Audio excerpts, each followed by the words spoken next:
Test, test. Well,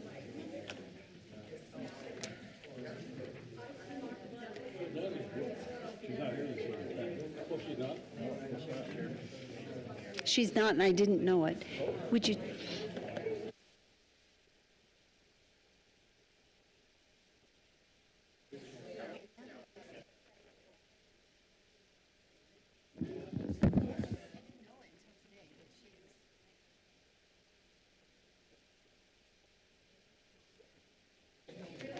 Okay, good evening. Good evening, everyone, and thank you for being here tonight. And we're going to get started in our council meeting on this nice Monday evening. We have a tradition here, and that is we open with an invocation, and Pastor Keith Wagner with Grace Bible Church is here this evening. And as you come up to lead us in prayer, I just want to say thank you so much for your engagement with the city, participating and leading on our Healthy Nampa initiative. It's so impactful and meaningful, and I just want you to know we appreciate you. Thank you. Thank you so much. And thank you for being here this evening. So let's stand. Let's pray. Father, we thank you for the opportunity to gather tonight to seek the good of our city. And Lord, I thank you for the existence of Nampa. I'm so thankful for what's been accomplished here. I'm thankful for your faithfulness to Nampa. And God, I know that what's going to happen here tonight does matter for the future of our city. And so I just ask that throughout this meeting, throughout the council, throughout the public hearings, Lord, that if there's anything that unifies us, it's seeking the good of our city. And so God, for the wisdom that you're going to give our mayor, for the wisdom you're going to give the council, for the blessing that you're going to continue to give this great city, for this we will thank you tonight. As we give this to you, believing that the best is yet to come for Nampa, praying this in the name of our Lord and Savior, Jesus Christ. Amen. And now let's pledge allegiance to the flag. I pledge allegiance to the flag of the United States of America and to the republic for which it stands, one nation, under God, indivisible, with liberty and justice for all. Pastor Keith, thank you so much. Thank you for all you do. Take care. Okay, roll call. Rodriguez. Here. Ingula. Bills. Here. Reynolds. Here. Haverfield. Here. Griffin. 2 absent, 4 present. Thank you. So the next item on the agenda is proposed amendments to the agenda. And I would like to ask that we postpone unfinished business item. And let me get to it really quickly here. It is item 9.2, which is to authorize the mayor to sign a resolution adopting the Southwest Nampa Area Specific Plan, amending Chapter 15 of the Nampa 2040 Comprehensive Plan for the City of Nampa regarding the definition of the Southwest Nampa Specific Area Plan, amending the City of Nampa future land use map to include the boundaries and land uses of the Southwest Nampa Specific Area Plan and providing an effective date. I would like to ask that we postpone that to the next meeting. Until today, I was unaware actually that we were missing 2 council members tonight. And with both council members not being here tonight, I would like to ask that we postpone it to the next meeting when our council is here to be a part of this discussion. Are there any other suggested amendments? Okay, any comment? Or I would ask for a motion. Moved. Second. Okay, it's been moved and seconded. Is there any discussion on the proposed amendments to the agenda? Roll call. I'm sorry. Excuse me. Okay. All in favor? Aye. Is there anyone opposed? Nay. Okay. So that item is going to be postponed. I don't know if there are people here yet, a few. We're going to postpone that, not knowing that we had some council members missing tonight. So with that, we will have the discussion at the next meeting. So with that, I would stand for a motion to approve the consent agenda as stated. So moved. Second. All in favor? Aye. Any opposed? Okay. So the next item on our agenda are agency and commission reports and Valley Regional Transit. Stephen, that is you. Good evening, Madam Mayor, members of the council. Stephen Hunt, and I am the Chief Development Officer of Valley Regional Transit. I had a quick presentation to pull up and give tonight. Mark, did you have? Yeah, give me a moment. Okay. We probably moved faster than you were thinking when it came to the agenda. So if you're still getting it up, Rodney, would you like to do your planning and zoning staff communications while we're waiting? Is it just a verbal, or is it? Mayor, I'd be happy to. We do have an update on our comprehensive plan process as Oh, okay. well, So we'll wait then. We're good. Hopefully we'll be up in just a minute.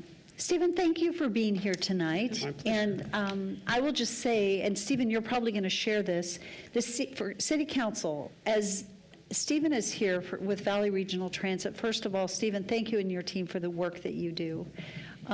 It's been excellent work, and really appreciate the work of the team and Elaine Clegg and the work that she's doing. Tonight, Stephen, I think, has a few slides, but we have a workshop coming in May. If I'm going to mess your narrative up, I apologize. I did not ask Stephen to come with data tonight. He's going to come and share a little bit with us, but we want to make sure that when we have our workshop in May, that we have communicated and identified the information that we are wanting to receive for that workshop. And then Elaine Clegg is really looking forward to having a meeting with our council members, but I have suggested that we possibly do the meeting after the workshop, after you guys get to see the numbers and the information that's going to be given in May.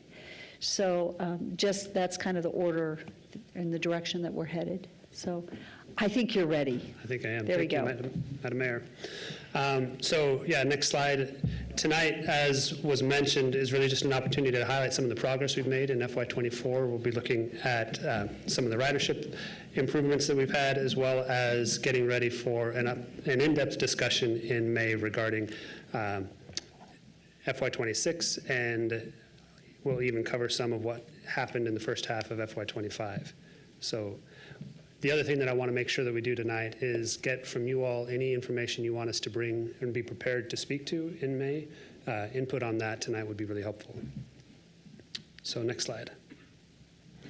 In February, VRT sent a ridership report of fixed route, on-demand, and specialized services, and that report captured or compared how many times an individual boarded one of the transit services.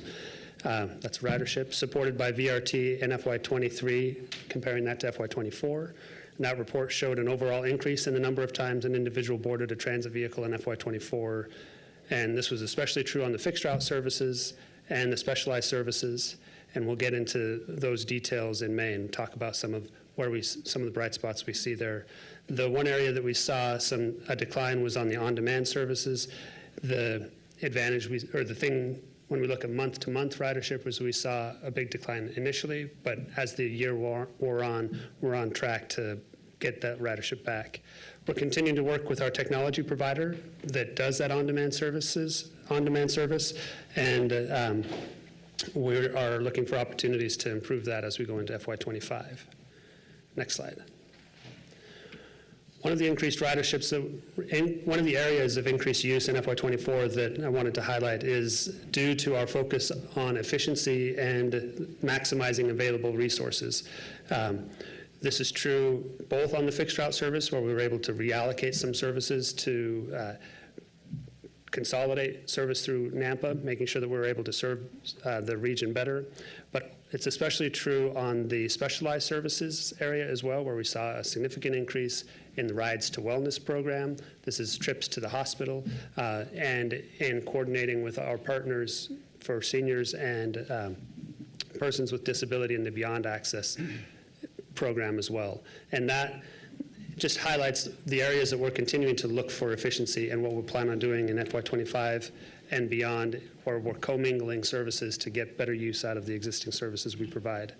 A couple other things to note is the work that we're doing to bring more revenue into the region by bringing the advertising contracts in-house so that we can generate more revenue that way, and continuing to pursue private partnership cooperation on some of our other programs, like the maintenance of the Happy Day Transit Center. Next slide. So in the May workshop, what we want to bring to you is a discussion about some of the benefits of transit, how it improves the community, and we'll get into a detailed review of the services that were been provided along with funding. We'll do a preview of FY25 and how performance went in the first half of FY25, and look at ways that we might be able to partner with NAMPA and innovative funding strategies. Next slide. Just to kind of preview some of what we have been working on, both in Canyon County and with the state, is focusing on the value that transit brings to the communities that it serves. We know that transportation is an expensive part of the household income, or household budget, excuse me, and we also know that there's a significant population within the state that relies on others to help them get around within our current transportation environment. We also have been looking at the impact that transit can have on congestion, as well as the return on investment when we invest in transit. How does that come back and improve the community? And we estimate about $6.5 million of benefit accrued to the city of Nampa because of the transit services that we provide here. The other thing that we have been working on highlighting is, again, that this isn't just a city of Boise or even urban area issue. Every district in the state has transit service, and we're making sure that this becomes something that is more widely acknowledged in the state, and that we can have a broader support for public transit across the state. Next slide. So again, in May, we're going to get into an in-depth review of services. We provided that service report in February. We'll get into more detail with that, have the opportunity to go through line by line. We'll also look at the first half of FY25. And one of the things that we spoke to last year, and we want to continue the conversation about, is how when we have an enduring relationship with our partners, what role transit can play in developing the community into everything that you all want to see with your constituents in the city of Nampa. So whether that be pursuing joint projects, those things that we can help with are all things that, like with the bicycle pedestrian infrastructure or use of natural gas, are things that we can do to help you all meet your own city goals. And we wanted to have a discussion about those in the May workshop as well. Next slide. So with that, I just wanted to put questions back to you all about if there was anything else you want us to make sure that we are clear and ready to speak to in May, and if there are any other opportunities you want us to be prepared to brainstorm on, or just any questions you have for me tonight. Council, do you have any questions for Stephen tonight? Mayor? Yes. Stephen, I would just like in that May workshop, if we're able to have the actual daily counts, if that's a possibility. Yeah. Whether it be real numbers for specific dates is great, or an average of those numbers, so we don't have to break down the math. And I would also like to know which dates are peak days or see the highest ridership. If there's a discussion about expanding or reducing or whatever might come after the fact, I'd like to know, okay, Mondays are a crucial day for our community, or Wednesdays, or all days. That's something I would like to have as well, please. Mayor, Yes. I do have a request. If we could have your report or your information several days ahead of time, so we have an opportunity to study it, rather than just trying to cram in that 1 hour workshop or whatever set aside at that time. Yes. And so maybe we could get it a week in advance.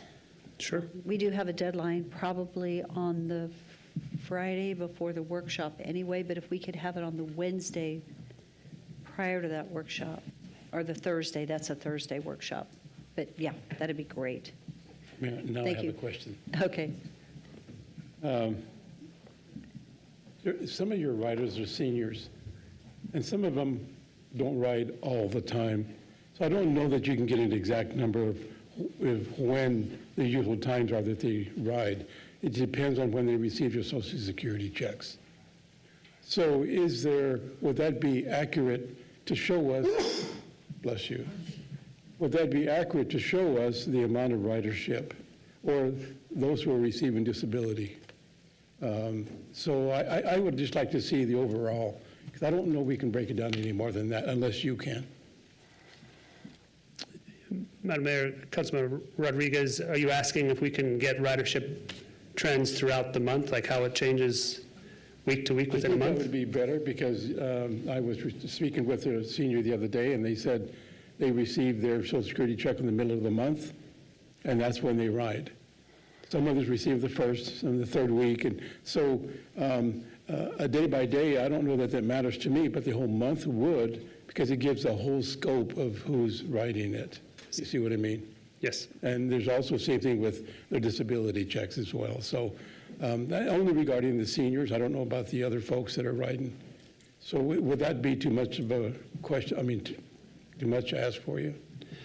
Madam Mayor, Councilmember Rodriguez, we typically report on average weekday boardings. That's one way we would account for the variability within the month.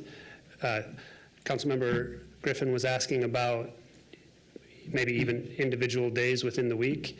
So we could prepare the information in different ways to try and get a sense of what is the average weekday activity, and then within an average week, which day tends to have more ridership, whether that be a Monday or a Friday or a Wednesday. Yeah, I think so. I think that'd be good, yes.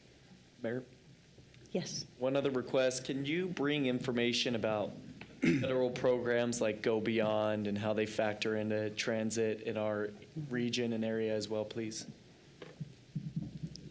That actually was kind of identical to what I was thinking, was that we do need a little bit of a 101 on the various public transportation options that are actually were in our city today, and the funding source for those and how they differ from what we're using, which is keeping, I think, with what you were asking a little bit. Maybe, is that what you're looking for? Yeah. Because sometimes for the average person, including me, it's taken me a while to really understand the various transportation systems and offerings that different people, whether it be certain seniors, whether it be a Medicaid recipient, somebody with a disability, which services are providing service to which populations, and versus our, let's say, Go Beyond or whatever, or Beyond Access, just explaining those different ones and then what they do. Yeah, Madam Mayor. It's hard to understand sometimes when you don't work in it. Yeah. Yeah. A follow-up question, if I may? Yes. So we provided some variations on these data in the past. I guess I'm curious if you feel like the service report that was provided last year that did break down all the different service types and sources is that a good model for us to use I'll look for at this it again. May? It probably is. What we need is the reminder. Yeah. So like when we're having this discussion, we're going to need that reminder in front of us to see where the void is. And that's really important, is because there are areas of void in our community, and so we just need that fresh reminder of that. Yeah. Mayor, Thank you. you Yes. sparked two comments in my mind as well, and I apologize, not Go Beyond Access, you had said it properly. For me, and being a new council member, I needed that adjustment time as well. One point of frustration that I had during the last budget setting was having to find information myself on regarding what would the impacts of not funding or funding be. I had to personally go and find Beyond Access and the details of that. So to tee up, in a sense, I would actually appreciate a presentation that said, because we don't know which direction council's going to go, and you know how my feelings are about public transit in general, but a perspective of if we completely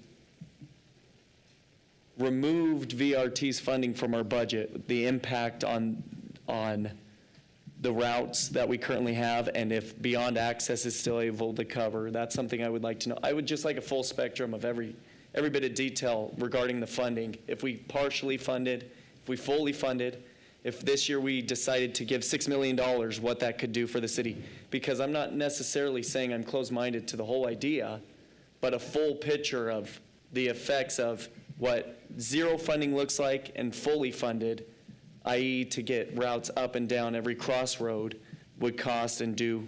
Because those are conversations I've had with you and Director Clegg, but I think for council as a whole to have that information would be good as well.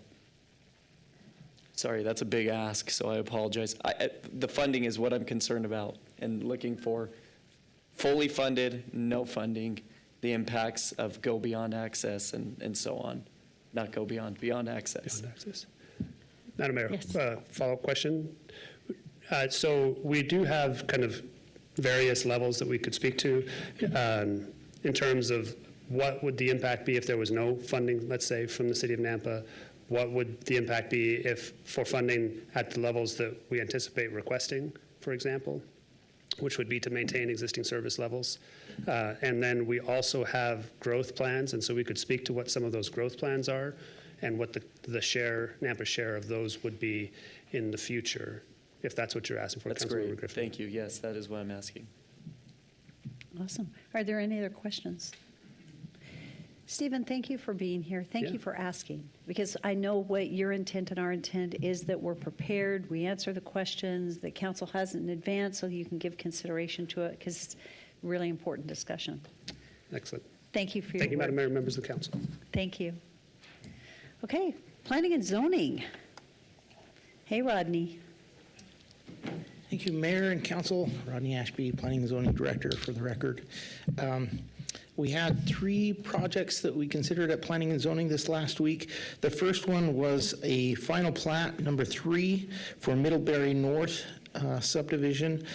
Just a quick background on this one. We looked up some dates on this one. It was annexed in 2005. We had a development agreement modification in 2022 where multiple types of developments were allowed in zones.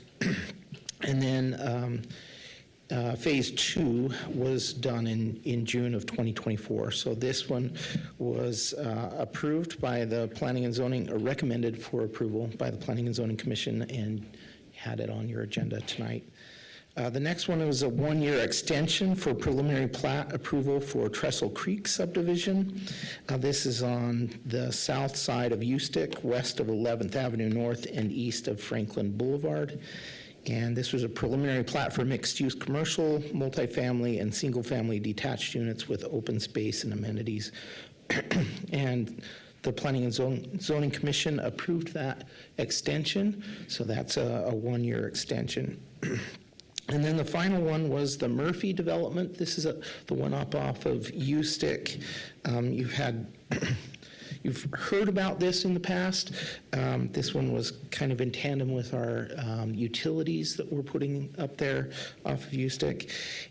South of Ustick Road, east of North Canada Road, and west of Star Road, north of Cherry Lane.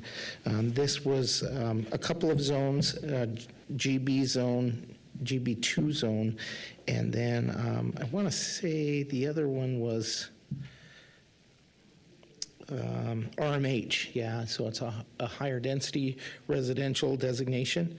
And this was for 67.93 acres. And the Planning and Zoning Commission did recommend approval, and this will come before you on June 2nd of this year. And then I just wanted to do a quick introduction for Doug here and Bree. We're going to go over the status of the comprehensive plan to this point so far. As we talked about last year in the budget discussions, what we're planning is a 3-year process for this. It's not going to take a full 3 years, but we hope at least, but it'll span over 3 fiscal years to do this comp plan update. So we just wanted to give you an update about where we're at. You've had a couple of key touch points so far, and just in the future, we would like to do regular updates about the comprehensive plan as we begin the comprehensive plan public outreach, just to keep you informed. So you'll hear that at these meetings in the future. And with that, I'll turn the time to Doug to And present. Rodney, just a real quick comment or question. Yeah. The comprehensive plan update is required by state statute, is that correct? So I need to be somewhat? very careful about Okay. how I say that. It's not Okay. required that we update it on They don't give a time when it needs to be updated. All it says is that it provides current information. A comprehensive plan is required by state code, and in order to provide the current information, we have to do the updates. Okay, and then Doug, are you going to talk about when we did our last one? You are, okay. Thank you, Rodney. Thank you. Hi, Mayor, City Council, Doug Critchfield, Principal Planner, we're Long Range Planning. Just as a brief for the audience, just want to describe what a comprehensive plan is and how it differs from a specific area plan. The comprehensive plan is really a 30,000-foot view of the community. By state statute, there are elements that are required in that plan which are listed here. It also encapsulates a vision for the community, and that's something that is really important to us, and I'll describe why that is becoming more important as we go on here. It also talks about existing conditions, trends, and compatibility of land use, desirable goals and objectives, and so forth. The specific area plan is more focused, and it talks about the resources that we have in the area and how to prioritize those resources. And it gives the council the opportunity, and the Planning Commission, the opportunity to give some specific guidance in an area that is generally strategic for the city. That is different than a comprehensive plan, which is really more of a community-wide type of approach. So why are we doing this now? The city completed a comprehensive plan in 2016. It was updated in 2020. Since that update, when we originally, in 2016, when this plan was developed, we had almost 800 objectives and strategies that the city was trying to accomplish. We consolidated those down to a few hundred, a couple hundred.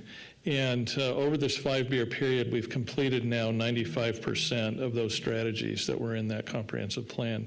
So it's time to revisit our strategies and goals for this plan. The other factor was that the public involvement in the update was somewhat limited. We had a steering committee that was formed out of a cross-section of the community that met 5 or 6 times to review that. But we really feel that this is the time when we need to have more public, we need to go out to the public and get that feedback. What we're finding is that when we have open houses, we generally have the same people come to the open houses, just a small section of the community. And we feel it's important that we go out to the community and reach perhaps individuals that for whatever reason don't participate or can't be here to participate. We're also at a population now, the last 2025, the latest information from Compass is that we're now at 122,000 in our population in Nampa. And that's important because we're pretty much halfway built out. 51% of Nampa remains unannexed, which comprises about 24,000 acres. And 2,700 acres or thereabouts of land is enclaved. Of that unannexed land, 15,000 acres are not included in a specific area plan. So it's important that we, as we develop, we're landlocked now. We can't go north, we can't go east and west. South is the only direction we can go, and the city's committed not to go south with Canyon County because of the agricultural interest in the area. So it's important that we get this right this time. We're kind of at a turning point in the community. We've been experiencing rapid growth for years. We don't see that growth necessarily slowing down that much. We have to be able to deal with it in a way that makes this community livable. So in terms of the city council's involvement, we originally brought this scope and the approach to the city council on March 21st of last year. The council approved the budget in phase 1 in the first budget process here, and then we brought you information and update about what we would do in 26 and 7, what the request would be. Excuse me, We also contacted each of the council members and asked for a one-on-one meeting, and we sent you an email in December asking what it is that you would like to see, what is your vision for the community moving forward. And then the council approved the scope of work and an issuance of a request for proposals in the January 21st council meeting. We've sent those out, and we've received 6 proposals back from firms, various firms around the Pacific Northwest. We will be reviewing those on March 27th with a consultant selection committee. We've asked some council members and the mayor to participate on that committee. And we will be working through that selection process at that time. And then, we'll, again, as Rodney mentioned, we'll bring you updates and throughout the plan development process, as well as multiple workshops and focus groups. This is going to be very labor intensive this first year.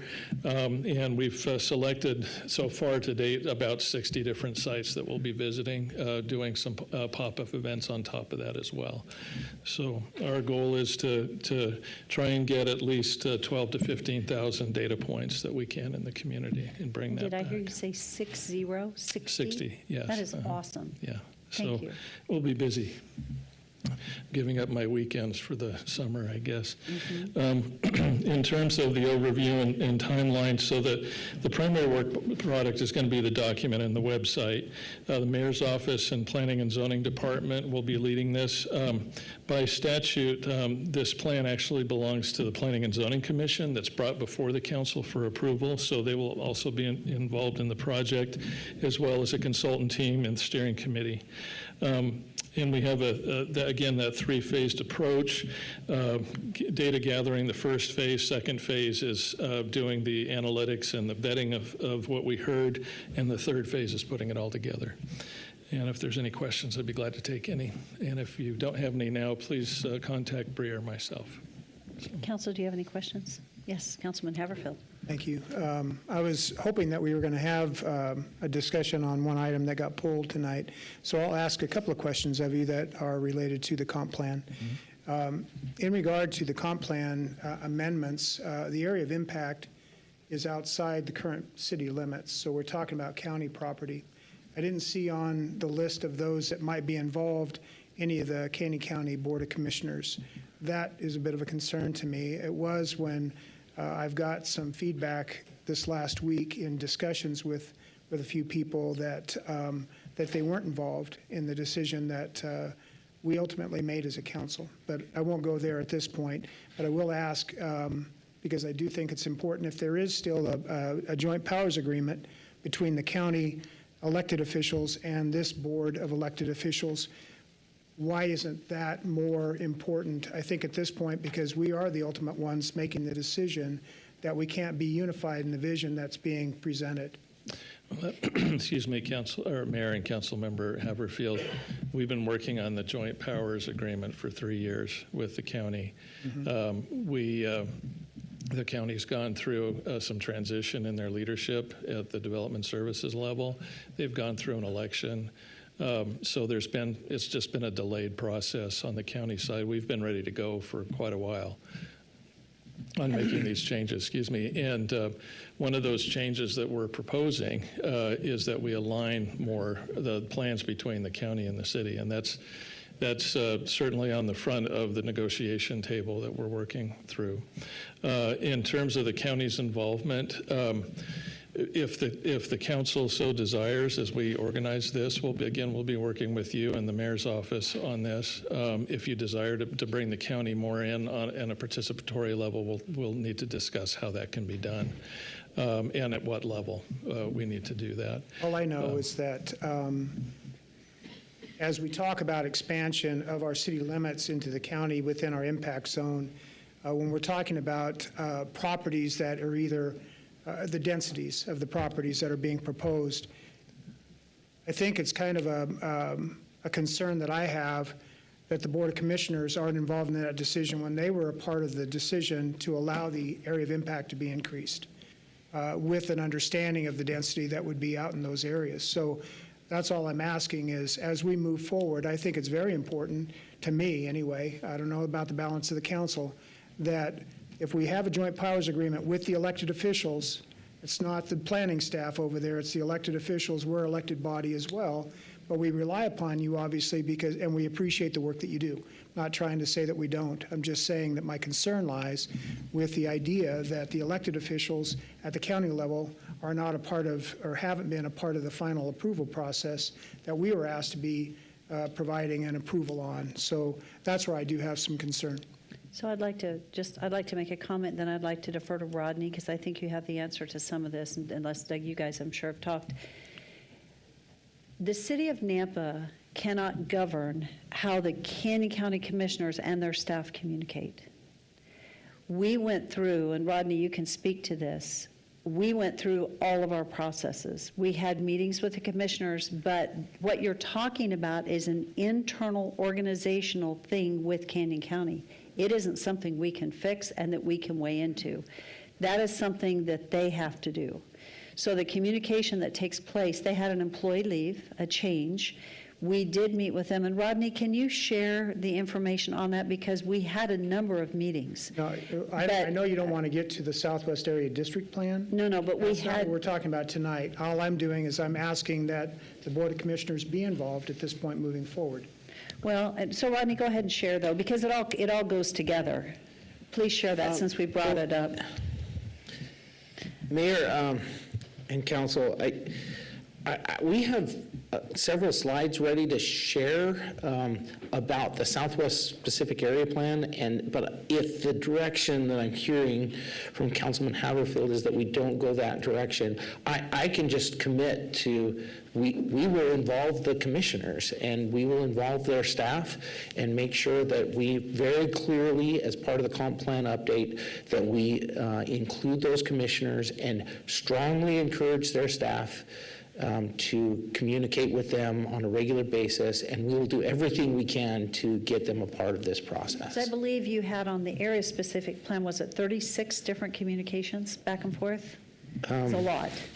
Yeah, I mean, I could bring up that slide. I'm ready to do that if you want to go that direction, but I think we have that at a different date. But you're right, we have had multiple times we've met with them, and I can speak to those specifics at a later date, but I think just if that's the direction you want us to take, we are fully supportive of that. If we want to engage the county, we will absolutely do that. I think the key is, and this is something to remember, staff works with staff. The staffs have had a lot of communication, but staff, and we can invite the county, and we had some meetings, but we can't be held responsible for the communication that happens between their staff and county commissioners. We can hold our staff accountable, and there's been a lot of communication staff to staff, but we can't be responsible for their staff communication to the county commissioners. Mayor, I'm not saying that we should or ask that take place. I'm asking for is if there's a joint powers agreement between the elected bodies, that's the elected bodies, it's not staff. Correct. When I asked the question, had the Board of Commissioners granted their approval on the Southwest District Plan when it was presented to us, the answer was yes. What was in our packet was not a letter Okay. from a Board of Commissioners member or them collectively. So that's, again, we're going down a path that I didn't expect to go down tonight because you pulled it. But the discussion is such that I know, in talking to them, that they expected to be able to still be involved in the process, and they were not allowed one last bite at the apple using Preston's words. So if we're going to have this discussion, then we need to share what Rodney has brought forward, because that's important to know. I don't care that we have the discussion. But you brought it forward, and so I don't feel like we cannot have the discussion if we're bringing it forward. Okay, Mayor. So I'd like to have Rodney at least share his, what he's had to say. Mayor? So, yes. While he's pulling, are we able to bring 9.2 back? I was in the car listening on my way in. Is that something that we can re-pull if we voted on? I'll look to the clerk. Mayor? I would, Madam Mayor, Yes. I would defer to our legal, but I believe we cannot because we had basically noticed that it has now been continued, so someone could have left, correct? Yeah. So for that matter, we have a majority vote in favor to continue it, and for those present. Mayor, if you want to reopen that, that can be your prerogative. I believe that it would be appropriate also to defer to your original call for vote and the majority vote for the reasons you stated earlier. Right. The reason I stated earlier was I didn't know, you weren't here and didn't know that you were, I didn't know what happened there. And then Natalie did not know she was going to be out of town. And so in visiting with Natalie, that's what we discussed, was asking if we could postpone it until next week so that she could be present and be a part of the discussion. So that was the thought, and that was the vote, was to postpone it until the next council meeting so that she could be present, we could all be a part of the discussion. Hadn't intended to go here, but since it's come up, I feel like we need to have the discussion at least, and then it'll be of record and people will hear it prior to the next meeting. So it is going to take a few minutes. But Doug, thank you so much. You're welcome. I appreciate this presentation and bringing us up to speed on it. Thank you. Mayor Kling, I had a question for Doug, though. Okay, I'm sorry. Go ahead. Thanks. Doug, when you come up with the update of the comprehensive plan, I see the first mention of consultants. In this next procedure, will you have the consultants first and then the community? Or I would strongly suggest community first, then consultants. Yeah, thank you, Mayor. Councilmember Rodriguez. Our first phase is to go out to the community. Okay. The consultant will help us come up with a branding that people can recognize. So wherever we are, we'll have that branding. But then it's up to staff. It's staff driven at that point. And then the consultant will come back on the second phase and help us analyze that data. So, Okay, I just want to make that clear. Thank you. Thank you. So, Mayor? Yes. Thank you. So, response to a couple of comments that have been made. One is that keep in mind that Nampa has a comprehensive plan in place that covers the portion of the community known under the Southwest Area Plan. So there's an existing comp plan that is already in place, has been in place for a number of years. And any application that comes in, and staff, please correct me, as I understood from our previous meeting, any application that's coming in right now falls under that current comprehensive plan. And so that comprehensive plan, from our prior discussion, covers a higher density than what the new plan does. In response to the county commission, I remember specifically asking Commissioner Holton about a cooperative attitude and a cooperativeness and communication to take place, and he rebuffed my comment. We had Commissioner Brooks was open to the idea, and Commissioner Van Beek indicated being open. But Commissioner Holton really seemed adverse to even having to be in the meeting of us trying, and us being, we were following staff on both sides trying to meet and work out any issues. And part of the discussion took place that we have the ability to communicate between the county and the city and between the elected leaders to work out issues and to resolve issues for the benefit of the public. And it got rebuffed. By one person. By one of the commissioners, yes. 2 is a quorum, 1 is not. Well, so where does that stand with the Joint Powers Agreement? Because I don't have a copy of the Joint Powers Agreement. But you've raised the Joint Powers of Agreement. Right.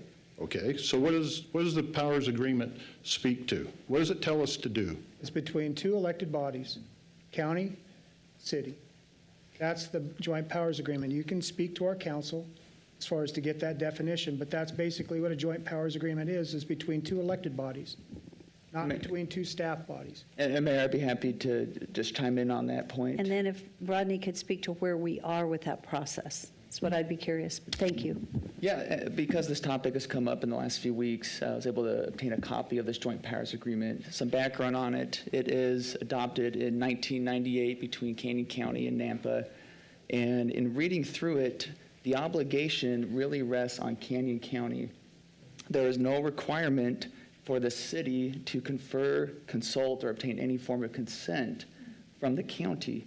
Now, the county in that agreement they have a lot of obligations when they are amending their plan in an area of city impact. And if they ever were to do that pursuant to this joint powers agreement, they are to confer with us, give us 30 days notice before the public hearing, and offer us an ability to maybe make a recommendation if we so choose. But no similar requirement is imposed on the city. So to Mr. Critchfield's comments, any effort the city has taken in this process has gone above and beyond the joint powers agreement and above and beyond the state code. State code only requires our city to provide notice in the public newspaper. And that's it for amending a comp plan. It's a legislative act, so it's for general circulation. So there's a very low bar required under law and also a very low bar required under the joint powers agreement itself. That isn't to say that there can't be other efforts, which there have been, or commitments, which there will be.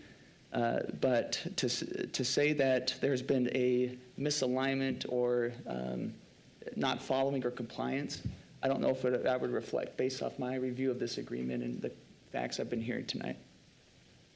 Thank you for that communication. I appreciate it. Thank you. Okay, Rodney, let's real quickly go through. I think because the discussion's here, I would like it to be public, maybe before the next meeting. We'll probably go over this at the next meeting again. Sure. We'll do it twice. Thanks, Mayor. Thank you. So process where we're at with the joint powers agreement. We have made over the last 3 years, we have made multiple requests to amend our joint powers agreement because it's so old, 1998. We felt like it needed to be updated with council's current wishes and standards in place. Frankly, our standards that are in place are from a long time ago. And so they're not consistent with what our standards are today for engineering and sidewalks and that kind of thing. So we'd really like to update it. The other point that was made in that meeting that I think is really important, and I think this is what you're getting at, Councilman Haverfield, is that we want to have some consistency between the two agencies about, what is going to be done out in these areas that if the county has one idea and the city has another idea, then there's going to be conflict all the time. And so the idea all along for the last 3 years has been, okay, then let's have one vision. Let's come up with that vision. Let's have in a joint powers agreement that we're consistent. We have the same standards. We have the same plan in both the county and the city. So we've sent multiple copies. Several have been reviewed. The most recent, actually, it was just a couple weeks ago. I sent over another email and said, hey, where are we at? Can you please review our latest version that we've recommended for the joint powers agreement? And we did get a response back from their staff. And they just said, they gave us some comments and some questions.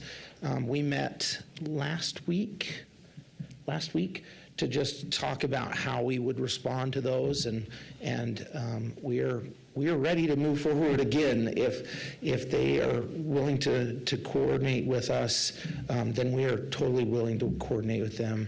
And I think we will. I think that their staff is on board, and as I heard in those workshops with their commissioners, they want that too. They want some consistency, and they want the people out there to understand what is planned, not from a city versus a county perspective. We think that's smart too. And so I agree. I think that we are totally willing to work with them, and I would really like to, we're drafting a response right now to their email to us about the joint powers agreement. We've met with our attorney just recently, but also in the past with Todd Lakey to craft that joint powers agreement and address some concerns that he had, some of the concerns that the commissioners had. So I think we have the ability to move forward with it, and we will, yeah. Mayor, I apologize.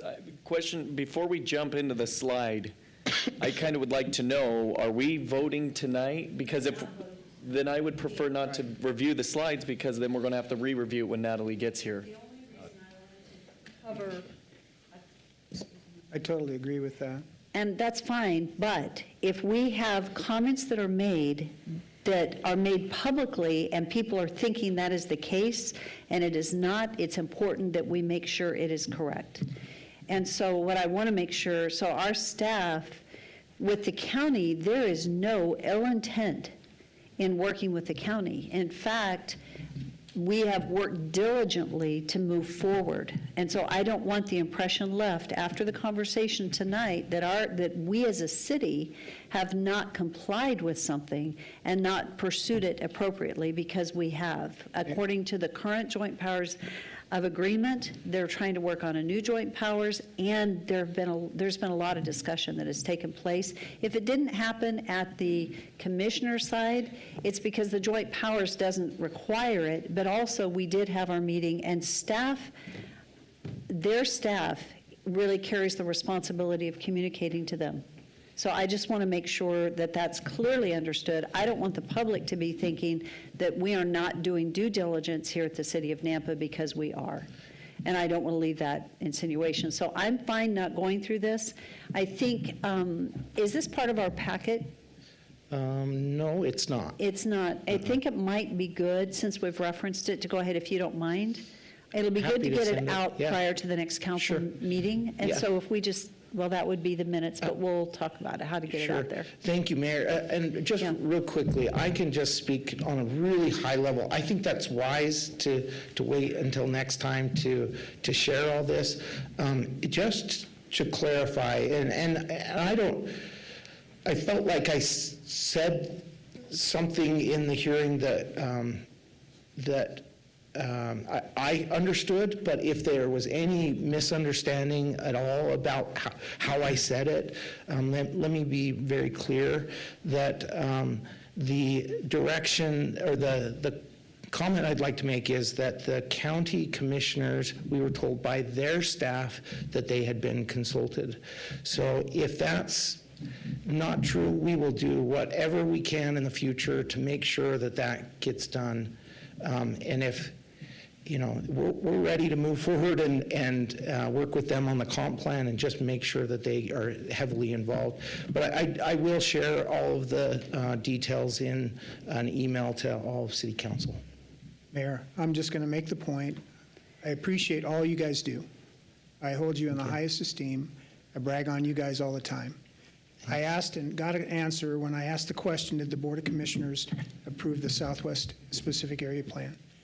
What the answer was yes, but that was not what the case was. It was their staff that gave the letter of support. Had I known that, because I asked the question, I would not have voted in favor of the Southwest District Plan. So now it's water under the bridge. I'm being told that we can't have a reconsideration because of the legislative aspect of it. That causes me issues as far as just in process. So when you talk about giving notice, as far as on the comp plan going forward, there was issues as far as on notice of people coming now in and saying they're disenfranchised. They didn't get a chance to really speak because they weren't notified properly. That gives me pause as well. So if you want to open the door, I can go down that path, but all I'm saying is I appreciate everything they do. I'm not pointing fingers, but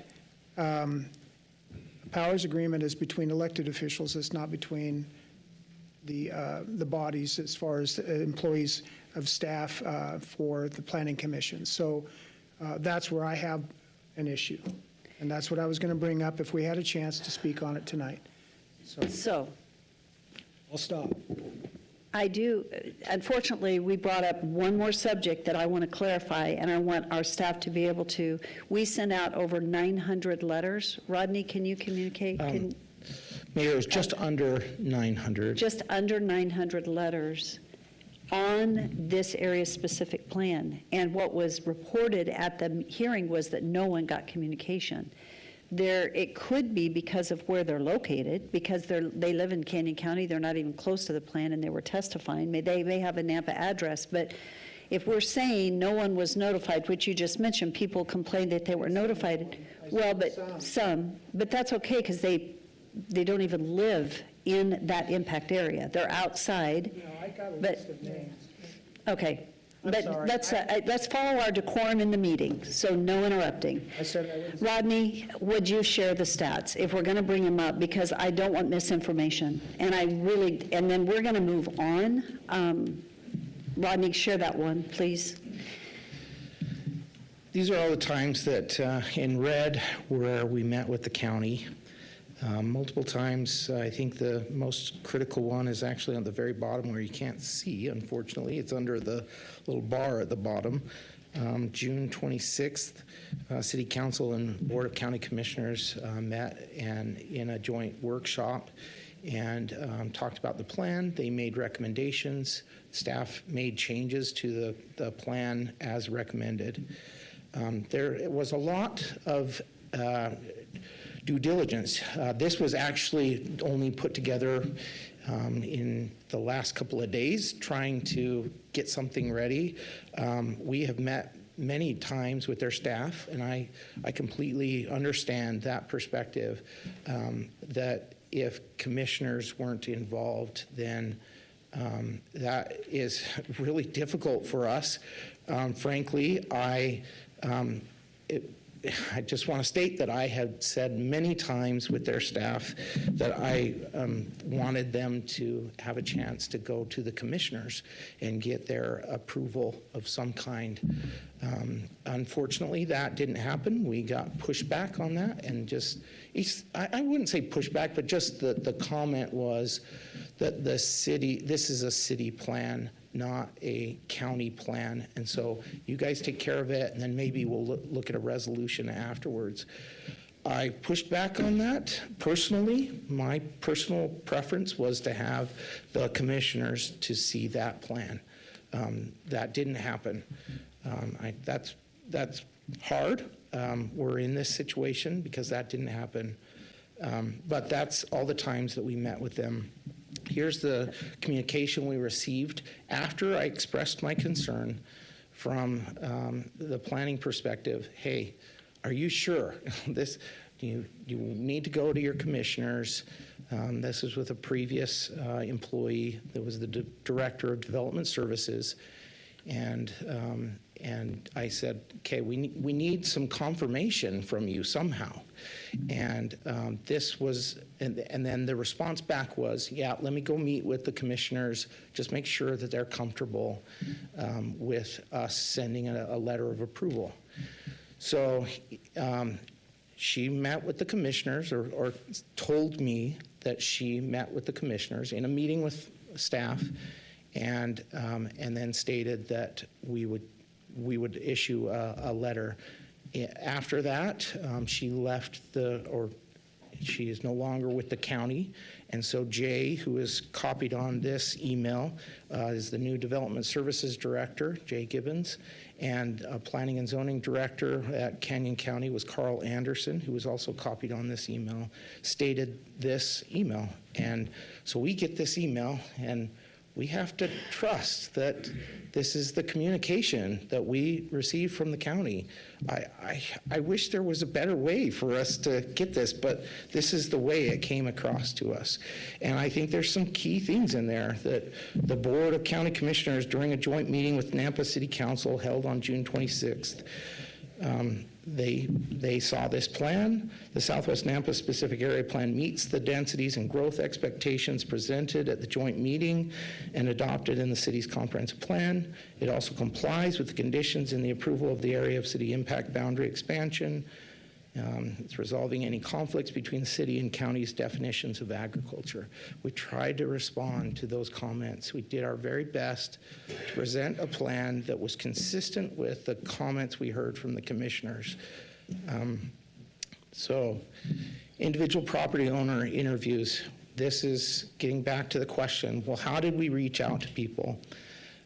We requested 40 personalized meeting invitations sent to property owners of 5+ acres. Actually, it's more like 10+ acres with a few exceptions of 5+ that were just vacant lots. And so we mailed that on February 19th, 2024. We had 12 property owners respond. We did one-on-one interviews with them. and all respondents were placed on a master contact list. 6 additional follow-up letters were sent to make sure we got these big property owners that have 30-plus acres, and we just wanted to make sure that they had involvement in the process. We had no additional respondents from that second request. Then we had our public open house. It was held on May 15th at Lone Star Middle School. We sent 873 letters to all property owners in the planned boundary and within 300 feet of the planned boundary. I have this slide here that shows that. So everything in the light blue is the area that any parcel that's in light blue are what we sent these letters to. The boundary of our plan is in the orange. And so you can see we went 300 feet beyond the boundaries. And you can see on the far eastern side that we reached a whole bunch of city subdivisions. And there was quite a few homes in those. And so we sent those out. We got the mailing addresses from the Canyon County. These are all those addresses, 873 of them that we sent to. So let me go back now. Sorry. So we held that meeting. 11 individuals responded to the letter stating that they could not attend but would like to be notified. They were placed on the master contact list so that any future communication, we would communicate with them again. 108 individuals attended the open house. If an address or email were given at the open house, we put them on our contact list, our master contact list, and everything we communicated, we sent out to them. Then we did a social media release, a press release, a questionnaire, and a web page. And we got quite a bit of responses from that, 170 responses from the questionnaire that was online. A story map was made available to the public, and 368 people viewed that story map. There was quite a bit of effort taken to try to make sure that the public was involved, especially property owners. So I want to show you a map now. These are all of the properties. We're going to repeat this next week, so do we want to keep going at this point? Because I think my point was, in rebuttal to the comment, I just want our council to know that the due diligence took place. Okay. So because we're really late. Yeah, I can give the details next time. Is that okay? Okay. Mayor, Thank you. I'd like to not continue this discussion if it can take place next time, because we've got a meeting to get into. The hard time that I am having with this is, why would we have any of our public hearings today that were noticed if Natalie's not here for them in this specific? We don't have any public hearings. No. Oh, I see what you're saying. The public hearings that are noticed today. Earlier today, when I did that, you were not here. I thought maybe you were absent. I hadn't heard. And that's why we made. I'm sorry. I'm stuck in traffic. And I got that, but it was after. I saw it after we made the motion. I appreciate the fact of saying we want to give council discretion, but I think there's a balance in saying, why is it that the Southwest Area Plan vote for a resolution is so important to have Councilwoman Jangula here, but a 700 lot development is not as important? She doesn't need to be here for that one. That's the frustration. Councilmember Griffin, Mayor, may I chime in? Please. The short answer is, Mayor gets to control the mode and manner of this meeting. I'm expressing. So we're out of order. Duly noted. Out of order. Okay. So, Sebastian, I'm going to say, you were not here, did not know if you were Councilman Griffin, that you were not here, did not know at that time, and with 2 council members absent, I asked that we continue it because I felt like we should if there were 2 council members, because this is an important discussion. As we can tell, that we all hear and we all understand what's involved in it, and we have not even heard the presentation yet from legal. And that is a very important piece to this discussion, and we have not had that. We're not going to have that tonight because, one, we're out of time, and we need to move into our public hearings. We have 5 out of 6 of our council members here tonight, and needless to say, To the Citizens Academy. This is not our normal council meeting, May I please? but I'm so glad you're here. And before, I had Mark Stoyer asking if he could make a comment. Mark, do you still need to make a comment? Mayor, before we go any further, excuse me just for a Okay. moment. I'm going to make a motion to reopen that the Southwest area plan. We can't, I don't believe, I think we because can. we've, It's our discretion.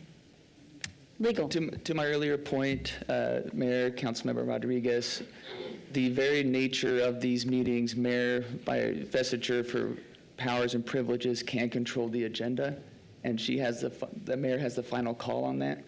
The motion or request can be made, but ultimately, the agenda is controlled by the mayor.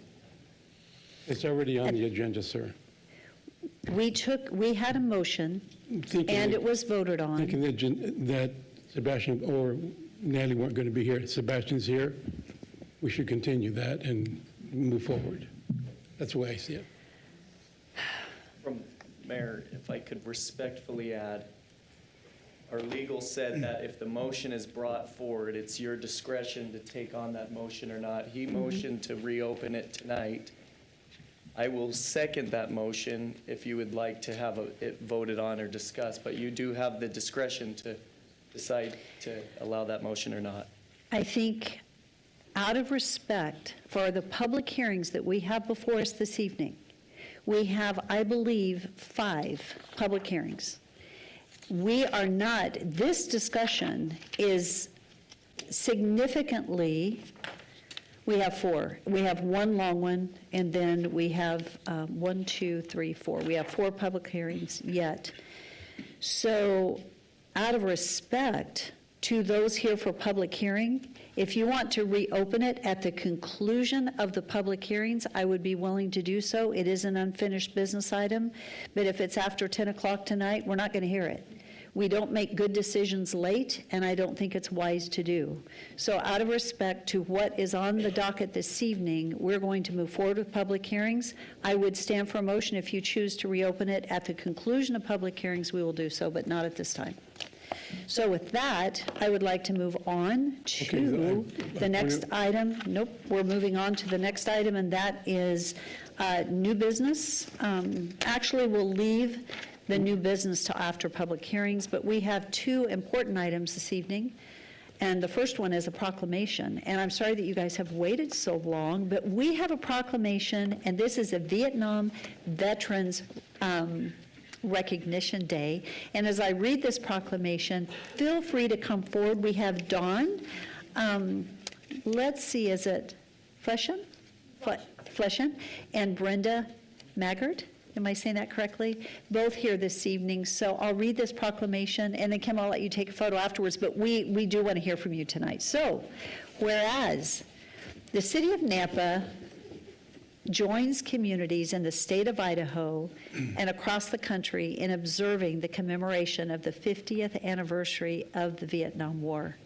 And whereas on March 29, 1973, the last U.S. military unit left Vietnam, ending military involvement in what is now the longest war in our country's history.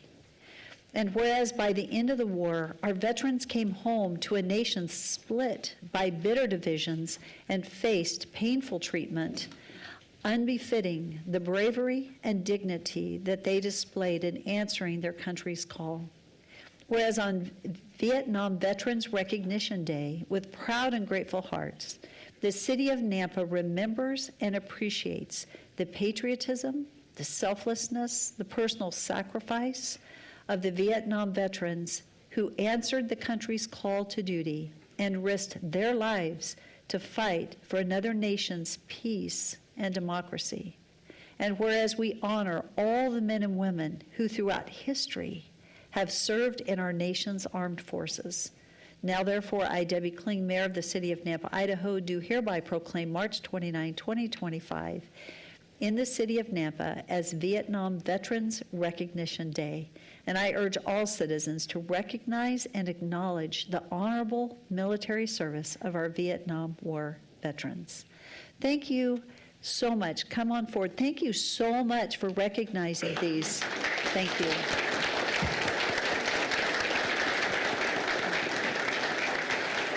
do a quick picture for Kim. There you go. Yeah. Let's have you guys, Brenda, come on up here. Kim will send you guys the pictures. You need to be here in this photo too.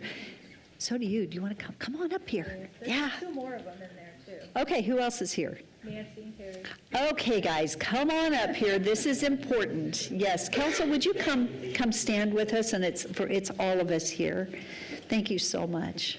Okay, wait for your photos till we all get here. Yeah, thank you. Everybody needs to. Yes, smile. We got to get some smiles on. Okay, 1, 2, 3. And one more.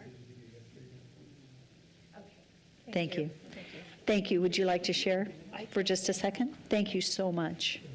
Thank you. Thank you. Madam Mayor and City Council members, the Vietnam War, a chapter in our nation's history that must never be forgotten, as we remember our sacred commitment to those who answered our country's call in Vietnam and to those who awaited their safe return. The commemoration of the 50th anniversary of the Vietnam War, a 13-year program to honor and give thanks to a generation of proud Americans who saw our country through one of the most challenging missions we have ever faced. March 29, 2025 marks the 13th year of the commemoration of the 50th anniversary of the Vietnam War that runs through Veterans Day, November 11, 2025. Idaho Chapter DAR has been a partner of the commemoration of the 50th anniversary of the Vietnam War. We appreciate this proclamation from the City of Nampa that will be displayed at the commemoration event in Meridian on March 29th. This year's local commemoration of the 50th anniversary of the Vietnam War will be located at the Sensi Commons. The address is 2701 East Pine Avenue, Meridian, Idaho, from 10 a.m. to 2 p.m. with a free hot dog lunch being served at 11 a.m. The public is invited to attend. There will be food, music, flyovers, speakers, and countless resources for our veterans. Thank you, Madam Mayor and City Council members. In DAR Service and Friendship, on behalf of Peggy Orbea, our chapter regent, Idaho Chapter DAR. Thank you so much. And so last year, we did a special event at, I think it was at Liberty Park? Liberty Park for the Yes, America here in 250. Nampa, which was wonderful, and thank you so much. So just in case anyone wonders, we're sharing the love, and I do want to say to the Daughters of the American Revolution, to your group, thank you for keeping these memories alive. Your organization does that. It's extremely important that we don't forget history and the lives that have been sacrificed for our freedom and for others. Thank you so much. We really appreciate you. Thank you for all you do. Thank you. Thank you. Mayor, Yes. if I can. Several years ago, it goes back probably 30 years ago, a group of men hosted a conference. It was held at the baseball diamond in Boise, Garden City. And during that time, the speaker was one who went through the Vietnam War. Had his face partially blown off, other. He counseled and asked the men who were veterans of the Vietnam War to stand and be recognized. And in that process, he asked the audience to shout on 1, 2, 3, welcome home. The Vietnam vets were never welcomed. I think it was one of the toughest days to live and experience and see the impact that happened. I think it's important that we remember, and I appreciate that was brought forward. Thank you for allowing me to share. Thank you for sharing. That is very important and very special. Thank you. Thank you, David. Thank you. The next thing we have an opportunity to do this evening is actually recognize our Citizens Academy. So this is the section we're moving to the public forum, and then we'll do, if we can do new business item 5.1 quickly, we'll move to that. But right now, I would love to recognize our Citizens Academy, and we're going to start by doing so in looking at a video. So I don't even know if you guys have seen it yet. Enjoy. Here we go.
Hi, I'm Rebecca, and if I could say anything about the Citizens Academy, it would be prepared to learn more about things that you ever could have imagined. I have a newfound fascination with our water system, and I also am kind of geeking out on the planning and zoning. So if you have the chance to take this class, highly recommend it, and thank you to everyone in the city for putting it together. Just wanted to share my views on the Citizens Academy program. I think it's absolutely fantastic, even as much as you might think you know about the city and the behind-the-scenes activity. There's a lot to discover, a lot to find out. Everybody that participated from the presenter's perspective was really, really good. It was very enjoyable. I think the one thing that I would take away is that there's a lot more about the library that I didn't know. So that's fascinating, but each segment is going to be very interesting for you. Enjoy your time. I just want to, first of all, say how much I've appreciated the Citizens Academy class. I have learned so much. I've always loved the city of Nampa, but I've come away now with a huge, greater appreciation. I know we've had a good mayor. I've always loved her as mayor, but just seeing the intricacies of each of the different systems that are within the city, how well they are planned, and how much discussion goes into it, as well as just the organization of it all. I'm just so impressed with the police, with the planning and zoning, with the water department, all of that. It's quite amazing, and everybody is wonderful that you deal with here. So, great city.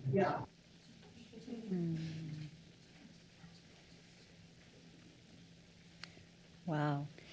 I tell you what, guys. So was there somebody that wanted to speak tonight? From a town of four, as we Whatever that was, come on up.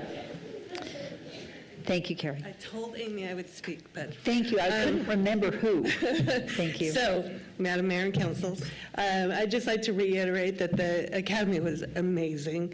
Amy did a fantastic job. I have over 20 years of experience in municipality employment, and I have no idea how a city runs, really. So just getting to see all the different things was amazing. I mean, we have real engineers, and she's amazing. So the two big things for me was we run lean. Nampa runs really lean. I work for Parks and Rec. I know that we run lean, but we don't believe that everybody else does, but the whole city does. And the way you do that is with incredible teams. Everyone's amazing. The second thing that, excuse me, really was a good reminder, I was on the library board for several years. I've been at Parks and Rec for 10. Remember the wow. We go to work every day, like, especially on the Monday of spring break, and walk in and go, really, I have to be here today. But when we go with these amazing people, and they walk in for the first time, and they're like, wow, this is incredible. Nampa is wow, and the Academy was wow, so thank you. Oh, thank you. Thank you. So It would be awesome to grab a picture because we already did your certificates, correct? And last year we did them here. This year Amy already did them. Amy is in Washington, D.C. with our Mayor's Teen Council. This week is why she's not here, but could you guys all come forward, come up here, and we're going to take a picture with you, if you don't mind. And I just want to say thank you for participating. Really appreciate it. I wasn't there much this year at all, except for once. So, and I do apologize, but what a great, great class. Okay, here we go.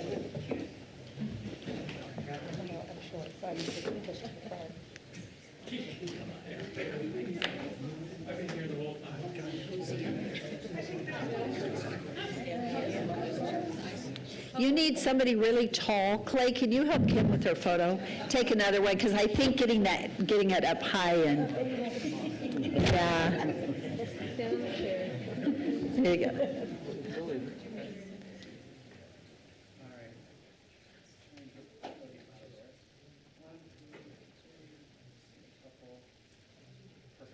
Did you get it? No fingers in front of it or anything? Yeah. Make sure you didn't cut anybody out. Okay. Guys, thank you so much. Thank you. Thank you. What's that? Oh, she is amazing. Yes. Thank you. Well, guys, thank you for participating and being amazing. We are so glad that you were there, and thank you.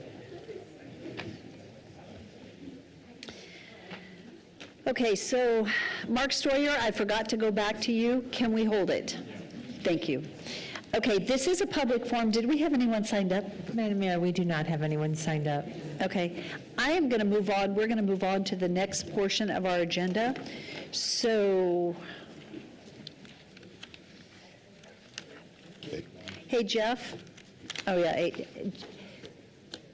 Crystal, let's do your 8-1 real quickly. I'm going to do new business.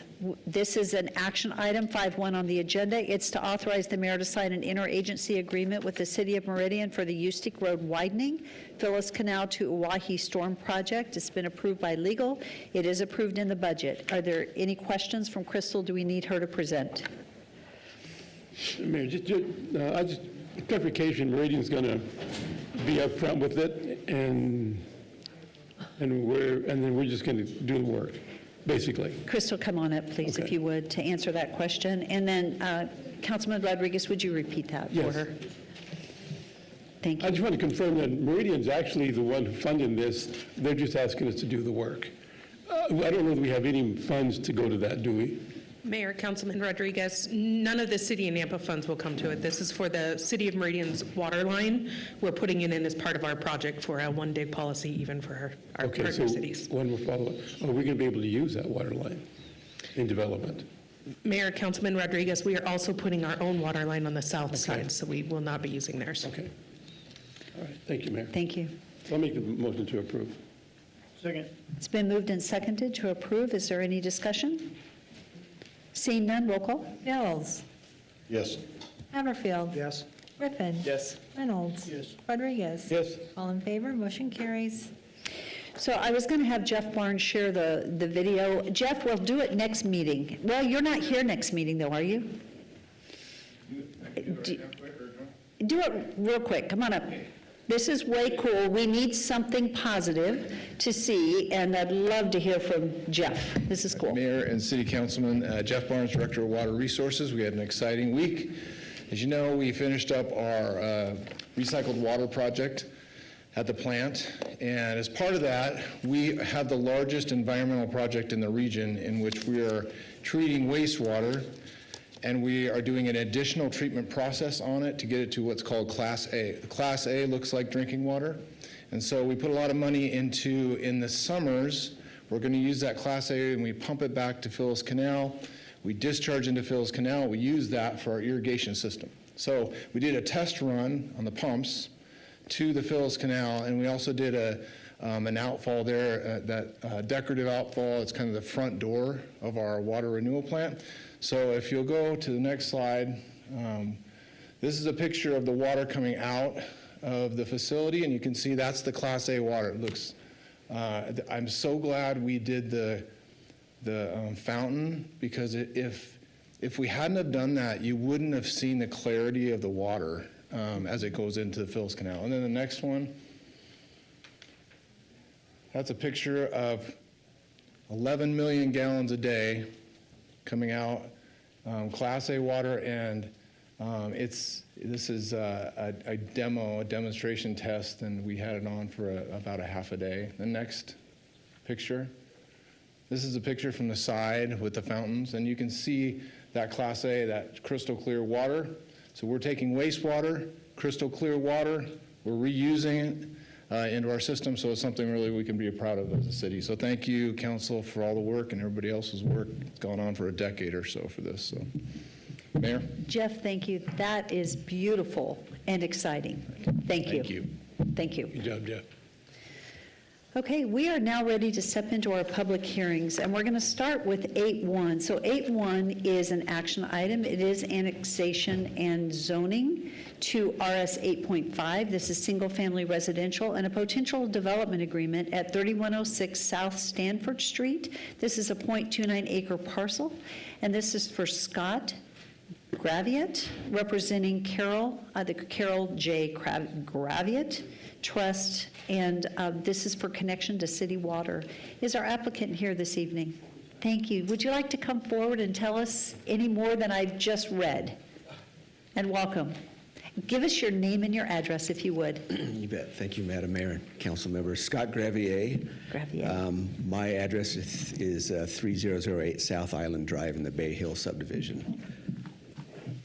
And nothing more than, I don't want to take up your precious time, but appreciate the city considering this annexation. We were in kind of a bind with our water source, and this has solved our problem, so hopefully it'll go through.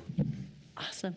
Well, as a public hearing, our staff will come do a report, then we'll open for public hearing, then we'll have you come back if you have another comment or need to answer a question, and then we'll be done.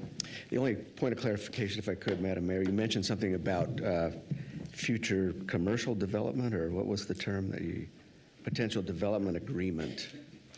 Oh, that is kind of standard language. Okay, great. That when you're connecting to city water, I doubt there is any development agreement required. The lot's about this big, so. Yeah. Yeah. Thank you. Thank you. Thank you. Thank you, Councilmember. Okay, so whose project is this evening?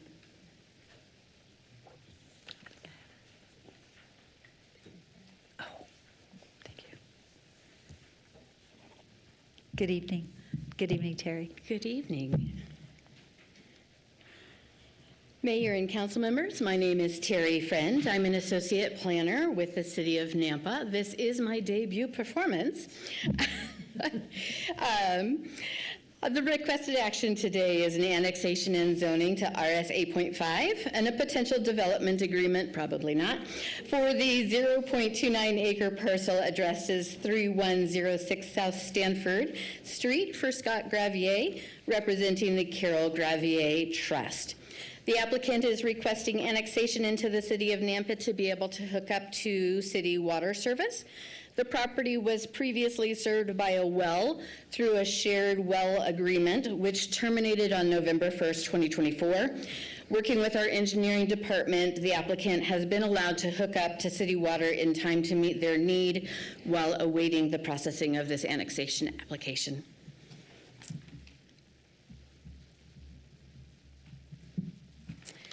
This property is in an area south of Dooley Lane between South Midland Boulevard and 12th Avenue Road that has about 36 acres of enclave land. In this area, county residents live on a range of lot sizes varying from approximately 0.15 acres to 3 acres. Adjacent parcels to the north is the Bay Hill Subdivision Phase 1, which is RS6, single-family residential zoning district. To the east are 3 more county parcels before you get to the Wycliffe Estates subdivision, which is annexed and zoned RS6. Adjacent to the west are 2 properties that have been annexed and zoned RS18, and then additional county parcels both to the west and south. All are residential properties. This property is located in an area that's designated as medium-density residential on the future land use map.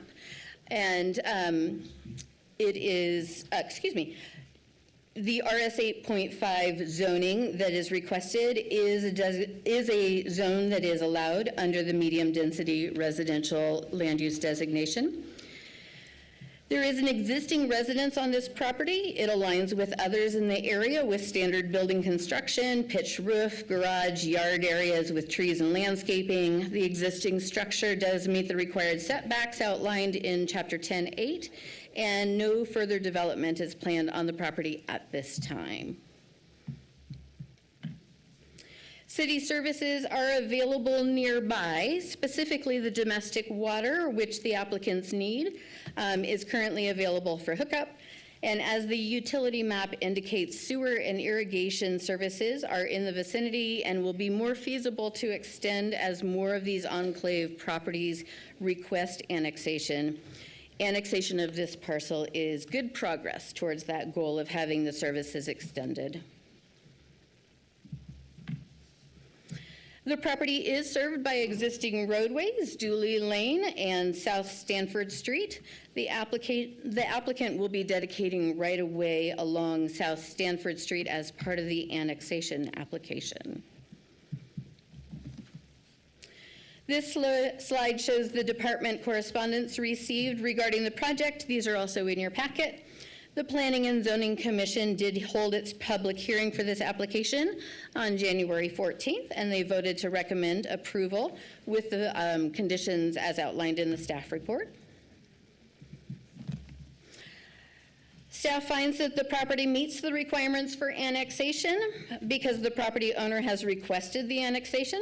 The property is contiguous to parcels to the north and west that are already annexed into the city. The property is within NAMPA's area of impact and identified on the future land use map for medium-density residential, and the proposed annexation complies with the established memorandum of understanding in place between the City of Nampa and the Nampa Highway District. Staff finds that the property also meets the requirements for zoning as follows. RS 8.5 is an allowed zoning within the medium-density land use designation. Although it's not identical to the RS6 and RS 18 properties that are immediately adjacent to it, the RS 8.5 is appropriate zoning based on the size of this property, and it's also a single-family residential zoning district, so it should be compatible. The proposed annexation is in the public's interest because it's an efficient use of the existing property. It is served by city streets and has city services nearby. The property is another piece toward the providing of services to the enclaved area to the south of Dooley Lane. The property owner is required to dedicate right-of-way along South Stanford Street for future road improvements, and the annexation will increase city property tax revenue.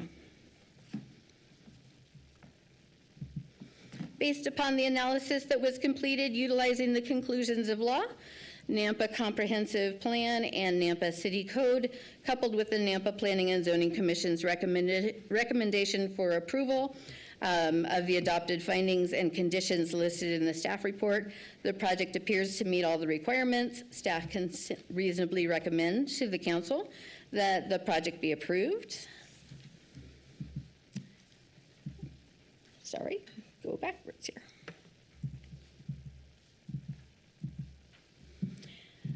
For your reference, on the right are the requirements for annexation and the conclusions of law for the zoning, and on the left are your potential motions. I'd be happy to address any questions that you have. Thank you, Terry. Council, do you have any questions at this time? Thank you very much. Great job. Thank you. Good job. Appreciated it. Okay, so this is a public hearing. Madam Mayor, we do not have any advance signups. Is there anyone here that had intended to testify on this particular matter? Seeing none, do we have any questions, council? Do you have any questions for our applicant? Would our applicant like to make any additional comments? No? Okay, I'd stand for a motion to close public hearing. So moved. Second. All in favor? Aye. Any opposed? Okay, what is the will of council? Madam Mayor, Yes. move to approve of the annexation and zoning to RS 8.5, single-family residential and potential development agreement for the .29 acre parcel addressed as 3106 South Stanford Street for Scott Gravier, representing Carol J. Gravier Trust, with all conditions listed, and to adopt the proposed findings of approval as stated in the staff report. Second. It's been moved and seconded. Is there any discussion? Seeing none, roll call. Rodriguez? Yes. Mills? Yes. Hammerfield? Yes. Griffin? Yes. Reynolds? Yes. All in favor, motion carries. There you go. Thank you. Have a great evening. Okay, we are going to take a 5-minute break, and I do apologize, but we've been here for a little bit, so we're going to take a 5-minute recess, and we'll be back.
Council,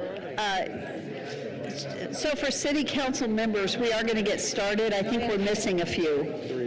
Where we lost some. We don't have a quorum. Okay. You've got 4? Okay.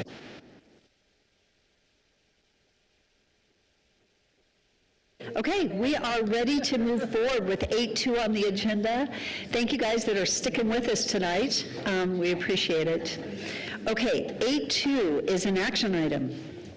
This is annexation and zoning of a total of 134.57 acres to include 81.8 acres RS4 single-family residential, 22.878 acres of multifamily residential, 17.07 acres of light industrial, and 12.83 acres of community business, and a potential development agreement, subdivision preliminary plat approval for mixed-use development, a conditional use permit to construct and operate a public storage facility on a 4.53 acre parcel, and a variance from Nampa City Code 10-1-16.A.2, requiring a minimum distance of 100 feet from a single-family residential zoning district in order to construct and operate a public storage facility for East Ranch, a mixed-use community on 5 parcels.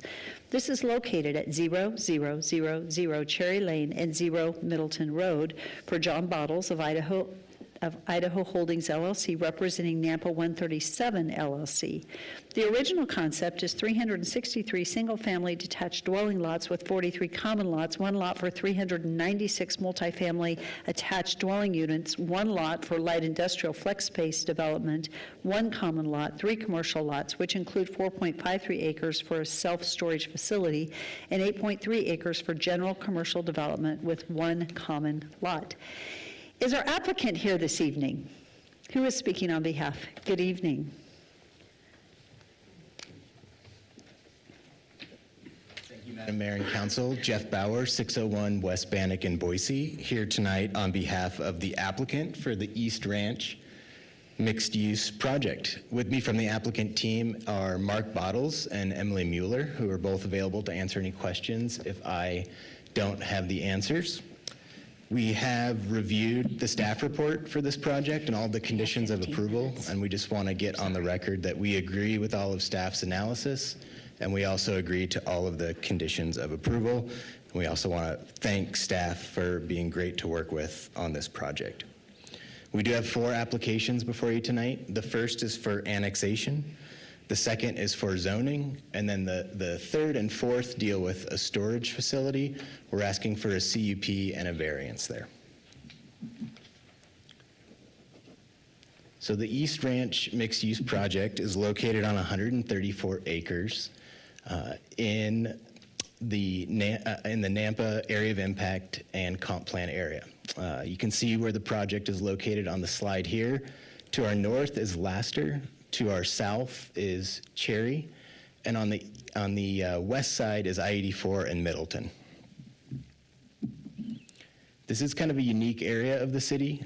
We believe this is an enclave or an infill project. You can see city limits to our south and east, and then Caldwell city limits to our north. So this is the edge of the city of Nampa, and you've annexed most of your property in this area within your area of city impact.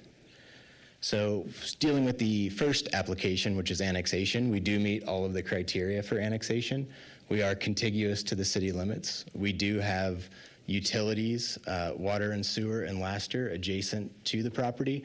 And lastly, we believe this is orderly and logical development because we are contiguous to the city limits. We're in your area of impact, and you've planned to annex this project by putting us in the comp plan. This is an excerpt of your comprehensive future land use map, and you can see this property is designated as community mixed use. You do have additional community mixed use around this area, but immediately adjacent to us is medium density residential, and to our south, commercial. We have designed this project for over 2 years very carefully to specifically meet the criteria and requirements of the community mixed use land use designation, and we'll get into how we specifically comply with that as we go forward. The first thing we've done is to propose 4 different zones within this project. And that's something that the CMU designation specifically looks for. They want commercial, industrial, and residential uses, which we've done here. So we have the RS4, single-family residential, the light industrial, the multifamily RMH, and then the community business BC zone. You can see all those on the map there. The staff report does conclude that these proposed zones are consistent with the comp plan and also compatible with the neighboring zones and neighboring uses. We agree with that. We think that's important. We've done we've been very careful to transition this site. We have existing residential to the north and east, and that's why we've made this single-family residential bordering those existing homes. So we do think this is a very compatible project with existing development. Mayor, can I ask a quick question? Middleton Road, it appears in in figure 2, it indicates that your future land use area is the green area on the other side of Middleton as well. Is that a part of your proposal, or is it everything east of Middleton Road? Good question. Mayor Kling, Councilmember Haverford, this map is a little confusing. The dark purple line is actually the city area of impact. Okay, so the red thinner line is the project site. Okay, so it's not on the west side of Middleton Road? Yes, sir. We're all on the east side of Middleton. Thank you. Yep. All right, moving on to the site plan. This is the project site plan. You can see the single-family residential subdivision component, the industrial, multifamily, and commercial components. One of the major public improvements that this project is providing is the relocation of Cherry Lane. So today, Cherry runs along the southern border of our property, bends to run adjacent to I-84, and ultimately has kind of a wonky intersection with Middleton Road. Planning and engineering staff have requested realignment of Cherry. We are realigning Cherry through the center of the site. A very large public improvement that will be completed with the first phase of this project, the first residential phase. Here is a rendering of the future Cherry Lane. We have decided to include landscape medians. This is a traffic calming as well as kind of an aesthetic feel. Not required by the code, but we think this enhances the motor vehicle and pedestrian experience on Cherry Lane.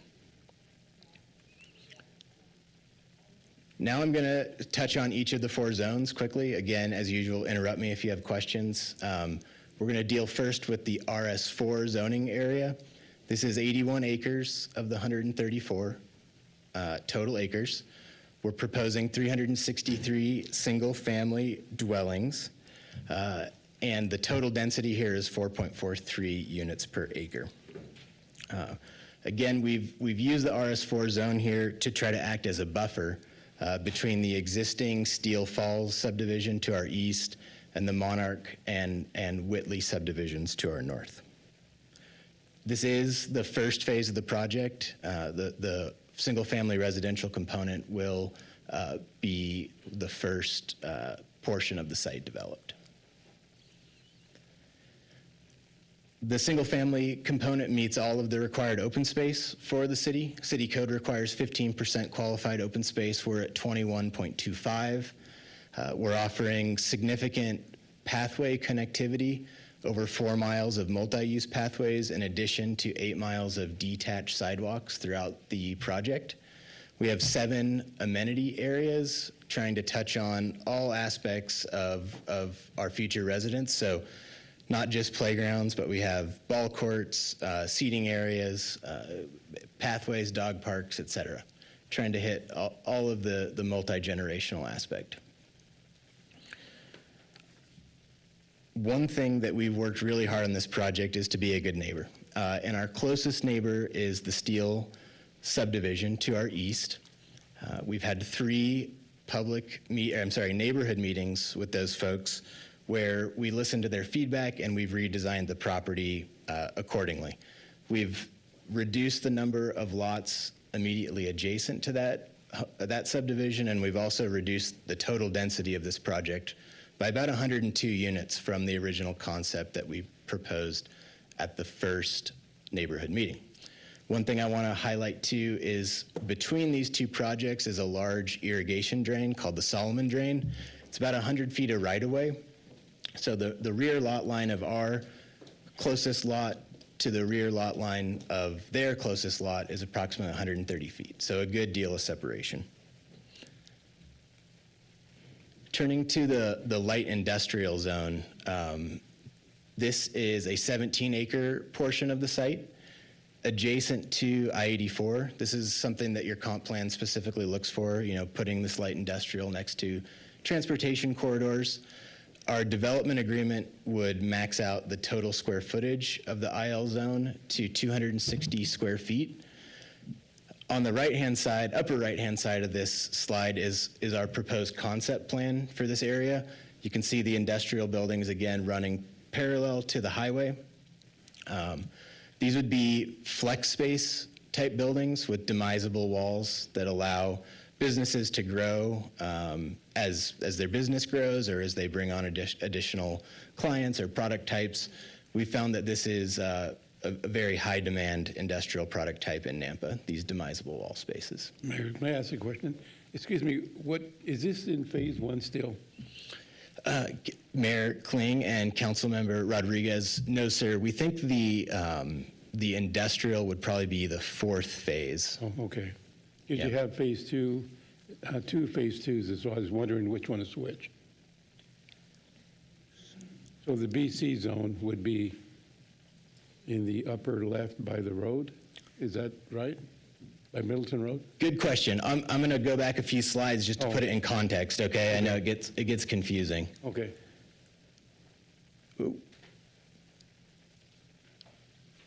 So we think realistically the RS4 will be first phase. We really do think the multifamily will be almost simultaneous or shortly thereafter. And once that area is developed, we can then move into the light industrial area and the commercial. That's a lot better. I see that. Okay, great.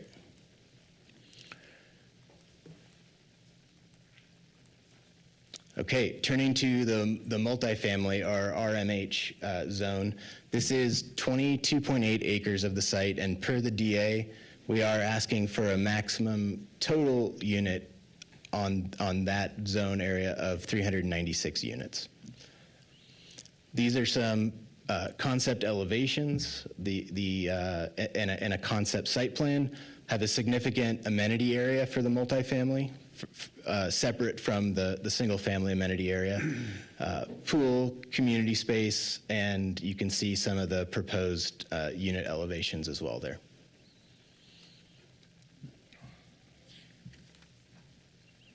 Okay, turning to our last zone, the BC commercial zone, 12.83 acres. We do have some restrictions in our development agreement. We've agreed not to allow some not really community-oriented commercial uses here, so no alcohol sales, no tobacco or vape shops, and no adult businesses or hookah bars or lounges. This is in the easternmost corner of the property, bordered by the rerouted Cherry Lane.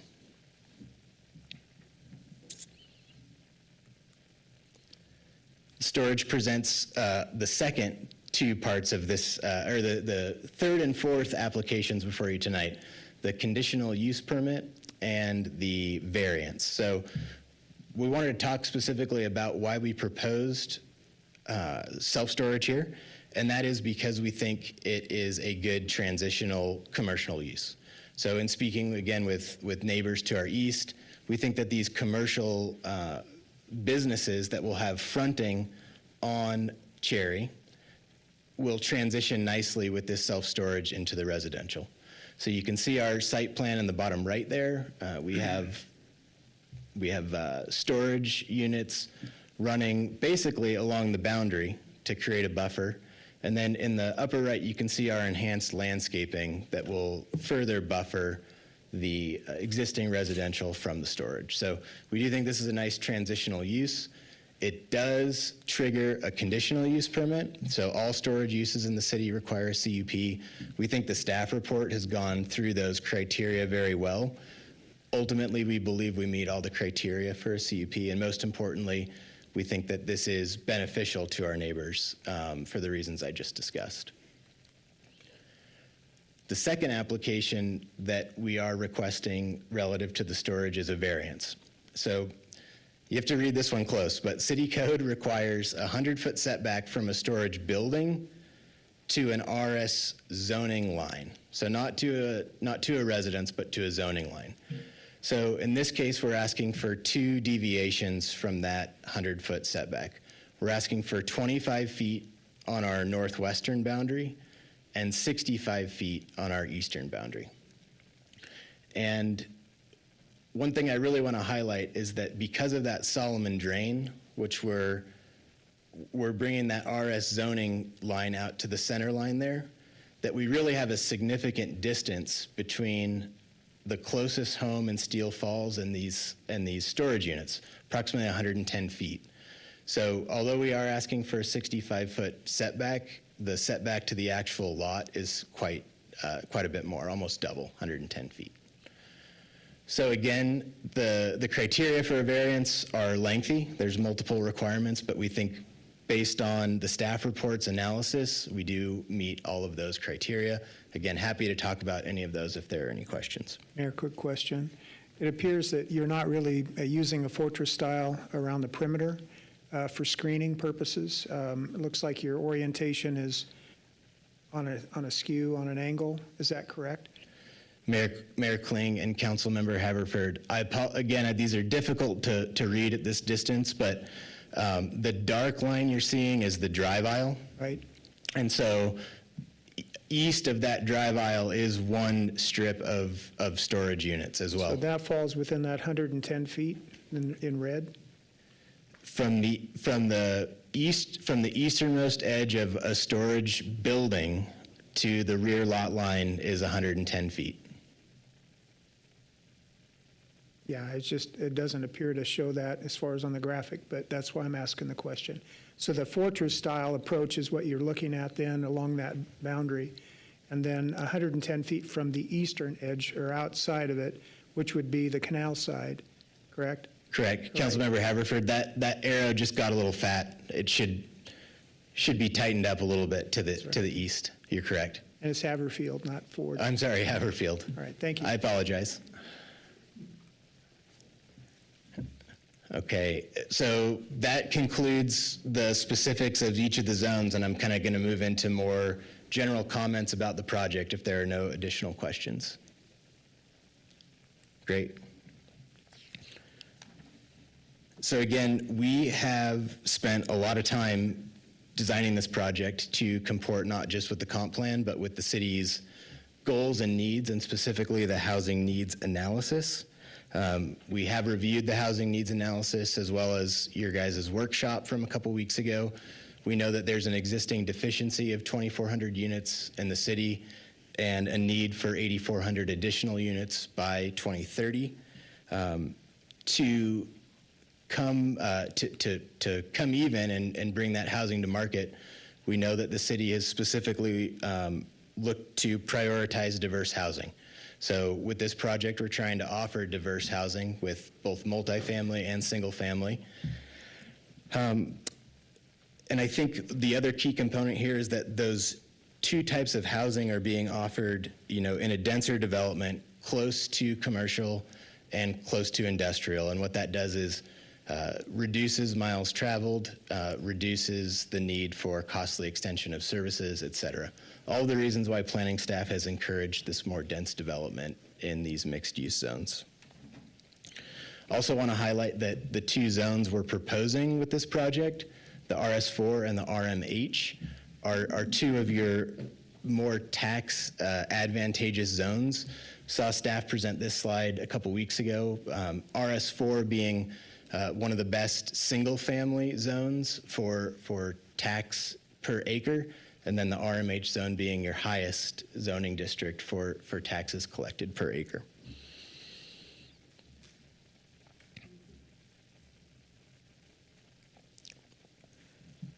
Speaking just briefly again to the project benefits as a whole, we know the city's looking for stable, long-term development that is a benefit to the tax base. Looking at this project and the number of units, the size of the commercial, we think that it will yield approximately $7.3 million in impact fees. And based on our estimations, we're thinking that this is at full build-out and an improvement that would be in the range of $380 million of assessed value. So it would then be producing approximately $1 million in tax revenue annually.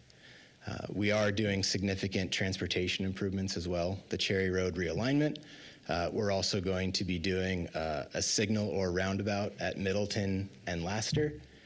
And yeah, just again, wanted to touch on the design of this project to meet the community mixed use comp plan, and happy to stand for any questions should you have any. Thank you very much. Council, do you have any questions?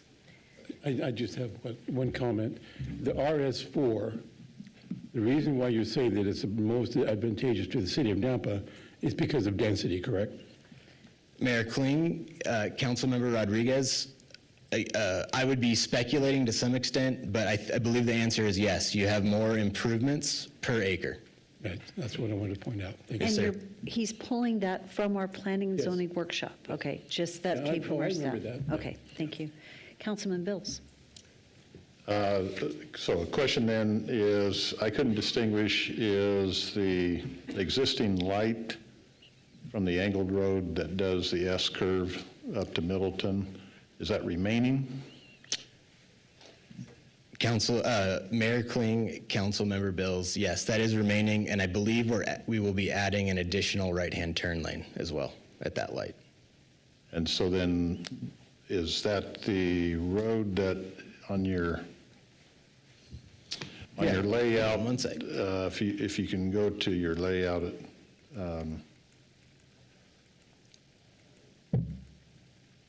right So, there. yeah, Yes. folks traveling north on Middleton would still use that intersection to access this site. It just wouldn't, it would no longer have a connection to Cherry. Okay, so that light and intersection, I mean, there's such an elevation grade drop coming off of that, and so you're immediately going to have an intersection off of an intersection, it appears, and a substantial grade drop. So that was an issue that stood out at me as far as whether that should be, I mean, we could hear from staff or the engineering side as far as that particular intersection, but that was a concern for me just because that grade drop that's there, how that's going to really transition with houses only 50, 60 feet off that area. So that answered my question on that respect. On that same plat or on this same drawing or one that's in our packet, it appears that you have dashed lines and numbering around certain things. I'm not sure if you're trying to highlight some green space areas or some specific. It doesn't, I didn't see where it communicated what those dash squares are. Yeah. What they're about. Councilmember, if you could direct me to a page, I'd be happy to look at it and answer. Well, in our packet, it's 219. In yours, I don't know. Okay. I believe those are just to highlight the amenity areas. So this is a good picture to highlight that. On the map I believe you're looking at, there are dashed lines around those amenity areas and then detailed drawings. So those dashed lines show what the detail is. Okay. So it appears that some of that would be storm drainage areas, combination thereof?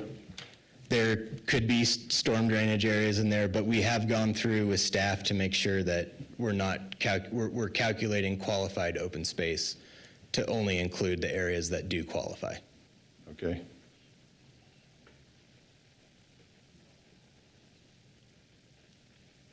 Any other questions? Yeah, that's it's high dense. I understand that. I understand. My main concern is that access where the light is and that grade drop. Not sure how that's going to work. I'm also concerned future, that will become a de facto to get to Cherry Lane to then get to the east. And, I'm not sure about the residential of that versus, I don't think people are going to drive down to Lassiter and then take Cherry to get east. I think they'll de facto go through the subdivision. So just food for thought in terms of how that gets built out or dealt with. So Daniel will be prepared to speak to that because I believe you said that was a staff suggestion. Is that correct? The realignment of Cherry? Lane? Correct. Okay. I So we'll have believe, Daniel. yeah, and I could be wrong, but I believe it's been on the city's radar as a transportation improvement in the capital improvements plan for some time, but there was a lack of right-of-way to do the project, which we are providing. I think we've also laid out the site here, and specifically the internal roads from Middleton to Cherry to be awfully circuitous. I think it'd be a challenge to use that as a cut-through. I just know human nature. I agree. But we're hoping that with it's the shortest distance between 2 points.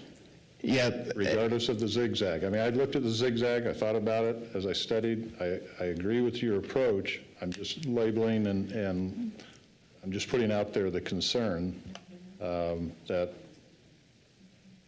may arise for that situation, as well as one of those, that road is being used to get to your apartments. And so you, in event, you guys do good projects. I'm not condemning it. I'm just pointing out 2 or 3 things and for staff to be able to address. Thank you. Thank you. Thank you. Are there any other questions? Mayor, Yes. have you received any kind of information or feedback from Idaho Transportation Department on when they're going to have an on-ramp, on-ramp, off-ramp at Middleton Road, rather than filtering them all through Karcher? Mayor Kling, Councilmember Griffin, I do not believe there's any information we've gotten about an on-ramp, off-ramp at Middleton. I think the goal is to improve Karcher, which is underway, to handle this corridor, this area. And if I could add to that, they typically do not do an added off-ramp on a mile, just a mile away from another one. And so I think, and Daniel, you could speak to this, I think the next one that would even be proposed would be at Ustick. But at this time, I don't believe they would be moving forward doing that. But Daniel, could you answer? So the discussions that have been had, and they are very, very preliminary, it's a mid-stick, so it would not be at Middleton and not be at Ustick. It falls somewhere in between there. But those are very preliminary, and I would not even speculate on when that might actually come to fruition. It's likely to happen in the future, but it's probably not imminent. So probably not at Middleton. Mid-stick. Definitely not at Middleton. Definitely not. Okay. Thank you. Are there any other questions? Okay. Thank you so much for your time. Great Appreciate presentation. As you know, we'll have you back. Okay, Christy, is this yours?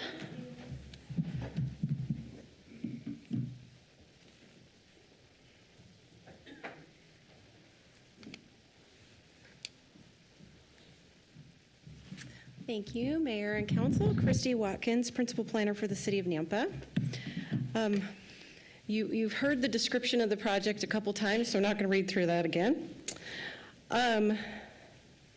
So the property is currently contiguous to the city limits. It is surrounded by Caldwell single-family residential subdivision on the north, BC commercial zoning, and a religious facility on the south. The RS 8.5 Still Falls subdivision on the east, and to the west is Canyon County Ag Land across Middleton Road, as Councilman Haverfield stated. I'm going to, since we're talking about traffic, I'm just going to have Daniel come and address your questions right off the bat. How's that? Thank you. Mayor, Council, Daniel Badger, City Engineer. So they have done a traffic impact study and identified what is needed to be done there. The intersection at the existing Cherry and Middleton that was signalized by the state a number of years ago will remain as that approach. We've had a number of discussions back and forth about that intersection remaining. They obviously have engineering to do with their final plats and that for grading and how exactly that will work. It's likely that they will have some fill coming in there to make that all work. The intersection at Laster and Middleton, we're having ongoing discussions on whether that ends up as a signal or a roundabout, and we'll be involving Caldwell in those discussions as well, as the north half of that intersection would be in Caldwell. The discussion of the existing signal being utilized as the cut through to Cherry, that is the route that they have taken has been specifically designed to be pretty circuitous to discourage that, and we will likely look at traffic calming measures on that to help mitigate and encourage people not to utilize that. Obviously, we can't we don't get to drive the cars for people, and until we get self-driving cars that we can direct, we have to trust people to do what's the most convenient. And so the design of the project is such that we are doing everything we can to make it inconvenient to get from Middleton Road to Cherry through that access. Any additional traffic questions? Mayor, question. Daniel, the current Cherry Lane access onto Middleton Road there at the overpass, is that being retained in some fashion? Yes, so they will retain that signalized intersection there, and it will be generally an entrance into the subdivision, but not designed such to discourage cut-through traffic between that and the new relocated Cherry. So access to the storage, or not the storage, but the IL would be available there as well as on the as well as east down side. at the east corner of that, yes. Okay, thank you. Are there any other questions? Mayor? Yes. What is the deciding factor of whether it's going to be a roundabout or a signal at Middleton and Laster? So there is not a hard and fast rule. The traffic study that they've done shows they are able to meet our level of services requirements with either. And so we will be working with them on what makes the most sense for that area. You have existing signals there to the south as you get to Caldwell Boulevard, and the existing signal there at the existing Cherry alignment. To the north, you have roundabouts going forward, going north. Likely the deciding factor will be just operationally between the existing signals and the roundabout, how that functions, and which will function operate the best from a traffic flow standpoint. During the Southwest Area Plan discussion on Midway, it was talked about that the best practice for roundabouts is light, roundabout, roundabout, roundabout, then light, or maybe it was even during council. I remember that we had, I would love to see a roundabout there. That's what I'm alluding to. So I'm curious if that's where the direction we're going. So this is obviously will be part of the transition point between where we have existing signals and we have existing roundabouts to the north. So with that, we will certainly take that into account as we have that discussion, that would be your preference. So, yeah. Mayor Kling, Yes.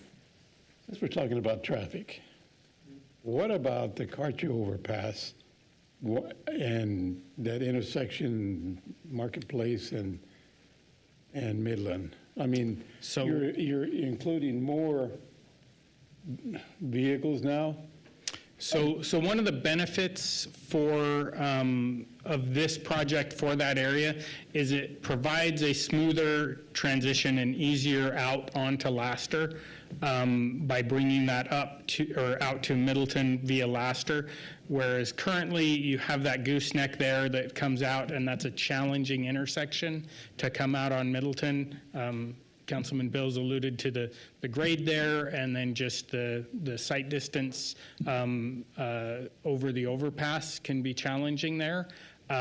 With being able to bring that farther back and bring that traffic all the way up to Laster and then out to an intersection there, it makes it a more attractive direction to go versus what it is now. And so this may help allow for some disbursement of traffic. That being said, it is additional traffic in the area, but it's beyond the scope of the traffic study that they were required to do per the city's policy. It's outside of that scoping. We are continually working on funding options to help improve Midland and Marketplace, looking for grant opportunities and the like to improve that. Yeah, so that's what I was alluding to, is what's the future project for the city of Nampa that would expand, not necessarily the overpass, but the roads getting to the overpass? So this is a nightmare. You know that. I don't have to tell you. And our transportation group is continually working in that area with signal timing, as well as, if I remember correctly, they have funds either in this fiscal year or next fiscal year to start doing some additional traffic analysis and concept level design work on improvements to that area to help grants that we may get to score higher. Okay. Thank you, Daniel. Thank you. Are there Questions, Mayor? Okay, Haverfield, was that Haverfield and then Bills? Okay, thank you. So street improvements on Lassiter and Middleton Road long-term, is that a detached 10-foot sidewalk? Yes, those are, the Laster would be a collector, Middleton is an arterial, both of which require a 10-foot side path. Okay, and then the portion along Middleton Road, it says not apart. It's a similar type of a scenario that we had on Greenhurst. You see it there, where this is that's not the a part of the existing development. home? Yeah. Are we going to have the same issue that we had on Greenhurst as far as with not having a continuation of that sidewalk? That is not part of their proposed project, so yes, we potentially do. Okay. I know that was pretty sensitive to the council as far as on the Greenhurst property, so thought I'd point that out. Councilman Bills. So Daniel, follow up on a couple of three things. One, the not apart, or that could be one that we could ask applicant if that not apart is selling the property, or if that right of way can be obtained for continuity's sake. The next item is Lassiter. Who's going to control that road, Nampa or Caldwell? Laster is the split between us, so it would be joint, and we would likely come forward with with the highway districts that we deal with, we have an agreement where on these joint roads, we delineate, okay, the city will take lead jurisdiction on these roadways, you take them on this, try to equal out the lane mileage, so we're not causing an increased maintenance burden on either jurisdiction. I would anticipate that we would have the same type of agreement with Caldwell for Laster. Okay, and that would be all the way to Midland, or just in front of this project? So ultimately, yes, it would be the entire length of Laster from Middleton to Midland is where the boundary line is, would be the center of that is the boundary line between Caldwell and Nampa. Is Lassiter improved to Midland? So it is improved.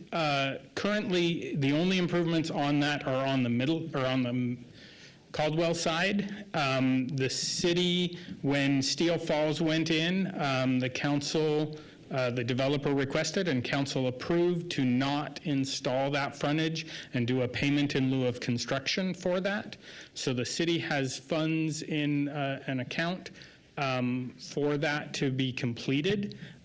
With this project going in and the completion of Adams Ridge, which is there to the northeast, when that comes out to Midland, which is happening soon, I believe, within the next couple of years, I believe, we would then likely put together a project, or we may work with this developer to provide those funds to them and have that completed out. I just see there's trying to take Cherry Lane to Lassiter and the improvements on Lassiter not being completed.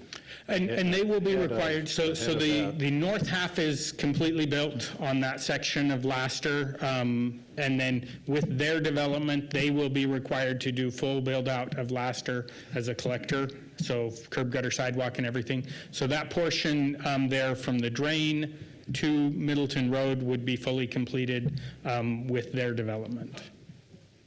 Okay, but what about, but it's still unknown based on how the projects continue to go and get finished timing-wise when the east portion of Lassiter over to Midland is going to.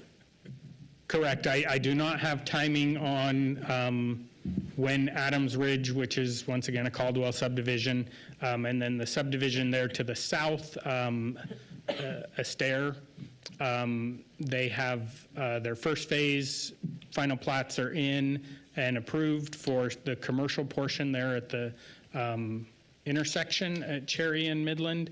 But while we've approved plans for the remainder, they haven't indicated a construction schedule for that yet. Okay. Okay. I'm just thinking about the reroute, so appreciate that. Thank you. Any other questions? Mayor? Yes, Councilman Griffin? Looking, because the traffic study's still under review, do you have a ballpark number, the net increase or net decrease of vehicle trips going into Karcher and Marketplace from this development? So I do not have that off the top of my head. I can certainly, after I sit down, I can review the traffic study and give you a ballpark. Okay. Are there any other questions of Daniel? Okay. Daniel, thank you. Christy, we're back to you. Thank you, Mayor and Council. Moving on. Next is the correspondence that we received. We did receive some public input from a few of the folks that live there in Steel Falls. Their comments included concerns with selling and developing the project off in pieces, Cherry Lane speed limit that is too high right now. They would like a stop sign, light, or roundabout at the entrance to the Steel Falls subdivision on Cherry Lane. GIS had some comments about street names. CenturyLink stated that if there are any potential conflicts, that it would be up to the developer to relocate their facilities. Valley View School District is concerned about capacity at the schools that will support this development. Engineering has their standard comments regarding construction, access, drainage, irrigation, water, sewer, etc. The fire department indicated that this project is 2.4 miles from fire station number 4 with an approximate response time of 8 minutes. Build out of the residential area will provide the fire district with $1,186,219 in impact fees, and the industrial and commercial development will be determined by the square footage of each building at the time of the building permit. The overall concept plan shows potentially 2,120 residents that might increase the personnel demand for 2.1 firefighter positions. The police department has indicated that with the 2,100 residents added, they would like a commitment to fund 2.53 additional officers and 1.32 additional support staff. So the property is located in an area that is designated as community mixed use and adjacent to medium density residential. The purpose of these designations is described as combining residential and commercial uses together for more convenient neighborhood services. The RS4 zoning proposes to stretch the medium density residential from the east to accommodate that single-family residential zone. The zoning districts that fit in the community mixed-use land use designation are the RMH, the BC, and the IL. There are a number of guiding principles found in the comprehensive plan that are outlined as facts in your staff report. A few of those being defined density, smart growth principles, building design, housing affordability, and the need to provide a variety of housing types with strategies on how to achieve that. The comprehensive plan defines compatibility, it defines residential areas, and it defines convenient neighborhood commercial strategies. All of the guiding principles outlined in the comprehensive plan are found by staff to be met by this project. So there are quite a number of variety of uses within this area. There is a middle and an elementary school on Ustick Road. There are large county residential lots. There's agricultural land. There's medium density subdivisions. The Farmstead apartment complex is to the southeast. There's a religious facility to the south. There are storage units in Caldwell to the north. And there is existing and future commercial development going on in the area right now. The Valley View schools that would be serving this property would be Desert Springs Elementary, which is 0.83 miles away, Sage Valley Middle School, which is 0.66 miles away, and Ridgeview High School, which is 3.7 miles away.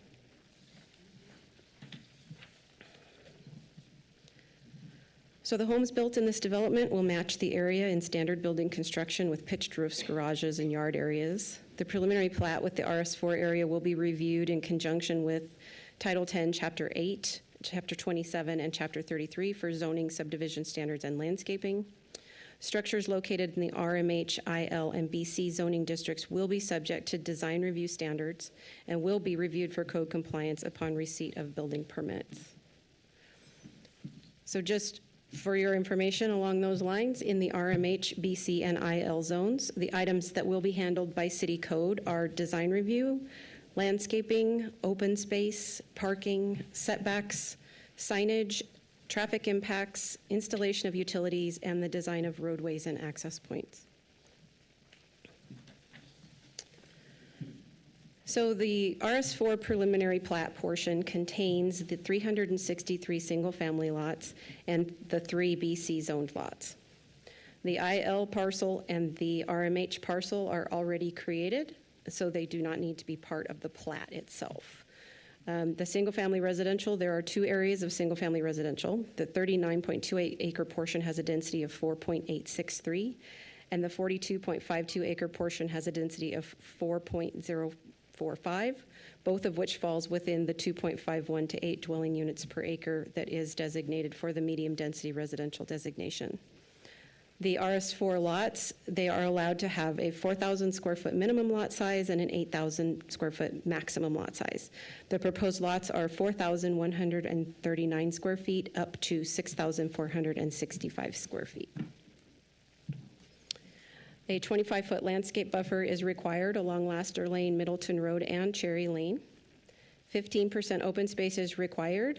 They have provided 17.39 acres in open space, which is 21.25%, and he walked through those amenities with you already. Back to our annual report information. As you know, the current housing shortage is 2,440 units. By 2030, if we continue to grow at the rate that we're growing right now, we will be 10,870 units short. This plat proposes 363 lots, and the RMH parcel, which I don't have any information on at this time, would provide another small amount that would make a dent in our upcoming needs. And then, of course, you are familiar with the tax revenue by zone. So for the public storage facility, it does require a conditional use permit to be reviewed and approved by City Council. And then the variance for setbacks will also be reviewed and approved by City Council. So we'll start with the conditional use permit. The property there that says Phase 4 is the one that is the BC zoned storage units. This project includes a 4.53 acre public self-storage facility. It is a low-intensity use that generates very little traffic and minimal noise. The proposed storage facility is strategically positioned to buffer between the commercial uses along Cherry Lane and the Steel Falls neighborhood to the east. The project proposes 35% of the site in storage and 65% in other commercial uses. The commercial uses are located between the storage site and the public road, and it is not located within 2,500 feet of the property line of any existing storage facility in the area. So the criteria for a conditional use permit is that the proposed use is supported by the comprehensive plan, which it is, that the design, construction, and operation and maintenance of the property and project will not adversely affect the intended character. The project will be required to meet design standards set forth in Nampa City Code. And just my personal opinion, storage units are a great backyard neighbor. They're very quiet. That the proposed use will be served adequately by essential public facilities and services. City utilities and emergency services are available to this property. The proposed use will not be detrimental to the economic welfare of the community. Storage facility is not located within 2,500 feet of an existing storage facility. As noted in our code, that would immediately put them out of the running to even ask for this. The project adds 65% of other commercial uses to the project. Code requires 25% of other uses.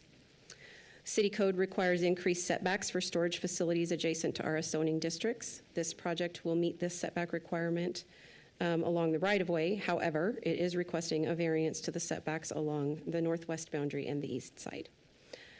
Residents of Nampa are in need of storage services. Neighborhood services are encouraged to be located within close proximity to residential neighborhoods through our comprehensive plan. The proposed use will not involve activities or processes, materials, equipment, or conditions of operation that will be detrimental to any person's property or general welfare by reasons of excessive traffic, noise, smoke, fumes, glare, or odors. Public storage facilities do not create any of those impacts. A traffic impact study has been prepared and reviewed and approved by city staff. So that's the conditional use permit. The variance, the first one is for a reduction from 100 feet to 25 feet along the northwestern boundary, where it is the proposed RS4 boundary into the preliminary platted section of this project. And then the second one is 65.2 feet instead of 100 feet to the center line of the drain, which is where the RS 8.5 zoning boundary is currently. That puts them a total of 110 feet from the fence line of Steel Falls. So there's another larger shot of that. So the criteria for a variance, the literal interpretation and enforcement of the regulation would result in practical difficulty or unnecessary physical hardship inconsistent with the objectives of this title. Case law has typically concluded that physical hardships are based on shape, size, or topography of a parcel that prevent the property from developing in a way that is permitted for other properties within the same zoning district. Therefore, a practical hardship must be found to exist. Staff finds that this criterion is met because of the realignment of Cherry Lane through the middle of this project, which creates a unique shape and size of property allotted for the storage facility. There are extraordinary site characteristics applicable to the property involved or to the intended use of the property, which do not apply generally to other properties classified in the same zoning district. Staff finds this criterion to be met because storage units in and of themselves are not a typical use that have more restrictive requirements per city code. BC zoned commercial properties typically have a 10-foot setback from a residential zone. And because the shape and size caused by the realignment of Cherry would make that 100-foot setback from the zoning district difficult. The third one, the literal interpretation and enforcement of the regulation would deprive the applicant of privileges enjoyed by owners of other properties classified in the same zoning district. Same criterion as the previous one. The granting of the variance will not constitute a grant of special privileges inconsistent with the limitations on other properties classified in the same zoning district. Staff finds this criterion to be met, again, because of the unique topography of this project. The granting of the variance will not be detrimental to the public health and safety and welfare of or materially injurious to properties or improvements in the vicinity. Staff finds that public storage facilities will not cause injury to neighboring properties. So there are 4 criteria to be found when determining the appropriateness of annexation. In this case, all landowners have consented to the annexation. The property is contiguous to the city limits. The comprehensive plan does include this area within its impact area boundary, and the project does comply with the established memorandum of understanding currently in place between the City of Nampa and the Nampa Highway District. There are 3 criteria to be used in determining the zoning. The proposed project is in harmony with the comprehensive plan. It does propose compatible uses. It is in the interest of the public because it proposes a development that will provide a variety of housing types and neighborhood services and a residential subdivision layout that complies with adopted city codes. It has city services and utilities readily available, and traffic infrastructure improvements are required to be completed. City staff concludes that all of these criteria are met through the facts that are stated in your staff report. These are the conditions of approval as listed in your staff report. And these are your potential motions. I have broken these motions up, and I would really appreciate if you'd read your motions off the screen because they have all the right application numbers and everything aligned with the annexation and zoning and the preliminary plat. And then there's a separate motion for the conditional use permit, and then there's a separate motion for the variance. So if we can work through those, denial of the annexation and zoning basically takes the other 2 applications off the table. So we'll start there. If you have any questions, I'd be happy to answer those for you. Thank you. Thank That you. was a great job. Thank you very much. Council, do you have questions for Christy? Yes. Christy, just an observation, development to the north, which is Caldwell, it appears to be similar size lots to what's being proposed in the RS4. Is that correct? Mayor, Councilman Haverfield, that is correct. Okay. To the east, Steel Falls is an RS 8.5. Is that what I was able to read? That's correct, and that was done in the early 2000s. And so we averaged lot sizes at that time at 8,000, and there was no maximum. Okay. So there is a variety of lot sizes in the Steel Falls subdivision. So when I look at the number of lots that are along that, the canal, whatever that is, it seems to be about double as far as the number on this side versus the Steel Falls side. I'm surprised that, and maybe there'll be comment made by those folks. I just know in the past they've had sensitivity to, smaller lots. Is it the intention, and maybe the applicant can speak to this, are those to be 1-story units as far as just on that side and those 19 lots, or are they going to be 2-story? These are all detached, correct, except for the RML? Councilman Haverfield, yes, they are all detached. We have not had a discussion about single-story. That's certainly a condition we can put in the DA if that's something that you're able to negotiate with them. Okay. And then my last question, then, I forget what that was called, that open drain. What irrigation district is that? That's Pioneer Irrigation. Pioneer. Have they weighed in as far as on the decision to be able to reduce the width there of the right-of-way? Are they okay with that? I'm not quite sure what you're referring to, because I don't think they're planning to reduce any, on the roadways, you mean? No, the 100-foot separation was being reduced down on the curvature on that east side. Oh, okay. So, Councilman Haverfield, it's not being reduced. The RS4 or the RS 8.5 zoning comes to the center line of the ditch. Right. The way the code reads is it's a 100-foot setback from a zoning district. Okay. So that's the center line of the ditch. They're proposing 65 feet from the center line of the ditch to the nearest storage facility. Okay, what about to the RS4?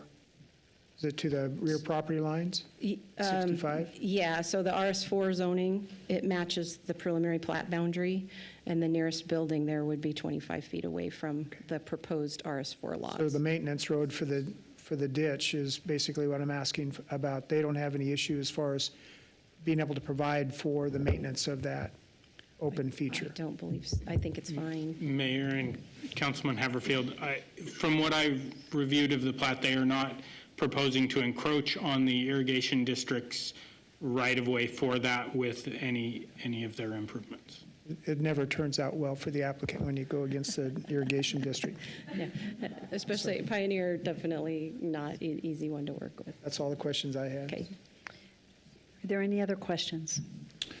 One other observation I was going to make, it appears that I've answered my own question as far as the not apart portion. It appears that there might be a pathway that goes to the east, up to the north, and then back to the road. So there is a pathway for someone to walk around that parcel that's not a part of this project. Great, yeah, I think they probably were ready to speak to that. Thank you. Okay. Councilman Bills, did you have a question before we step into public hearing? Yes, Daniel? It would appear where Lassiter hits Middleton Road that if that becomes a roundabout, is there something in the documents and the approval that are going to deal with possibly the need for additional right-of-way at that corner or intersection, or? So they will be required to install that, and if that requires them to shift some of the lots around there, we would deal with that in the final plat to make sure that it still provides the room that it would be necessary for a roundabout there, yes. Another question for you is, if Cherry was, I mean, it just seems like, I hate redesigning, or it just seems like Cherry going between the RMH and the IL in the fact of using still the light,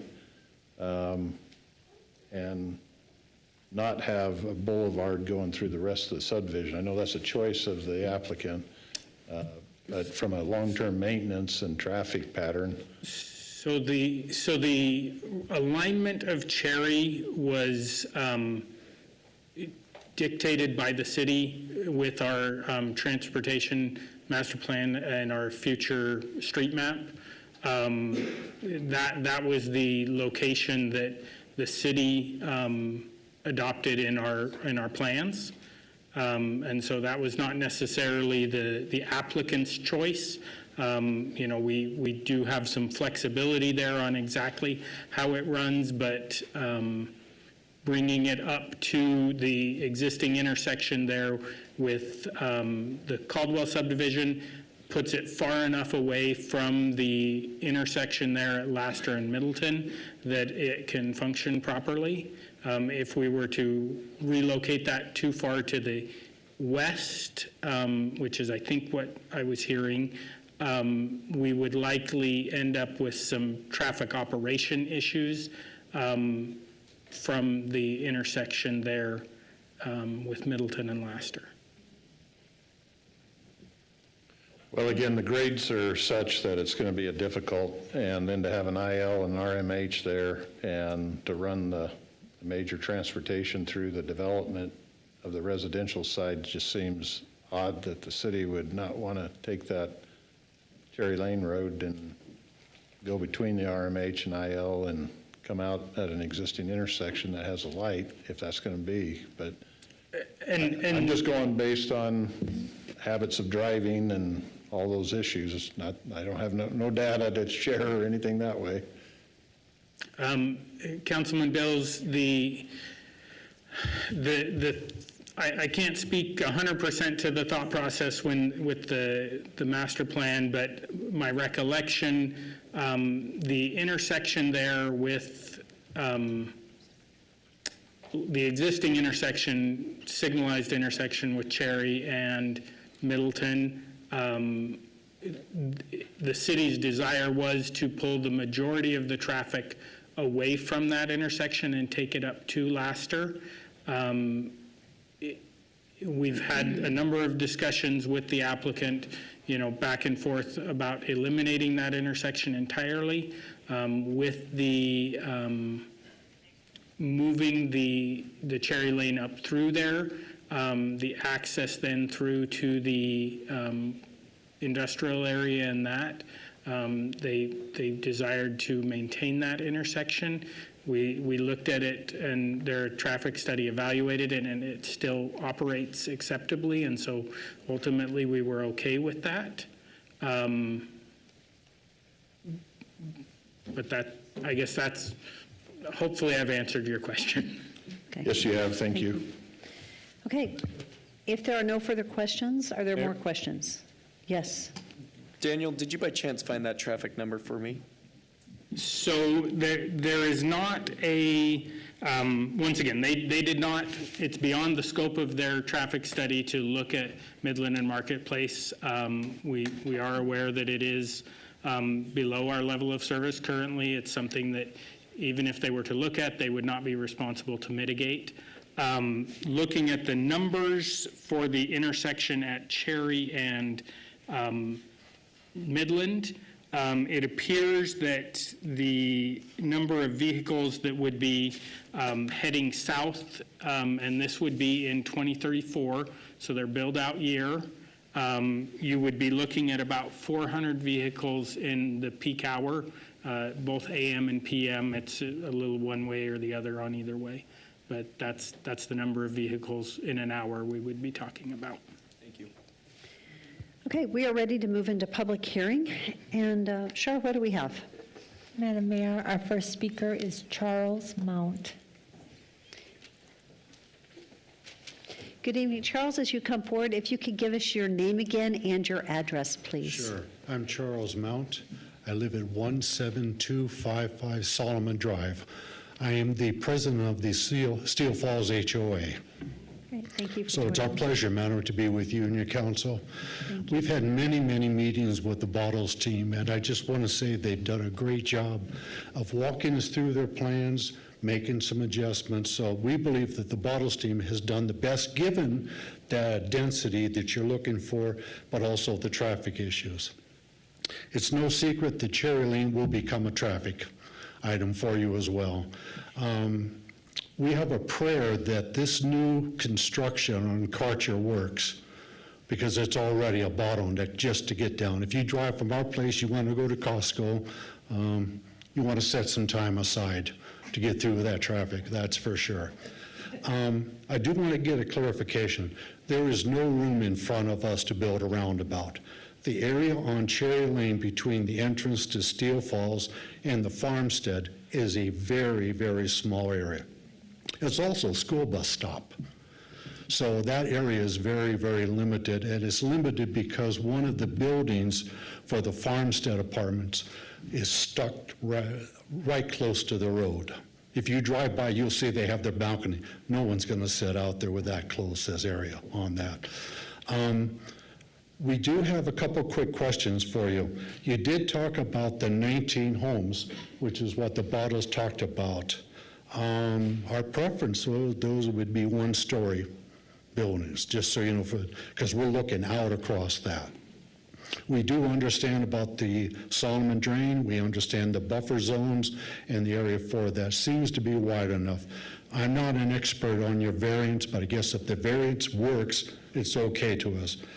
I do want to point out that when you are coming out of our subdivision and you turn right, there are 5 single-family homes that have been there for quite some time. And then you have the farmland.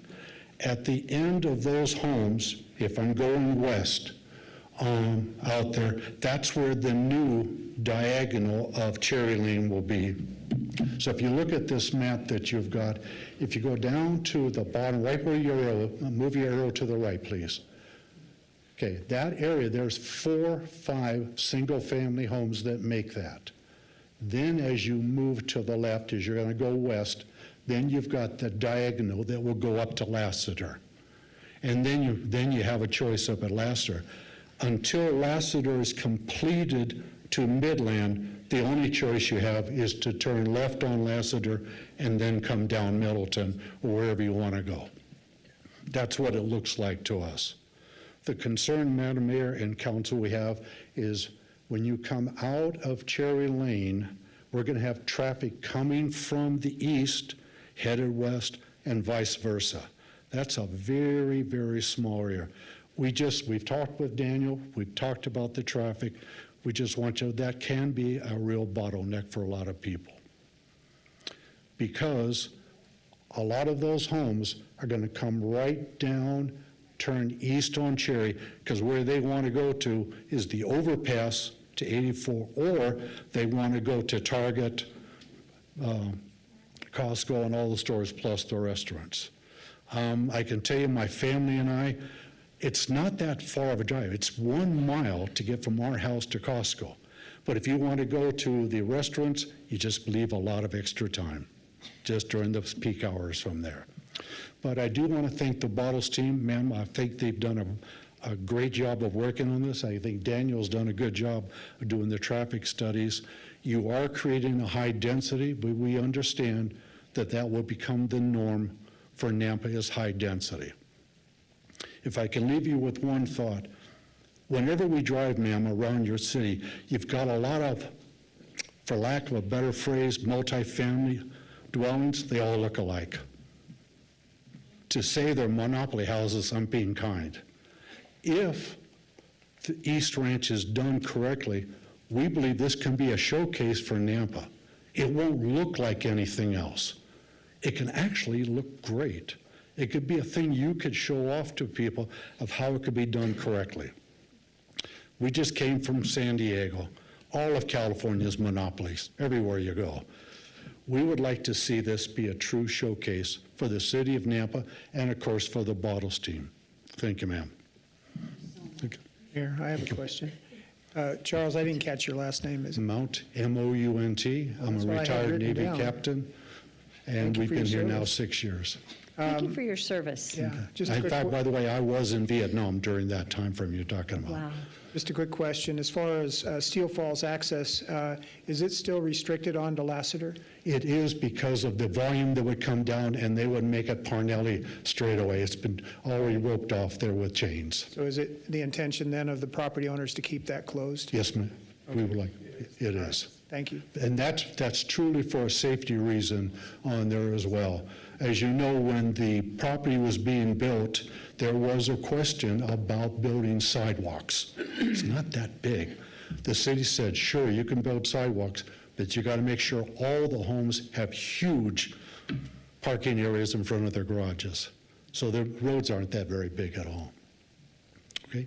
Any other questions? Thank you so much. I don't think so, but thank you. Thank you. Appreciate you being here. Madam Mayor, our next speaker is Becky Jordan.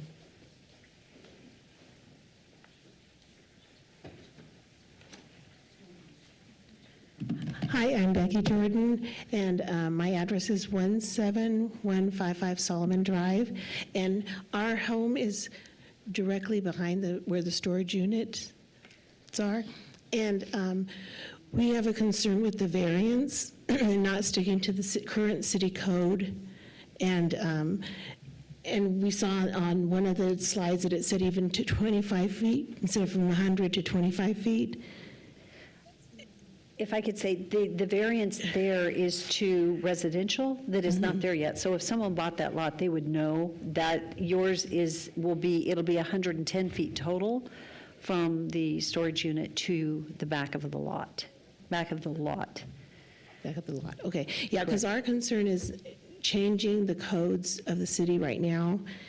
It will set a precedence for other developments. We would request that you would keep the code the way it is right now, instead of allowing a variance, because I know for future storage units, they're gonna wanna decrease their variance as well, and that code was set up for a specific reason. And we would just request that you look at that variance again, and we would like it kept the way it is currently, the code, instead of having the city change its code. And that would be our main concern.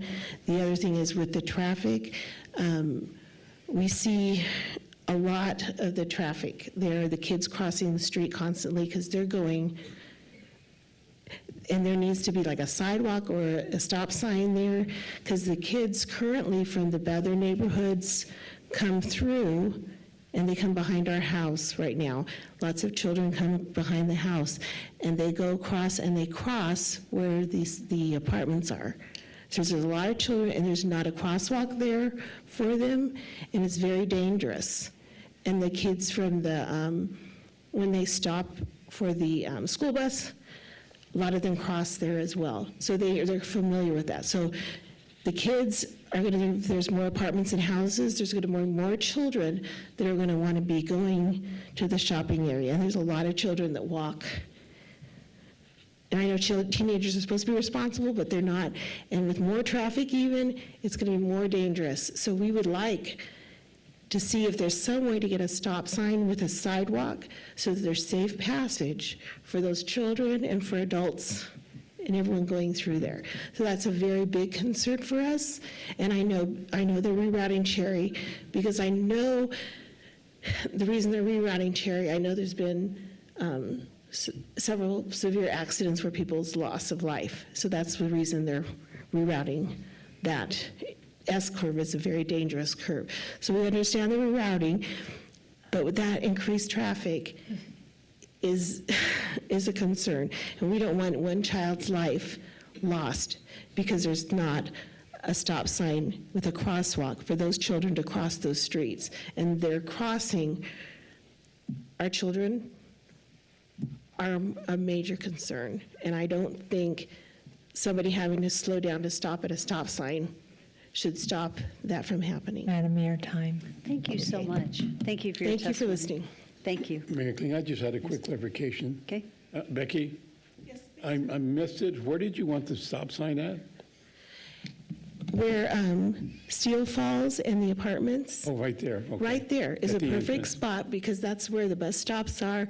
That's where the children go. The walkway behind our house comes from there, and so all the children walk down that area. Okay, thank you. Thank you. So Daniel, we may ask you, because that actually becomes a city issue if you were to put in a stop sign or a rapid flashing beacon. So you might speak to when we're done with public hearing to that, if you don't mind. Thank you. Madam Mayor, we do not have any more advanced signups. Thank you. Is there anyone here that had, yes? Okay, so I see a couple. So go ahead and come forward, give us your name and address, and we look forward to hearing from you, and you can go next after. Thank you. Mayor. My name is Mark Vanderslice. I live at 17145 Solomon Drive in Steel Falls. I have three concerns. Hopefully I can get to all three. First is the traffic, as mentioned, at Steel Falls and Cherry. With 2,100 new residents of the East Ranch development, that's estimated in the traffic impact study of 1,700 trips during peak hours. The traffic impact study does underestimate the traffic eastbound on Cherry by almost 50%. It's just a calculation error. I've brought it to the concern of the planning department. I don't know if it's been corrected. With the additional trips on Cherry Lane, it puts the level of service at that intersection at a D level.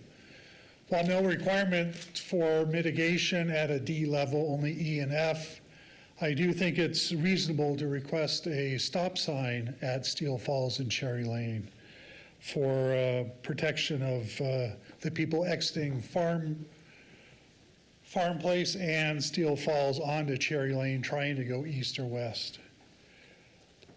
The traffic on Cherry Lane is estimated only to be 50% of the people using it from the new development. I think that's going eastbound. I think that's underestimated also, because I know when I leave Steel Falls, less than 5% of my trips go north on Middleton or Midland. Everything either goes east further down or to the south. So I think there's a big impact on the traffic in front of Steel Falls. My second concern is the response time of the fire department. The 8 minutes as estimated by the fire department is well outside the 5-minute requirement by their own strategic plan. So that 3 minutes can be life and death of somebody. So with 2,000 additional residents, I think it's reasonable to come up with a plan to reduce that down to the 5 minutes or better. And the third is rather new to me, is a concern over the piecemeal development that happens in the area. It seems like the residential portions get built very quickly, and the industrial and commercial are kind of left to fester and just hang out for a while with no activity going on. And if that project is to include the business commercial as a benefit to the neighborhood, I think there needs to be a way to tie the two together. Madam Mayor, time. Thank you for your time. Thank you very much for taking time to be here. Go ahead and come forward. Thank you.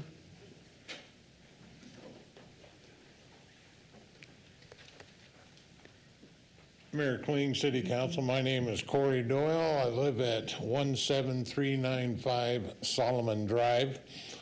And while I would like to look at cornfields forever out my back window, I got to agree with our HOA President Charles. This Bottles and his team worked very well with us with the 3 group meetings. Those of you that were on council when the development to the east of us came about, you saw how vehement Steel Falls was against this.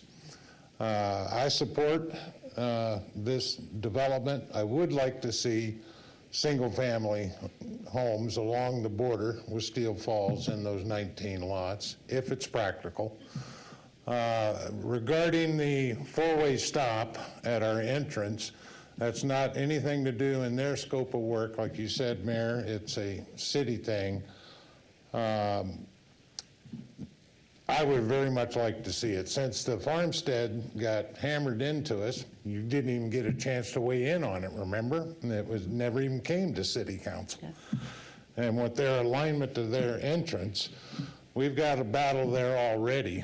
And then a 4-way stop would be very good. Something else that would lighten this whole Cherry Lane issue is if and when Lassiter got pushed through to Midland. Currently, that little house, that little old farmhouse would have to be destroyed. I was looking on OnX, that's owned by the city of Caldwell. So it's not a matter of that guy not wanting to sell. So it's just a matter of getting Nampa and Caldwell together to punch that through. And all that Adams Ridge, all these other people, and a lot of this new development is just going to scoot right up Lassiter to get to Midland and to get to, the marketplace, the freeway, yada, yada. That's it. Thank you. Thank you for sharing tonight. Is there anyone else that intended to testify this evening? Go ahead and come forward.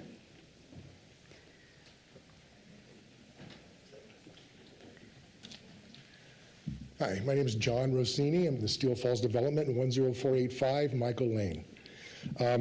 On the back of Corey and Charles, Bottles Group has done a great job of meeting with us 3 separate times, giving us the opportunity to speak up and voice our concerns. In regards to that, like Corey said, looking at a cornfield and seeing all the birds and seeing all the wildlife is nice. But when we moved there in 2000 into Steel Falls, we knew it was just a matter of time that something went in there. And our concern was what and who's going to do it. Well, they've been doing a great job and they've involved us in it and we appreciate it.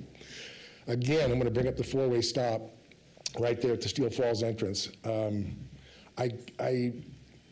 agree with Becky in the sense that I hate to see something have to be done because someone gets injured or we lose a life. I think that 4-way stop there is necessary from a safety standpoint, and just for people to be able to just get in and out. It's bad enough that we're going to have extended amount of traffic because of development, because of the number of homes and people in the area and cars in the area. But there has to be some kind of order in that area, or else my concern is the value of my home, because who's going to want to buy a home if I want to sell if it's almost impossible to get in and out of there, and it's a safety issue. Thank you very much. Thank you. Thank you for being here tonight. Thank you very much. Is there anyone else that had intended to testify this evening?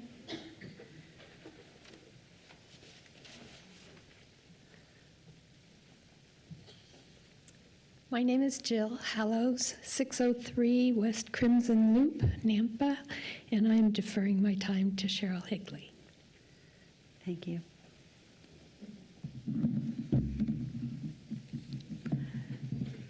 Good evening, Madam Mayor and Council. Please take out the handouts that I brought earlier so you can refer to them. And Cheryl, as much as we know you, we still have to do that address. Oh, I'm going to do it. Oh, you are? Okay, thank you. I just want them to be working on that while I'm saying my address so that they'll have them handy. I'm Cheryl Higley at 12441 South Abbott Downing Way. As shown on page 1 of the handouts,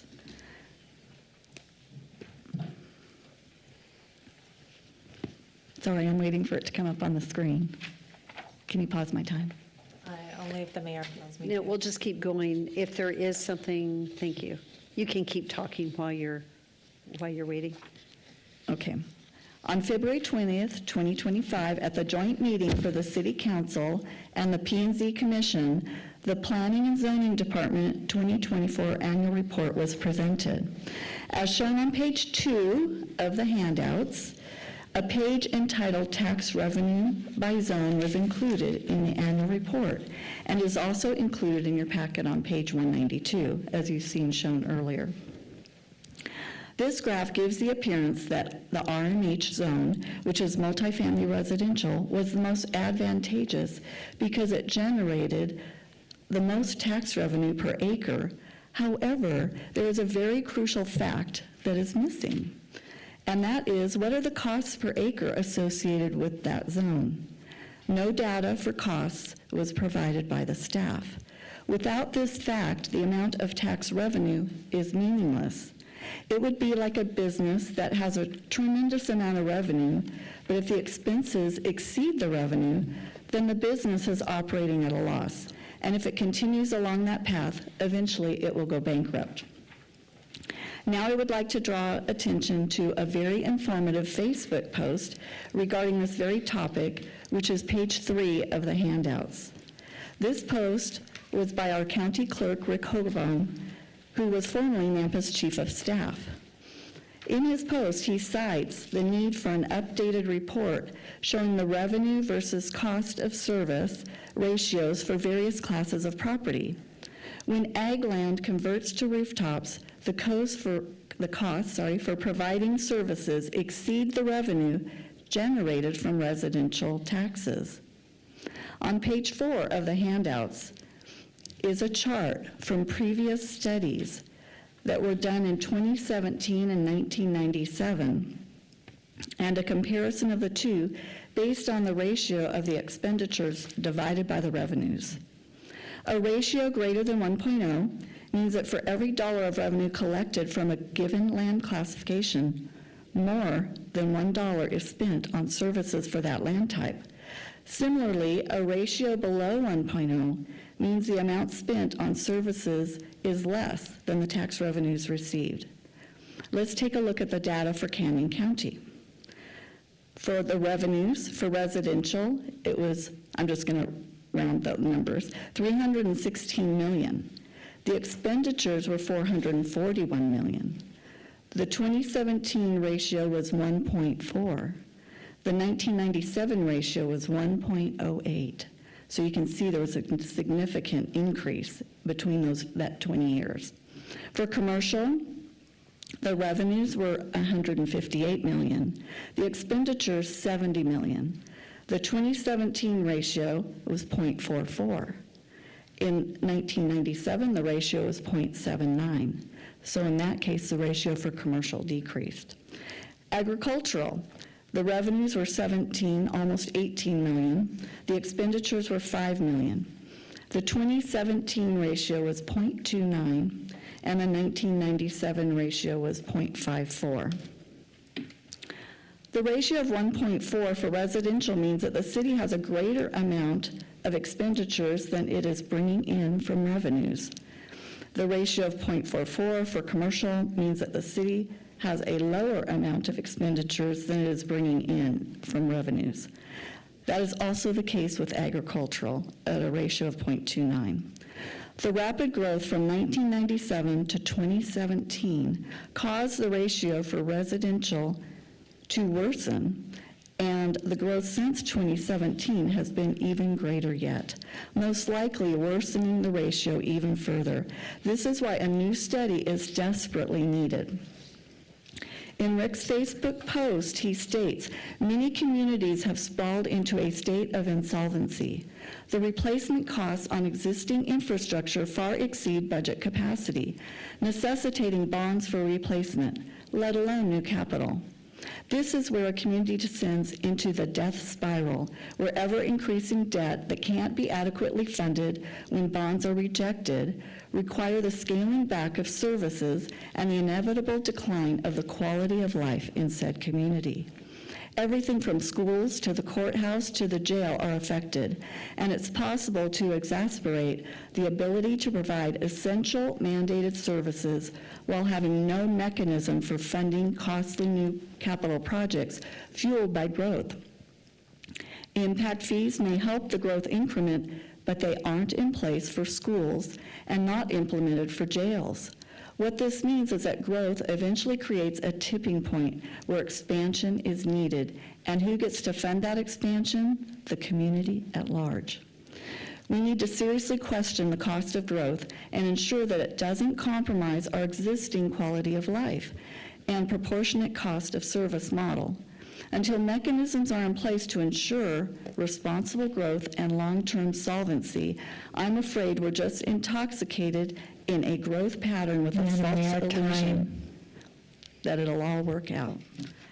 So I agree with his statement, and I would ask that before approving any further developments, that a study be completed as he's suggesting. Thank you so much for your consideration. Thank you. Is there anyone else that had intended to testify this evening? Seeing no one, this is an opportunity for our applicant to come back and provide some closing remarks.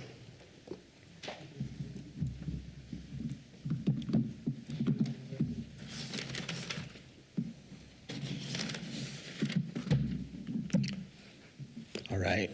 Thank you, Madam Mayor and Council. Jeff Bauer, 601 West Bannock. Try to address the comments in order, but I think I'll touch on two things to start that we heard from multiple public commenters. First, the stop sign at Steel Heights and Cherry. I think it was recognized by all those commenters that that is a question for the city, not necessarily for this project. We did have our traffic study that intersection, specifically the analysis of whether a stop sign was warranted. It was not, but we do not have a preference one way or the other whether there's a stop sign or not, and we would defer to the city engineer on that. As it relates to the single-family lots on our site that otherwise border Steel Falls, the existing residential, we heard a couple comments that there's a preference there for single family only in our development agreement. That's the first request we've heard from neighbors for that specific condition, but we are amenable to that. Councilmember Haberfield, I know you brought it up, if that's something you would prefer. Did you say single family or single level? I'm sorry, single story. Okay. That's correct. Thank you. I could go to the slide, but we did show that there's significant separation there. And this gets to some of your other questions. With the Solomon Drain, we are not encroaching on any of the irrigation district's right-of-way. And from rear lot line to rear lot line, we're about 130 feet. So just for clarification, if we were to be single level on those lots, you're going to be able to be two-story on the others going across, and then three-story at the RMH. Is that correct? Correct. We're only speaking to I believe it is 19 single-family lots that the rear lot line would be adjacent to the pathway there. Okay, and that's kind of what I was thinking. I know in past conversations with the folks from Steel Falls, there was a concern about their view more towards the foothills, Bogus Basin and such, and so one story was preference. And so when I was looking at this, if we're not going to reduce the lot count to be more compatible with the larger lots in the RS 8.5, then potentially maybe a one-story patio home approach on those lots would be a good approach. So that was just going to be my thought. Yeah, and we agree, Councilmember Haberfield, that if that's a condition, we would willingly accept it. Yep. Thank you. Next, I wanted to briefly address the out parcel on Middleton. There is an out parcel there, not part of our project. We did see the connectivity issue there, the pedestrian connectivity, and so there is a detached pathway that goes on the south, east, and north border of that of that out parcel to provide safe pedestrian connectivity. It is a bit of a walk around, but we're doing the best we can with the area that we have.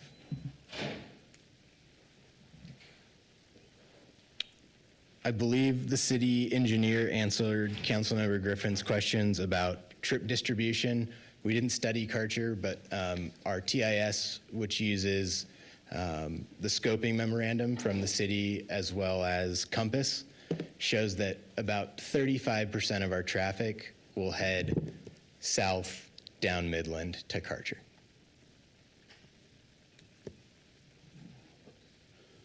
And again, Councilmember Haberfield, I think these questions are answered, but the density of the developments north on the other side of Laster are around 4 units per acre, so really consistent with what we've proposed. And you hit the nail on the head with the density for Steel Falls. So the RS4 is all detached housing, correct? Correct. Okay, thank you.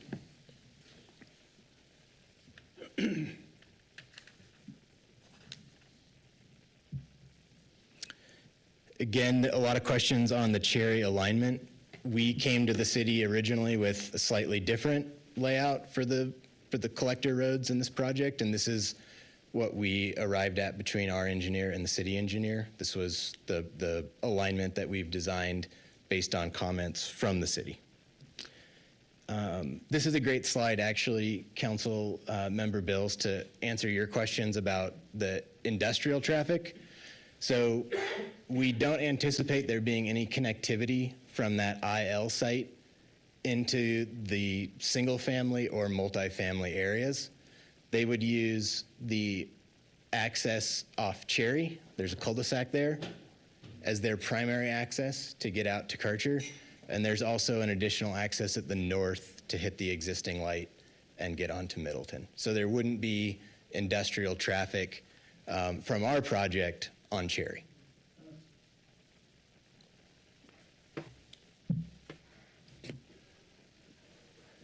Question, Mayor. So what was your original plan for the entrance and exit then? Mayor Kling, Councilmember Rodriguez, of the industrial area? Mm-hmm. Very similar. What our original plan had Cherry bending earlier and essentially connecting to Middleton instead of Laster. Oh, I see. Yeah. But again, per the city engineer, and I think his comments made a lot of sense today about intersection separation, I think what we have is the best, safest alignment. You think the first, your position was the connectivity was better your way rather than the second way where the city decided? I don't think that's necessarily our position. I think the point I was trying to make is that we've looked at this and sliced it a lot of ways. And based on our engineering team and your engineering team, I think we all agreed that this was the best, safest alignment to move traffic the best. Good compromise, I guess. Okay. All right, thank you. We want to, again, thank Mr. Mount for his comments. We agree, again, to the single-story restriction. As city staff mentioned, all of the multifamily will go through design review. This is an integrated mixed-use project with single-family and multifamily. We want it to be a showcase, like Mr. Mount said. And I think when you have that interface with single-family and multifamily, it becomes very important that it be extremely high quality to maintain the value of the single family as well. One of the benefits of mixed use. So we will, of course, put our best foot forward to make this a great project for the city. As to Ms. Jordan's comments on the variance, I think the concern there was precedent and whether or not, this was going to be something that would become ubiquitous for all storage requests. And I think, you all know that each one of these conditional use permits or variances stands on its own. You have very specific criteria that look at the specific facts. So I don't think you'd be concerned with this being a precedent. Shown in our slides that really with the setbacks that we have, given the Solomon drain, the project really does comply with the spirit of your code, which is 100 feet of setback from a building to a residential lot. I'm sorry, Mayor, is there a pathway extension along that Solomon drain that's connecting back to the east? Do you know? Councilmember Haverfield, so there, on the east side of the Solomon Drain, there's an existing pathway. Okay. We do not have any proposed crossings from pathway to pathway. Okay. Thank you. Okay, real quick, again, traffic has been talked about at length, and I think the city engineer's done a great job, but we appreciate his comments. Again, we know of no issues with our traffic study. We believe that it counted all traffic correctly. It was approved by the city. Fire has provided a specific comment letter on this project, not raising any specific concerns, acknowledging the response time, and nonetheless saying that they could support service here. We do have a development agreement as part of this project. Some of the concerns have been, hey, you approve this now, and they sell a portion of this project to a different developer, that other developer can do whatever they want. I think you all know that's not the case. Our development agreement in this case is going to keep this concept plan in play. We put restrictions on the number of square feet of commercial, the number of units on the multifamily, and ultimately the number of units on the single family.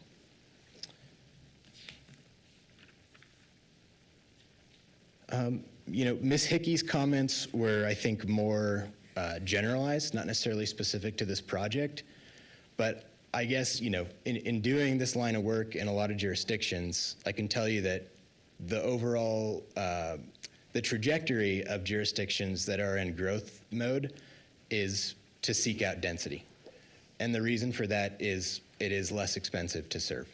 It's common sense that if you have 700 units densely, in a single area that's an enclave that already has roads, already has sewer, already has services, you aren't going to spend the money to extend service, and you're going to spend less money maintaining roads, utilities, et cetera.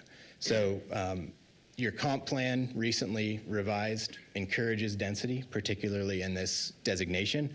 And I would be speculating, but I'm sure that's the reason why, is the city realizes that you need houses, and it's expensive to serve folks, and it's more efficient to do so in the city core and in a more dense pattern.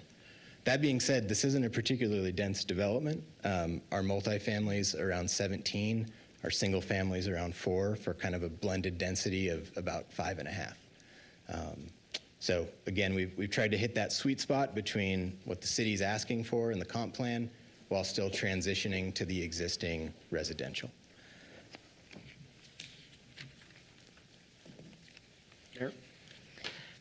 Yes, are you? Oh, I was just going to add one more thing. We'll let him finish, and then we'll come back. Thank you. Sorry about that. I was just going to say, and in addition, I want to highlight again that this project is not just a residential project. We are adding what is traditionally much higher value assessment, commercial and industrial. So with that, I'll stand for any questions. Thank you. Councilman Griffin? On the property that is not a part of the development, is there a agreement for first right of refusal to take that in? And if so, what is anticipated to go there? I know it likely will have to come before council again, but just to have the full vision of when that's completed. Mayor Kling, Council Member Griffin, our ability, we were not able to get any rights in that property with the existing owner. So we don't have any plan for it. If we were to be the folks that would otherwise get it, we would try to integrate it to the best of our ability at the time. Yeah. Just a quick comment on the fire side, and Ron, you're here, but there is, I believe, that North Nampa area is the next fire station that is planned. Is that correct? That's correct. Yes. So there will be one, and it is in the plan now. It's just timing. And so when you look at when this will be fully built out, by that time we should have another fire station much closer than the current one, so it would meet the guidelines or the goals. Are there any other questions at this time? Do you have any final comments? No, we just appreciate all of your time and ask for your approval. Thank you. Thank you. Thank you very much. Council, just to be sure, before I stand for a motion to close public hearing, I'd like to make sure we don't have any other questions that would involve the applicant in any way. If that's the case, I would stand for a motion to close public hearing. Second. All in favor? Aye. Any opposed? Okay, this is an opportunity for council discussion followed by motions. Mayor? Yes. So a couple of questions. Development agreement was indicated in our packet as a possible, but I may have missed it. Is there an actual development agreement included?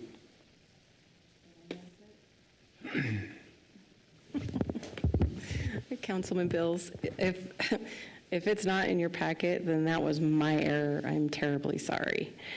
It should have been. I know you referenced I haven't seen it, but somebody else may correct me. Okay. Can I'm someone sorry. tell us what page it might be on if it's there and then we missed it? And maybe you could read through it for us to tell us what's in the development agreement. I can certainly look at it. Hold on just one second. Well, my thought is if we don't have it,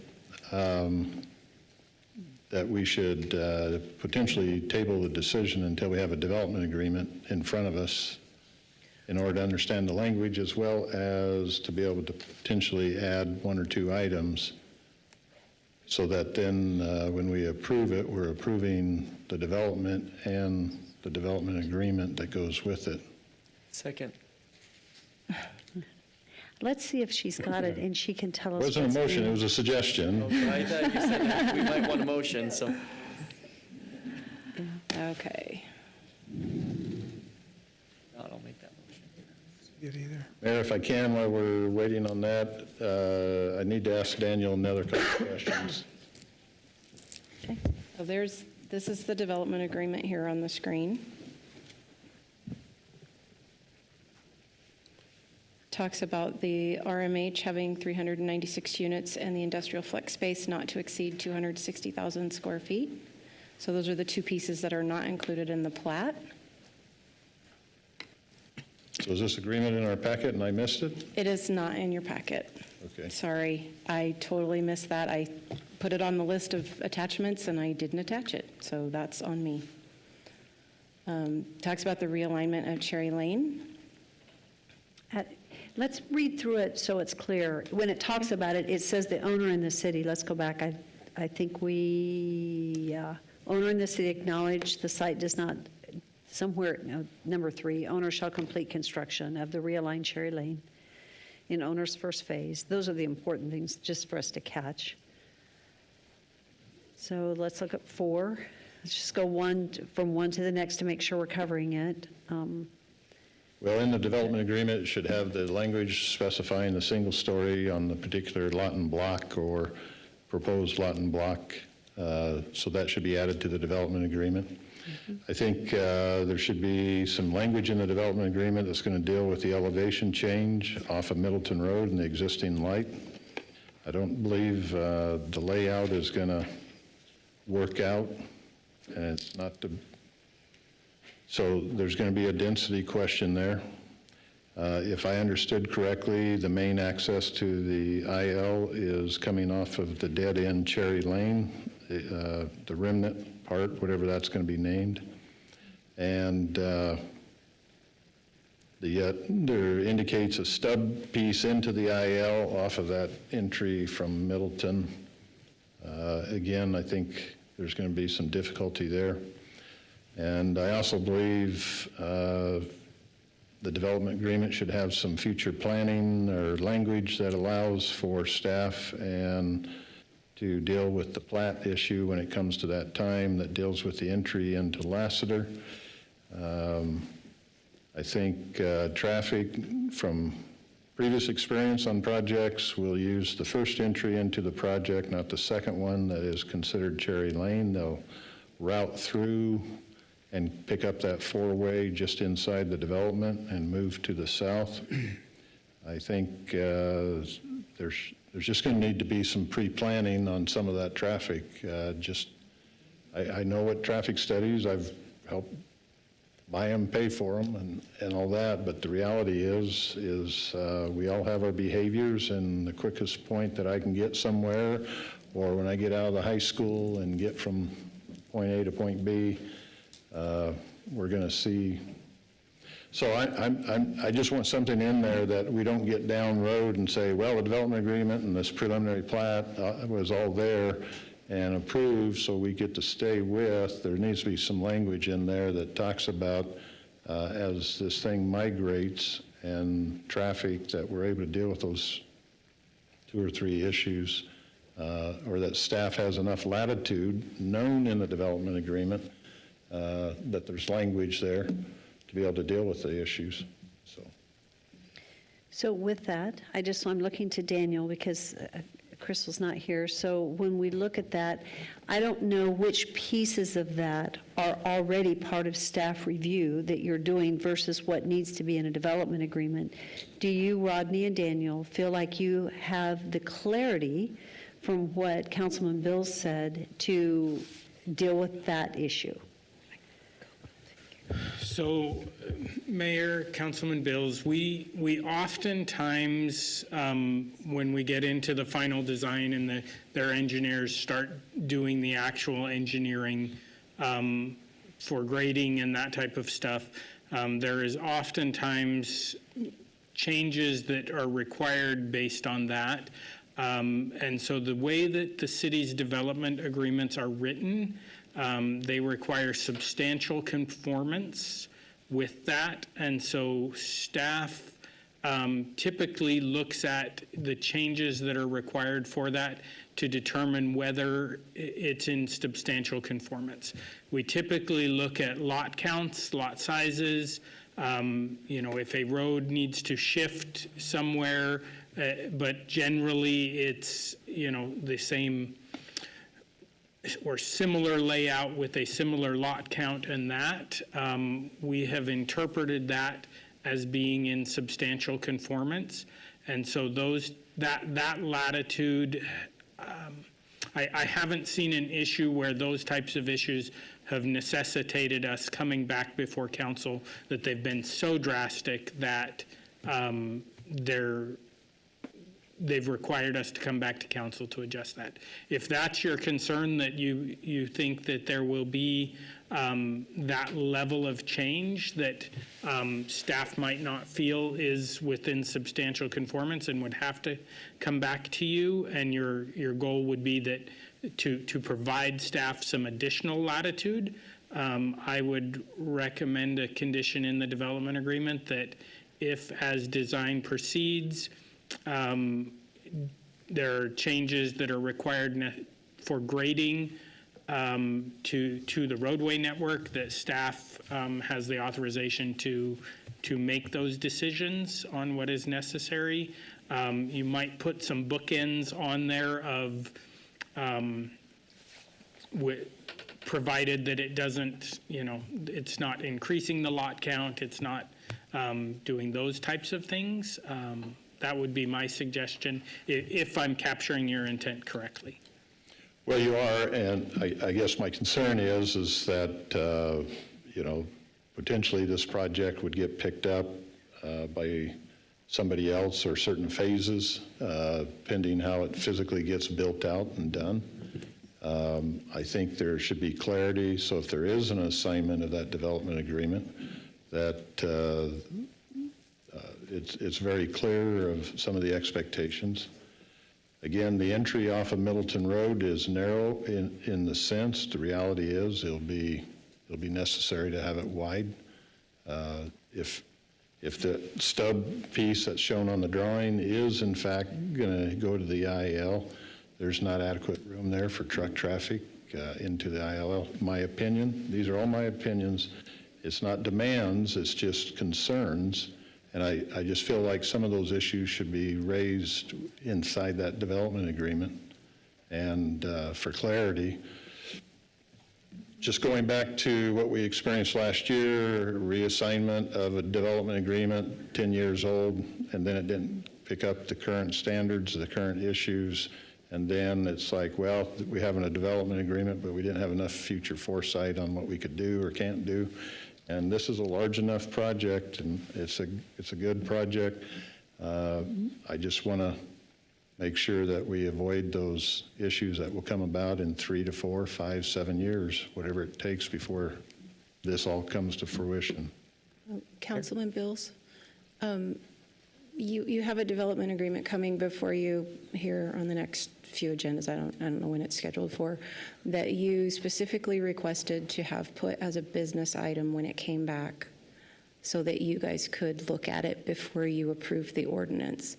We can do the same thing with this. Okay, that would be appreciated.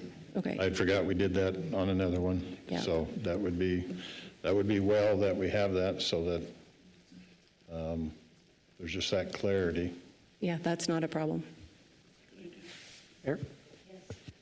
A question and then a motion, if I could, unless Councilman Bills would like to make the motion. Are we able to attach a rapid flashing beacon to this development agreement, or would that be a city issue that we have to take up another day on the outset of Stone Creek or Stone whatever, the Stone development? Mayor, Councilman Steele, thank you. Griffin, the city has standards for when those are appropriate to use. Without having looked at the pedestrian volumes that we would be talking about, I would not recommend we place a condition on them to install something that we don't know whether it's warranted or not. While I appreciate the testimony that we've received, these are decisions that should be made based on data and based on warrants to make those decisions. They are technical decisions, and so I would recommend that if that's something you would want, that we would require a warrant analysis be done to determine if that is appropriate or needed, and if it is, at that point, the condition would be such that they do the analysis, and if warranted, they install. That would be my recommendation. Thank you for a motion. You go ahead. Okay. Mayor, I move. Not the 4 blocks that you have here. You would just like that one? Can you put it on there, though? Oh, boy. It's not showing. I think it's all, but we do have to do the 4. We do, but she asked if we would read it off of here to make sure it's correct. Yeah. You do have to, yeah. Just this? This is all you want? No, there's. You're going to click through the slides for me? Okay. Mayor, I move to approve the annexation and zoning of a total of 134.57 acres, 81.8 acres to RS4, 22.878 acres to RMH, 17.07 acres to IL, 12.83 acres to BC. Number 2, subdivision preliminary plat approval for mixed-use development for each ranch subdivision on 5 parcels at 000 Cherry Lane and 0 Middleton Road for John Bottles of Idaho Holdings LLC, representing Nampa 137 LLC, annexation 003062024, SPP 001482024, with all the conditions listed in the staff report, and to adopt the proposed findings of the approval as stated in the staff report. Number 3. Oh, that's it, right there, that's it. Okay. With the addition of the single-family, you mean single-level lots, as well as the comments mentioned by Councilman Bills, I agreed with his opinions, so I would like them to be a part of that development agreement. Rather than restating all of them, you can go back in the record. I would also like... So could I ask a quick question, just point? So are we going to vote on this before he goes on? Okay, so you've made a motion here, and then we're going to vote on this one, then we're going to go to the next one.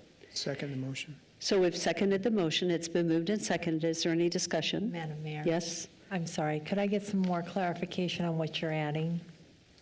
On this portion, 19 lots. the single-level, 19 lots, Single-story homes. single-story on the eastern edge, adjacent to Steel Falls.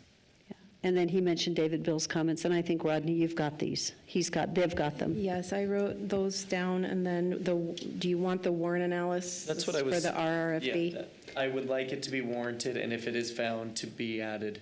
Okay. Either a four-way stop, or a flashing beacon, whatever's warranted Okay. at that time. And the second? You're good with it? Yep. Okay. So it's been moved and seconded. Is there any discussion? Yes, Mayor Kling. Yes. I approve of the annexation of this property, but I do not approve of the RS4 zone, and so I will be voting no on this. Okay. Any other discussion? Roll call. Rodriguez? No. Bills? Yes. Reynolds? Yes. Haverfield? Yes. Griffin? Yes. 4 in favor, 1 opposed, motion carries. And the next one, it's right up there if you want to just read it. Mayor, I move to approve the conditional use permit to construct and operate a public storage facility on a 4.53 acre parcel on parcels at 0 Cherry Lane, parcel number R3087301000, for John Bottles of Idaho Holdings LLC, representing Nampa 137 LLC, CUP 003482024, with all conditions listed in the staff report, and to adopt the proposed findings of approval as stated in the staff report. Second. It's been moved and seconded. Is Mayor? there any discussion? Yes. Could we have an amendment and second, inclusive, naming again the development agreement? Yes. Second's good. Okay. It's been moved and seconded, including the development agreement with this motion. Is there any further discussion? Mayor, I do have a question on this one. So I don't agree with the location of the storage unit facility. Does this include that in there, in this motion? Because if it doesn't, then I'm not going to vote for this. I don't know that this should be backed up right up against Steel Falls. Councilman Rodriguez, are you speaking about the variance request? No, I'm thinking about the plat approval. The If well, it- the plat approval is done. Saying for the storage units Yeah, this abutting is- the neighborhoods. This is the conditional use permit for the storage units, and then there's the variance for the proximity of the buildings. I understand that. I'm just saying the location of the storage units. If I approve it, then it's going to go where it is. Yes, I don't this want it to go there. That's what I'm saying. Okay. Yeah.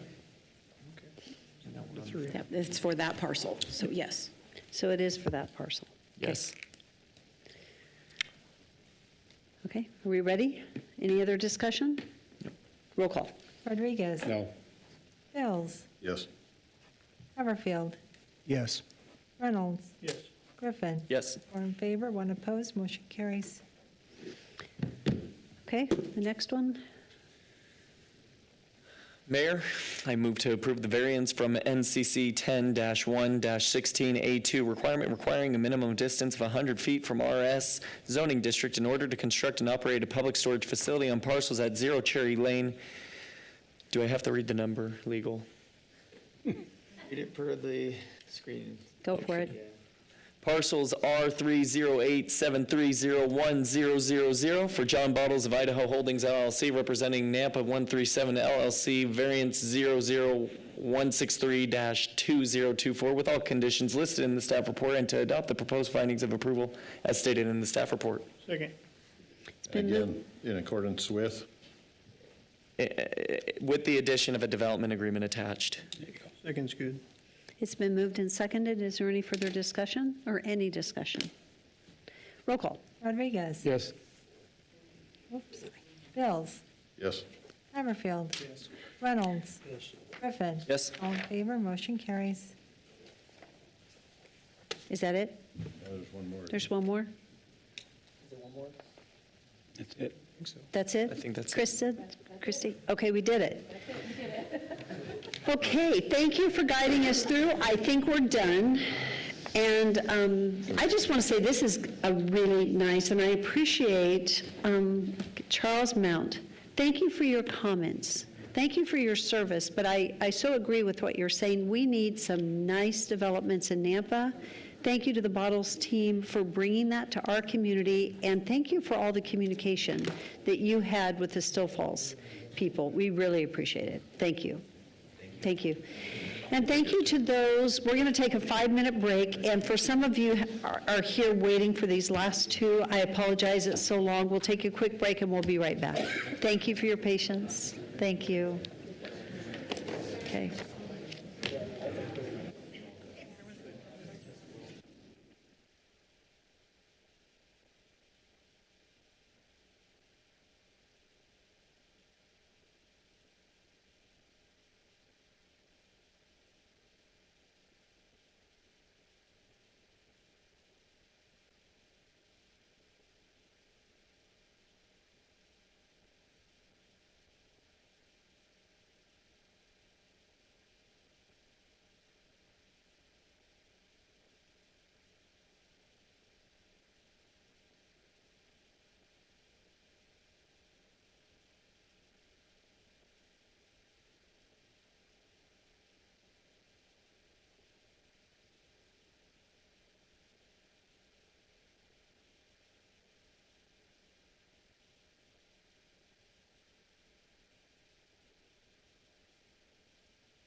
Test, test.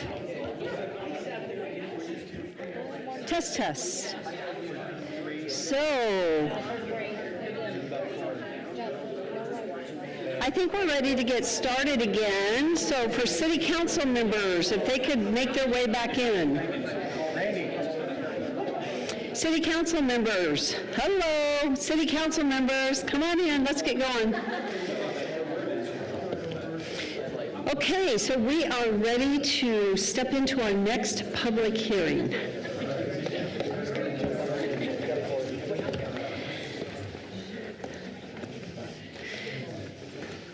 So we're ready to move forward with 8.3 on the agenda. This is, and I just want to say I apologize to the two that are, those that are waiting for these last two. It's so hard to know how to order these. So thank you for your patience and thank you for being here. 8.3 is an action item, and it's annexation and zoning to a community business and a potential development agreement at 0 Ustic Road. This is a 15-acre parcel located in the northwest quarter of Section 2. This is for Connor Lindstrom of KM Engineering LLP, representing Jackson's Food Stores Incorporated. The original concept is a fuel station and convenience store location with the potential for future commercial development project. Is our applicant here this evening? Good evening. Go ahead and give us your name and address.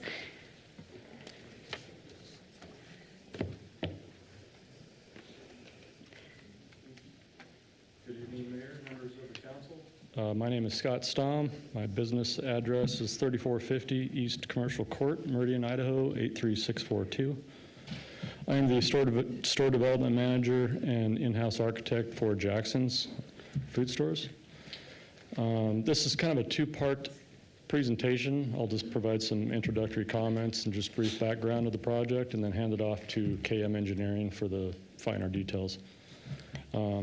As the owner representative, I just wanted to provide some context for this annexation rezone and then so the subject property that you see on the screen where we plan on our store and fueling station is on the southeast corner of Franklin Boulevard and Ustic. Jackson's has approximately 100 stores across the entire Treasure Valley, 16 of which are in the Nampa area. And we're excited about this opportunity to further extend our brand presence in this area of Nampa and offer an essential use option in the form of our convenience store and fuel service. The area surrounding the site currently is primarily residential, and there's a lot of growth anticipated around this intersection, especially when the Ustic Road corridor project is completed in the coming years. We believe this growth can be balanced with areas of commercial use and is also aligned with the city's vision for this intersection to be commercially designated. One more thing to keep in mind before I hand it off to our engineer. Our intent, the definition of the yellow boundary that you see on the screen is approximately 15 acres. And our intent is to develop or split the lot just on the corner of the intersection, and likely the rest of that will be sold off to another developer to be developed separately. Just wanted to get that out there in the back of your minds for the rest of the presentation. I'll go ahead and hand it off to our engineer, and I just want to thank you for your consideration and seeking an approval for our project. And I'm open to questions after his presentation. Thank you. Thank you so much, and thank you for sharing that with us. Split. Good evening. Good evening. My name is Mike Boltman. My address is 5725 North Discovery Way in Boise. Thank you, Mayor and council members, and Scott. I'll be providing you some additional information tonight. Hopefully I'll keep it quick and I can work this remote, okay? So what we're planning today is an annexation and zoning request into the city of Nampa to accommodate a future Jackson's fuel station and convenience store. Planning and zoning did recommend approval unanimously back on January 14th. And I'll go to the next slide here. So it's a 15-acre property located southeast corner of Ustick Road and Franklin Boulevard.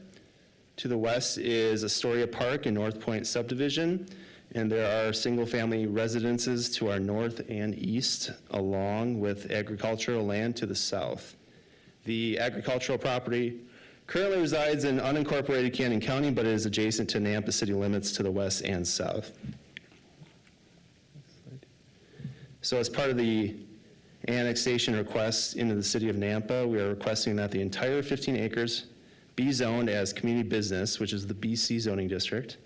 We feel that this zoning district most aligns with the proposed fuel station and convenience store, especially given the location of the property with it fronting Franklin and Ustick, which will be heavily used in the future. Next slide. So as shown in the future land use map, the property is currently as community mixed use, which supports various zoning districts and uses. That being said, we would like to stretch that commercial land use that's to the north of Ustick down to the south, given that our property that property has already been developed with residential homes. We feel that stretching that designation to the south for our site will allow for undeveloped property to develop into the commercial node for this intersection. So the comp plan specifically supports commercial uses along major transportation corridors, and this is one of those areas, especially as Highway 16 develops. Next one's the site plan. So this is just for the Jackson site. So we're utilizing 2.76 acres, and it's at the northwest corner of our site, the total 15 acres. And so they're going to be planning a fuel station and a convenience store. So we're going to have one fuel canopy with 8 fueling pumps intended for passenger vehicles. 6 parking spaces will be provided on the east side for oversized vehicles and RVs. The convenience store will be approximately 5,000 square feet and offer a variety of food, drink, and merchandise options. Currently, we are showing 27 parking stalls surrounding the store, with 2 of them being ADA. The site will have access points from both Franklin and Ustick. And one thing that we are working out with Daniel, city engineer, is the sewer for the site. Currently, there's no sewer for the development. It's down Ustick Road. So with that timing of construction not being known yet, what we're planning to do is to tie our Jackson's building in temporarily to the west via pressure sewer. That was what Daniel and I had decided would be the best option for this, to keep that disturbance as minimal as possible as we crossed over Franklin into Borealis Drive. There's an existing sewer main over there. But we are in ongoing discussions with Daniel about that. These are the elevations. I'll just keep it brief on this since I'm not an architect, but it is a good mix of stone and paneling that's going to have great curb appeal. Design review will be required as part of this review process as well, so it will be an opportunity to make some changes as needed. And this is the conceptual master plan. So our parcel is at one on the northwest, which we're going to be doing an administrative lot split as part of that process, excuse me. The commercial piece shown is, it's just conceptual for now. It's going to get developed, like Scott had said. It's most likely going to be sold off, but it is planned to be used for commercial uses only. And there's no residential being planned at all. So, in summary, yeah, we're in agreement with everything in the staff report, all the conditions, and with that, myself and Scott are available for any questions. So, thank you. Mayor. Thank you so much. Yeah. Appreciate it. I have Yes. a question. The parcel in the back, the storage complex that's back there, when it was originally conceived, that access was on the east side of this property that's developed. Was it flipped over so now that it's on the west side to be able to access that parcel? Councilmember Haverfield, as far as the storage units go, I think you're referring to south of this site. Mm-hmm. So I think what's shown on here right now is we actually haven't considered any type of cross connection between that site and our site. That's something that we'd be willing to discuss, but we've always shown there's been 2 access points off Franklin. Okay. So there's one that's for Jackson's, and then there's one that's going to be ultimately for the future development to the south. So the concept could be altered as far as for the balance of the commercial? I think so. I think this is just mostly just shown for visuals. Okay. We have put some thought into it, but generally, we'd like to see the commercial around the perimeter with the parking on the middle, but we would be open to making, changes. Okay, thank you. And Mayor, just for disclosure, I developed a parcel in the back, so that's why I'm aware of it. Right. And Scott used to work for me a few years back, but don't hold that against him. Conflict of Your interest. decision. I have no involvement in this portion of the project. When you say that the concept in the back, what are you referring to? In the back, are you talking this commercial property? No. Are you talking about a property adjoining this? If you look at where it says site, yes, just to the south of it, there's a drain that runs, right there. That back portion is a conditioned storage complex that was developed years ago and, or is still under construction now. And then the front portion was to be retained as commercial as a part of the approval of the development of this whole site. So that's why I'm aware of it. But I have no involvement in this portion of the project. Right. Okay, thank you for that clarification. Staff, or council, do you have any additional questions right now? So, Mayor, question mark is that in our staff report has a list of, sorry. Thank you. So in our staff report, we have a list of commercial possible uses. And it seems that we either need a development agreement or a restriction on some of those uses considering the close proximity to residential. Are you open to that? I believe so. I think that if that's what is going to be recommended, we'd be open to having a development agreement. And Jackson can speak upon kind of the types of commercial projects and stuff that might be located here. Right. But if we just give it a straight commercial zoning, anything that's commercial in our ordinance is therefore allowed. And that seems a little odd to me to be directly across the street from the residential. So I'm just raising that. So Thank you. Councilmember Bills. Any other questions at this time? Okay. Okay. Thank you so much. As you know, we'll have you back. We'll go to the staff report at this time.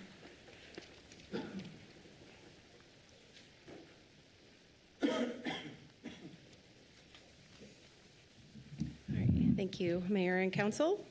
Christy Watkins, Principal Planner for the City of Nampa. I'm really not sure what else to add to that. He did a great job. He covered a lot. So this is for annexation and zoning to BC on the corner of Franklin and Ustick. And I believe that Councilman Haverfield is referring to a storage unit that is closer to Star and Ustick. This isn't that one, no. Yeah, I was like, wait a minute, that's not zoned correctly. That's not the one. Because I thought the entitlement was for the whole parcel, so it would have already been annexed. So that's why I was confused with the annexation request here. Yeah. So yeah, that's further down the road. Okay. So the proposed BC zoning district is a permitted zone under the Comprehensive Plan Future Land Use Map designation of community mixed use and commercial. They are proposing a stretch of the commercial because they are not proposing a mix of uses at this time. To the north is Canyon County Residential. To the south is RS7, it's a vacant lot.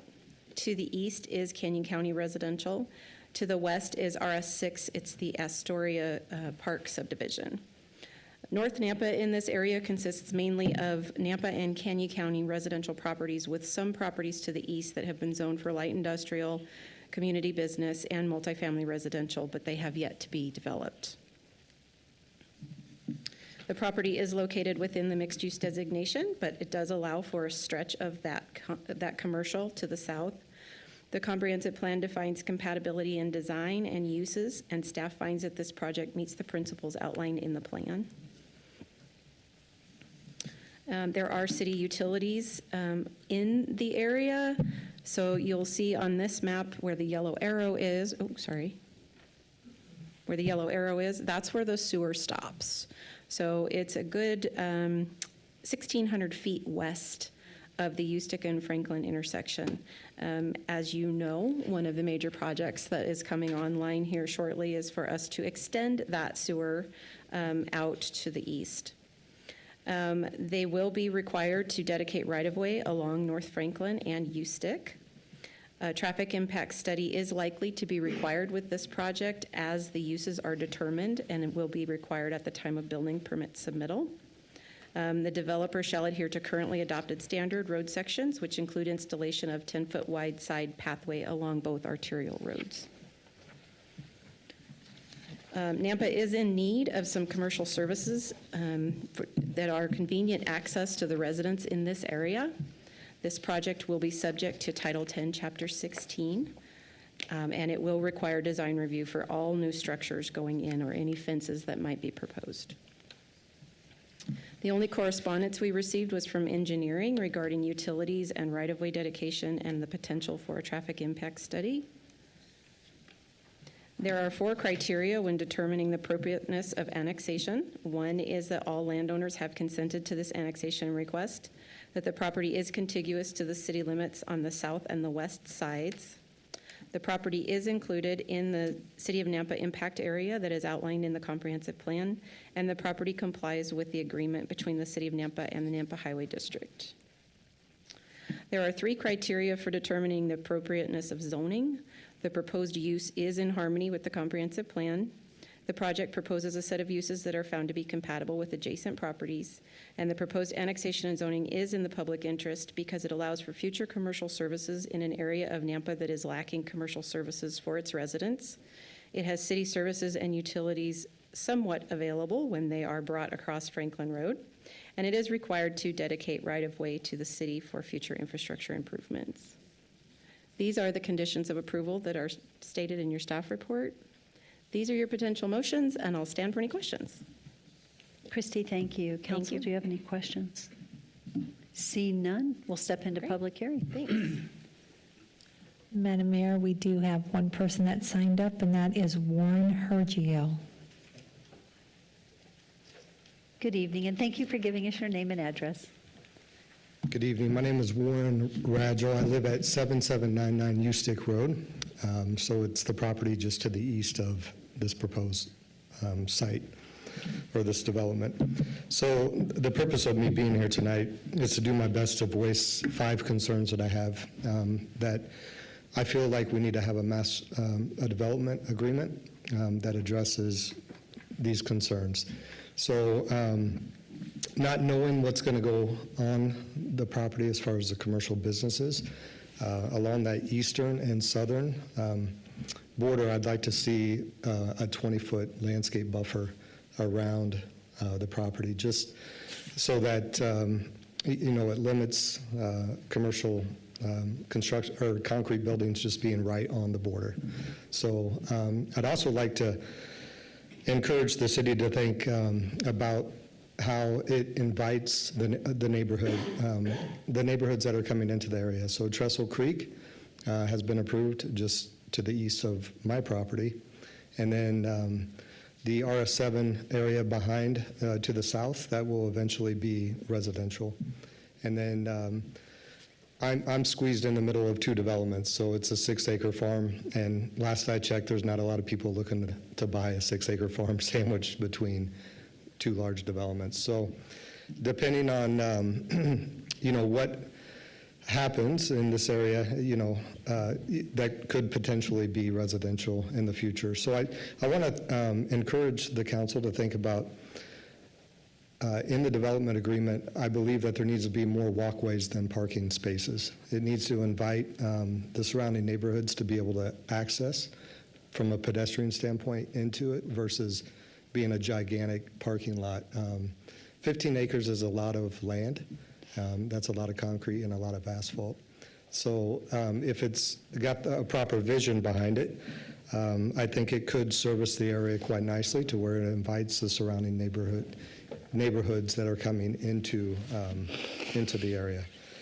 The other thing is the access point that's on Ustick. I think today on the concept of the master site plan shows that entrance is pretty close to the eastern property line. I don't know the exact distance, but it looks like it's within 100 feet. And there's a perpetual easement right on the east side of my property line that goes back to a cell phone tower. So there's an access point that's not going to go away. And then I have a driveway that's, another 75 feet. So That's just a lot of access points in a short amount of period. So I'd like to see something written into the development agreement that it's at least 150 feet away from the eastern property line. And, you know, I'm a visual person, and I tend to get my message across that way. So I sketched something out. I don't know if I can hand this out to you guys or not, but it would kind of, yeah. If you could give one over here to James, and he will put it underneath the screen there. Thank you. That'd be great. Thank you so much. Thank you. So just the other night, I sketched that out to where I tried to just, you know, create a little bit of visual about what I'm talking about on the access point for U-Stick, being 150 feet away from the eastern property line. Also along the eastern property line where there is a 20-foot landscape buffer that I'm proposing, that there's also access points for pedestrians that are lit to be able to allow people to come in, that's to where it's like inviting, right? Instead of closed off where you're just looking at the back end of commercial buildings. And then instead of putting all the parking just scattered all throughout, maybe just having it more concentrated in certain areas. So I had a couple other questions that could potentially go into the development agreement. Is the number of commercial businesses that would be allowed in this space, is there a limit to the number of commercial businesses that are allowed to operate in a 15-acre spot or a parcel? And so I didn't know if that's something that could be written into a master site plan or a development agreement moving forward. But I just really wanted to kind of share a vision that if this were something that were to be approved, there was, you know, 5 areas of concern here as far as, you know, the number of commercial businesses that would be allowed, having a landscape buffer with the lighted pedestrian entrances, and then just, I mean, it clearly the concept that was shared earlier is all about getting a gas station on the corner, not really thinking about how it's going to impact the rest of the neighborhood. And so I would just encourage, you know, to be visionary in the thought process, to think beyond just putting a gas station on the corner, and how do we actually make this appealing as far as a growth project. Mayor, I have a question. Yes. Real quick. Did you mean number of businesses or type of businesses? Number of businesses. So a max number of some kind? Yes. Okay, Yeah. thank you. I did let you go over time, but I really appreciated your specificity and what you did, and so we wanted to hear all of it. So thank you very much for coming so well prepared with your suggestions. You bet. Thank you. Mayor, just a quick question. Did the applicant get a copy of this, and are you Yes. looking at it? Thank you. Yes, he did. So let's see, did we have anyone else signed up? No, Madam Mayor. Okay, is there anyone here that had intended to sign up on this project? Okay, seeing no one, this is an opportunity for the applicant to come back and provide some closing comments, and you might actually comment on some of the recommendations in a development agreement as were just proposed. So, and I'm glad you got a copy of this, so.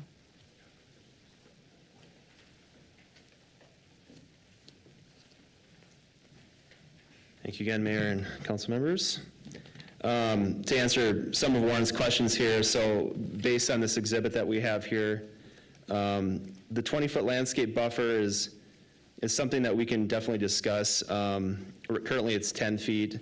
You know, definitely want to maximize the parking and the building sizes as much as we can, but I think we're open to discussing, you know, working through that as part of the development agreement. So one of the other questions Warren had was about the distance for our driveway to the eastern property line being 150 feet away minimum, and I know that's something that we would like to have it in the middle of the site, but I know traffic doesn't always warrant that, so That's something that we'll have to work with Daniel and the city on to determine what that spacing needs to be. I know at one point they were planning a roundabout for Franklin and Ustick, and I think now it's a signalized intersection, so it kind of restricts what we can and can't do, whether it's, a turnaround and our access point. So, but we're open to it. We're open to shifting it to the west if allowed by the city.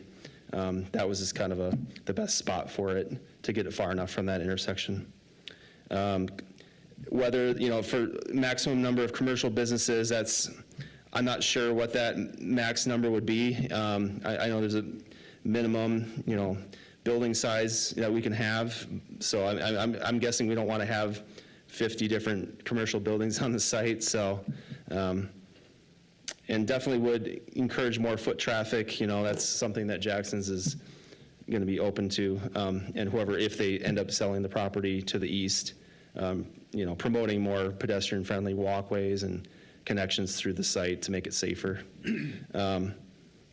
And that's all I'm seeing on here right now, and I apologize if I missed anything, and Scott can touch on anything else. Do you guys, Mayor or council members, have any additional questions, or did I miss something from Warren? I'm happy to answer. I think you got it, but thank you. Yes. So just confirmation on a motion, if we do want to add language in the development agreement to add some of these items, you would be okay with the 150 minimum distance if traffic study allows for it? And let's let Scott answer that one. And it's going to be the same question with 20-foot landscape buffer, et cetera. I don't necessarily want to limit you to the 11 commercial businesses because it still has to pencil. But at least the landscape buffer and the 150 minimum distance is what I'm interested in. Mayor, Councilman Griffin, can I address the approach distance? Yeah. So the city, from an access management standpoint, I think we would, rather than relocating that approach, we would rather that we place a condition that they provide cross-access to the parcel to the east for future development, rather than pushing that closer to the intersection where we have the higher potential for operational issues with the future signal there. Okay. That would be staff's preference from an access management standpoint. Okay, thank you. And then the 20-foot buffer. Okay, yes. Well, I wanted to follow up with what Daniel just said. So on Franklin, there's an access into the service station not too far from the intersection. But on Ustick, we're saying it's got to be quite a ways away. Correct. So I'm trying to understand. So the potential likelihood is that the Franklin access could, at some point in the future, be restricted to right in, right out. That will be somewhat challenging because there's an existing residential street that is directly across from that. So that is what we're looking at there. We've looked at that with them, and we're still working out exactly what that will look like. On the approach on Ustick, what we've negotiated is that location farther away from the intersection that would not likely be restricted in the future. And so if we move that back to the west, it becomes a higher likelihood that we would have to restrict that in the future. There is another approach on Franklin that is farther to the south. So if that one if the northern approach were restricted to right in, right out, they ultimately would still have left access on Franklin. But that northern one is the one that has some more high probability that it may get restricted in the future. Okay, so, but a 20-foot landscape buffer requirement in the development agreement, all that does is just shift buildings a little bit and possibly eliminates some islands and some of that, but that gives buffer to future residential. So, once again, that would be more of the planning issue than the engineering access. Right, but that's still going to affect that entry. It just seems like that entry could move a little bit to the west, but I would say moving it 150 feet to the west would be it likely would not comply with our access management policy for distance back from a future signalized intersection, and once again, is more likely to be restricted in the future. Could I ask So the dimensions that they're showing is 480 feet, and that's from what would be ultimately the Jackson property service station, 480 feet to the easterly boundary. And when we look at that, we're looking at our queue lengths and that, and obviously USTIC will become a very major as we see the improvements that were happening with Highway 16 and the grant money. We would anticipate that those queue lengths, we want to push those as far from the intersection as we can to maintain those high levels of service at the intersection. Okay, follow up on that. So are we gaining enough right-of-way on USTIC here to make it a 5-lane plus turn lanes that is and one so of the forth? conditions of the annexation, is that they dedicate the right-of-way required for that. So potentially this drawing would get revised then? I believe the drawing shows them doing the 50-foot right-of-way dedication.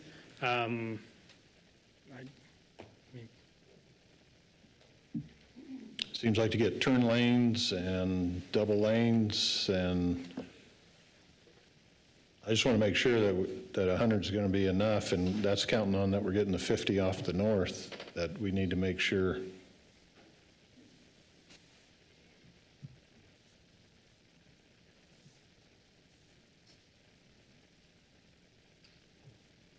So that is the, so yes, they are showing the, they are showing the 50-foot right-of-way dedication, which is what we require on USTIC, which is what the Transportation Master Plan calls for. And that's going to, 50 is going to be enough to then also have your in and outs into a commercial center? So if their traffic study requires them to put in right turn lanes or drop lanes in, that would be beyond that and would come with the time when they do the building permit. But they're not, okay. I'm just looking at, the intent here is to get 15 acres approved and build a service station and their traffic flip impact off the study other. that will come in with their building permit application will have to look at the entire 15 acres and what the proposal is for that, and do the traffic analysis based on full build out, not just the service station. Thank you for the clarification. I have a quick question. Is it possible, if we were to put some of this into the development agreement, that we ask the city to the extent possible, try to create 150-foot distance from the adjoining property line entry point, if possible? If it doesn't warrant it, and if you can't do it, that's one thing, but if we can do it, my thought is it'd be nice to put it in the development agreement so that we can accomplish, if it can be accomplished, it gets done. Staff's recommendation, Mayor, would be that rather than that condition, we condition the property we're annexing in to provide cross-access. But you're providing cross-access to an individual property owner. Correct. So this would be they would provide cross-access for future development of that site. We would not change anything today until the property to the east of them were to develop, and at that point they would utilize that cross-access for access into the property. But the residential property that is immediately east of this property is the one asking us not to to expand the distance right between them. So you are correct. From an access management standpoint and a development standpoint, we're looking at not what the current use would be.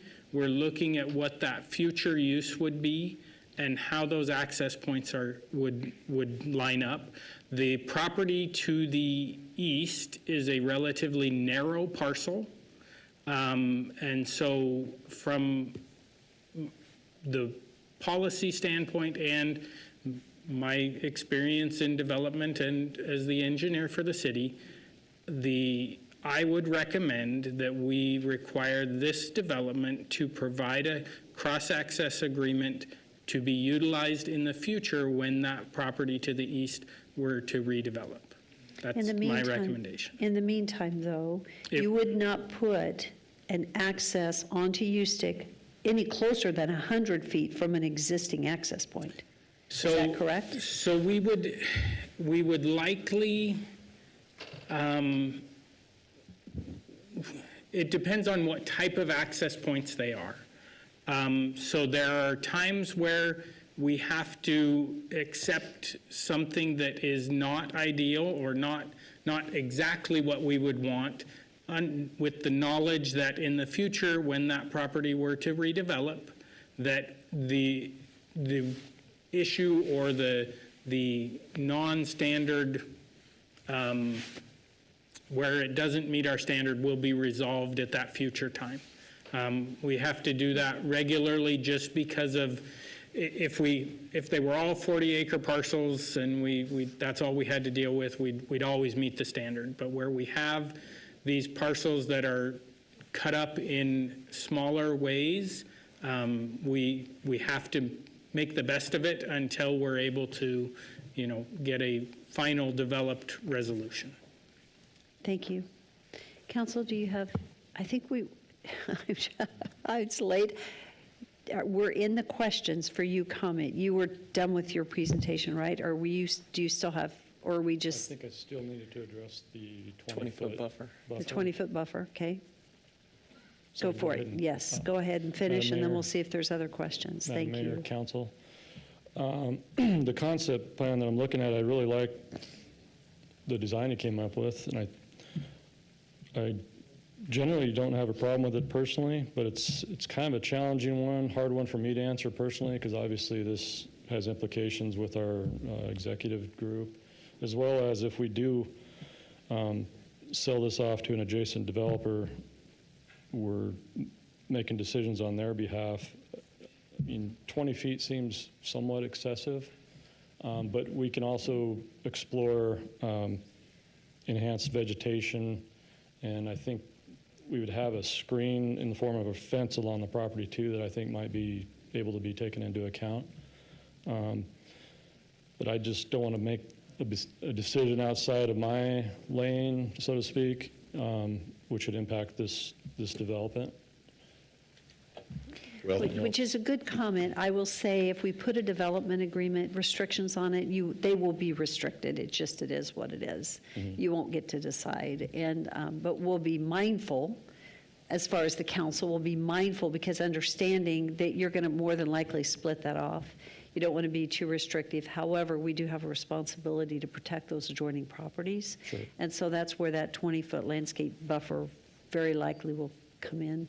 But I'll let the council speak to it also. So, other questions? Other comments? Scott, do you have any additional comments as we close? And/or Mike, just to make sure that you have any other comments that you'd like to make? I don't think I do. Just thank you for the opportunity to present this project and look forward to working with you guys. Mayor, I move that we close the public hearing. Again. Okay, it's been moved and seconded to close public hearing. All in favor? Aye.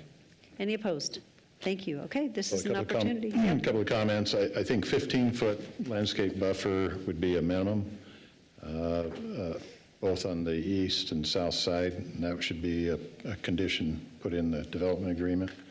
I also think because it's an open-ended project and that somebody else is going to be involved at some point, that council should consider looking down what's allowed in the commercial zone, restricting several uses, that's rather than approving something and it has a blank slate for certain uses to come in against potential residential or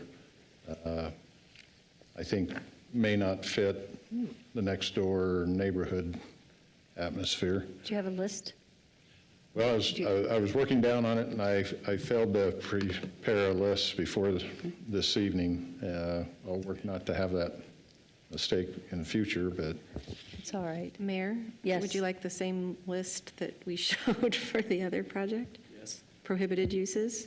That's a good idea. I can pop that back up on the screen if you want. She was going to share the same list of uses that would be excluded from the prior project, since it's more in a neighborhood. You want to see that? that would be helpful.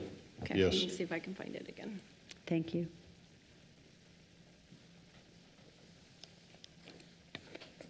I think it's just difficult on future, if anything goes residential here, some of it may expand more commercial. But I think there's a few uses that shouldn't be an automatic. Why don't you just mention which ones you don't want? Say again? Why don't you just mention the ones you don't want? Okay, so on the screen, we have a list of the prohibited uses for the BC zone.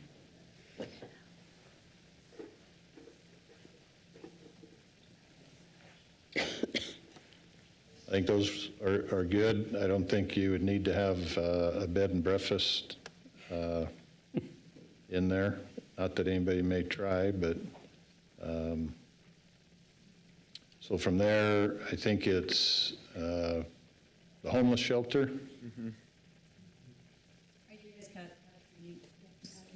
You're capturing them as he writes, calls them, okay?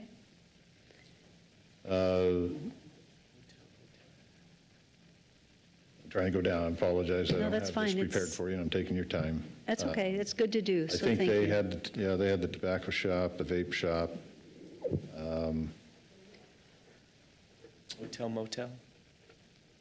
I think it's very unlikely there's going to be a hotel motel there, but unless we see that, I think the marketplace will deal with that one.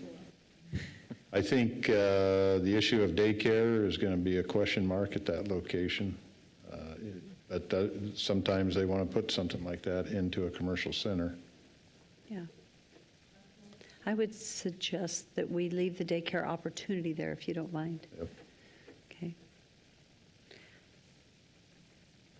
Is there I think what I heard was an adult something, but I don't know what that is that's in there, since I'm not looking at what you're looking at. Councilman Bills, was that a motion? Well, I just felt like we needed to have that, and that whoever makes the motion would include use restrictions to the commercial area beyond the service station. Okay. Are you ready to move forward, or is there more discussion? I think, Let's see. So we talked landscape minimum 15 would be my position, and then the use issues. And it seems like engineering's going to guide where those entry points are. Mayor, yes, for motion. okay. I move to approve the annexation and zoning to BC and potential development agreement at 0 Ustick Road for Connor Lindstrom of KM Engineering LLP, representing Jackson Food Store Incorporated, annexation 003202024, with all conditions listed in the staff report, and to adopt the proposed findings of approval as stated in the staff report, as well as the Councilman Bills. I might contradict. The only piece is the east and south portion having the 20-foot landscape buffer, just on those portions. I'm not saying for the north or the west. That's already what's required? Oh, okay, already. And then the restricted uses, as Councilman Bills had discussed. What was, Do you want me to read the 3 conditions that I have written down? what was Daniel's position for a later development? Provide cross-access to future development of the property to the east. A future agreement on that, not current, correct? Yeah, for future Okay. development. I would also like to see that in there. And as much as possible to that 150-foot entry would be all that I have. Could I, Okay, so I have discussion. One of the things that was mentioned was the walkways and the access, the walking access to the property. Is that something that we'd want to include? Yes, but I'm not sure how to formulate that in a development agreement. Require walking access, what amount? I just don't know how vague that is to say put in walking access. That's why I didn't. Possibly encourage, which isn't a mandate, but it's encouraging it. Sure. Just a thought. With lighting, if they end up putting it with lighting, I think he had put that as well. So. Does the second agree with those suggestions? Sure, Okay. sure. Madam Mayor. Yes. Councilman Griffin, can you add a freight transfer point would be excluded there? Please, yes. Thank you. Fine. Okay. So we have a motion and a second on the table. Is there any further discussion or suggestions? Staff, do you feel like you have the information you need? Okay. So we're ready for roll call. Rodriguez. Yes. Reynolds. Yes. Haverfield. Yes. Hills. Yes. Griffin. Yes. All in favor, motion carries. There you go. Thank you very much for your pause and wait this evening. Thank you. Have a good evening. And thank you to Mr. Warren G. I forgot your last name, but thank you for taking the time to be here and to share your suggestions. You did it quite well. Thank you very much. Thank you. Okay, we are ready to move on to our last public hearing of the evening. Oh my, this poor couple sitting back here. Thank you guys for your patience. 8.4 is an action item. It is annexation and zoning to RS6 single-family residential with a potential development agreement and conditional use permit for a duplex in the RS6 zoning district at 7694 Birch Lane, a .97 acre parcel. And this is for Robert and Margaret. Oh, Bazzouli. Thank you for helping me out there. And the original concept is a future lot split with existing residential dwellings to remain. And as you have heard several times, I'll let you say your name again and share your address. My name is Robert Bazzouli. I live at 7694 Birch Lane in Nampa. Thank you. And I really have nothing to add. I'm bound my time to the staff. Have done such a good job that be open to questions after they're done. Okay. Thank you so much. Thank you for your patience.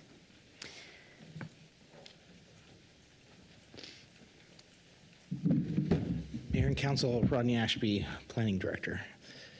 So again, this is an annexation and zoning to RS6 and a potential development agreement if that's necessary, and then a conditional use permit for a duplex in the RS6 zoning district.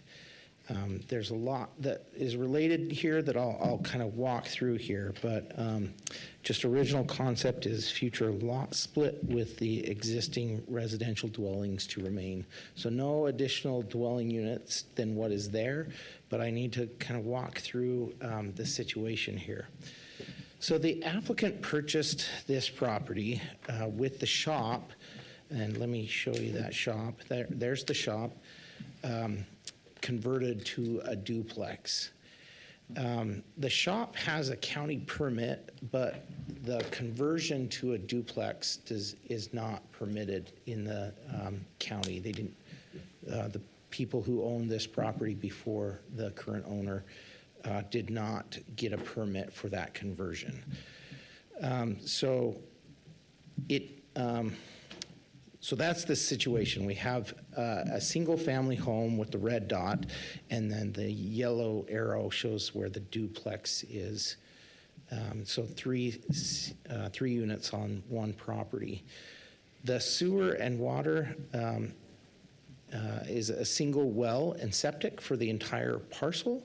At least that's what we have determined, and unless the applicant has different information, but I think they confirmed that at the Planning and Zoning Commission as well. So what would need to happen here is the annexation and zoning And then they would need to do a lot split per code. And so this is just real rough that I put together about how a lot split may be done on this property. You'd have to have the right-of-way out on Birch Lane dedicated and the improvements done. And then the line down the center of the zigzag through their property would be necessary to be buffered from each of the buildings that are already on the property. So that was the only way I could see that they could do a lot split to create its own separate parcel for that duplex, and then the single-family home would be on one parcel as well. And then, of course, the conditional use permit for the duplex, they would need to go through a building permit and a certificate of occupancy. Even though it's already converted, we just need to show proof of that it's safe. So, and then finally, the health district approval for the way they handle water and sewer. And that's a little bit tricky here because if you have water and sewer for the entire parcel, a well for the entire parcel and septic for the entire parcel, the health district may require that they connect to city services because they're splitting this into two different parcels and they couldn't be covered by just one well and septic. So that's our guess is that's what's going to happen is the health district is going to require that. The Nampa Planning and Zoning Commission heard this on January 14th, and they recommended approval. So based on the P&Z Commission's decision to recommend approval, the facts of the case and compliance with plan and code, staff can reasonably recommend that the project be approved. This is currently enclaved. It's in the comprehensive plan as medium density residential, but I'll show you the zoning map here. So it's enclaved, completely surrounded by RS6 zoned property. So to the north is Franklin Village number 5, single family detached. To the south is RS6 single family Sunset Oaks Park and single family detached. And then to the east is large lot, single-family detached property, and then the same to the west. Services. There we go. Oops, too far, sorry. We have a 24-inch sewer main line in Birch Lane and 12-inch water main line in the north side of Birch Lane and a 10-inch pressurized irrigation main at the southwest corner of Birch Lane and Edgebrook Drive.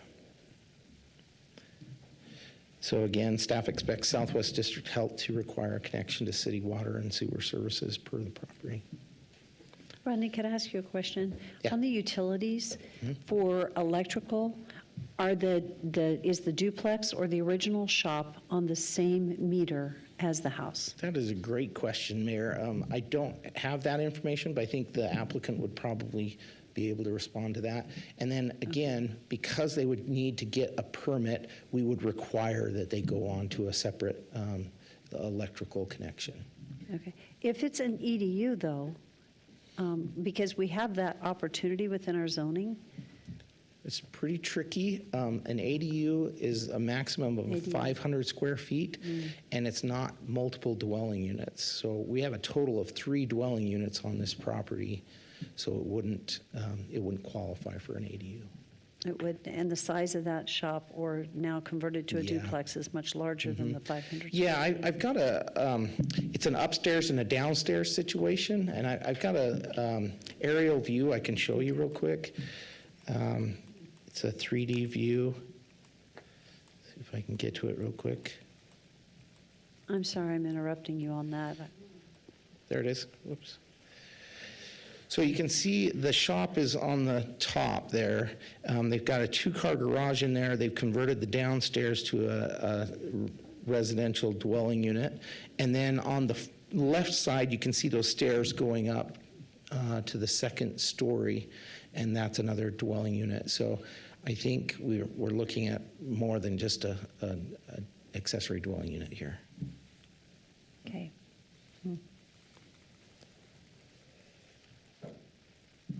Okay.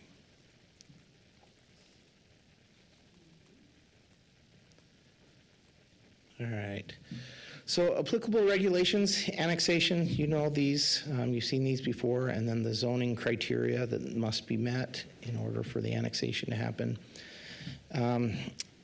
Let's see, this is 10.8, which is the RS chapter, and just the bulk standards for that. You can see the setbacks there, and then side and rear side setback here is the 5 feet. And so you've got that space you have to make sure is enough between the two buildings and the property line there that would be created. Again, these are the minimum property width and required mean property depth. As you know, 1032 lists a conditional use permit as required for a duplex in the RS zone. Off-street parking, they would need 2 per dwelling unit, and one of those needs to be covered. So I think they would have that because of the 2-car garage. It looked like they had that for that one, but they would just need to show that they have it. Conditional use permit, you know this criteria. I'm going to skip over this. Public comments, we didn't receive any.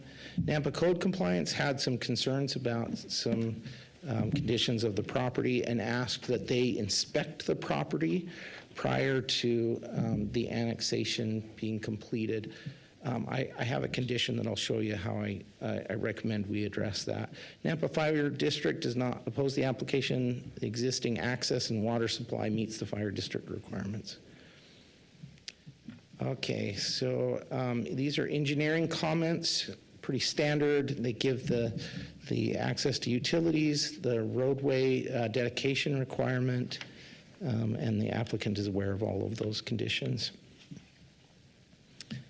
Nampa Building Department addresses the topics we've already covered. They give a bunch of specifics here, though, for conversion of that duplex to make sure that it meets their criteria and code in Title IV. All right, so this is completely surrounded by R6 zoning. It seems appropriate. It meets the comprehensive plan. They must also secure a conditional use permit in the R6 zone. It's in medium density residential. And it's enclaved property and would be considered infill by our comprehensive plan, so even though it's already developed. So you asked us to put these into our reports. This is a little bit tricky and complex, but essentially I guess it's fairly simple if you think about the method we use to come up with these numbers. You take the total amount of acres in each of those zones, and you take the total value, and then you figure out the tax revenue by zone per acre. Rodney, I don't know that it's applicable on this one because it's an existing property. Yep. So I would just move forward on it. If it's a new development, I think it is, but in this one, you've got an existing property that's trying to figure out how to deal with the situation they've got. Yeah. Yep, I'll have these in the future on just the developable ones. Thank you. And then here's the proposed conditions. I put in here, let me see if I can find that one.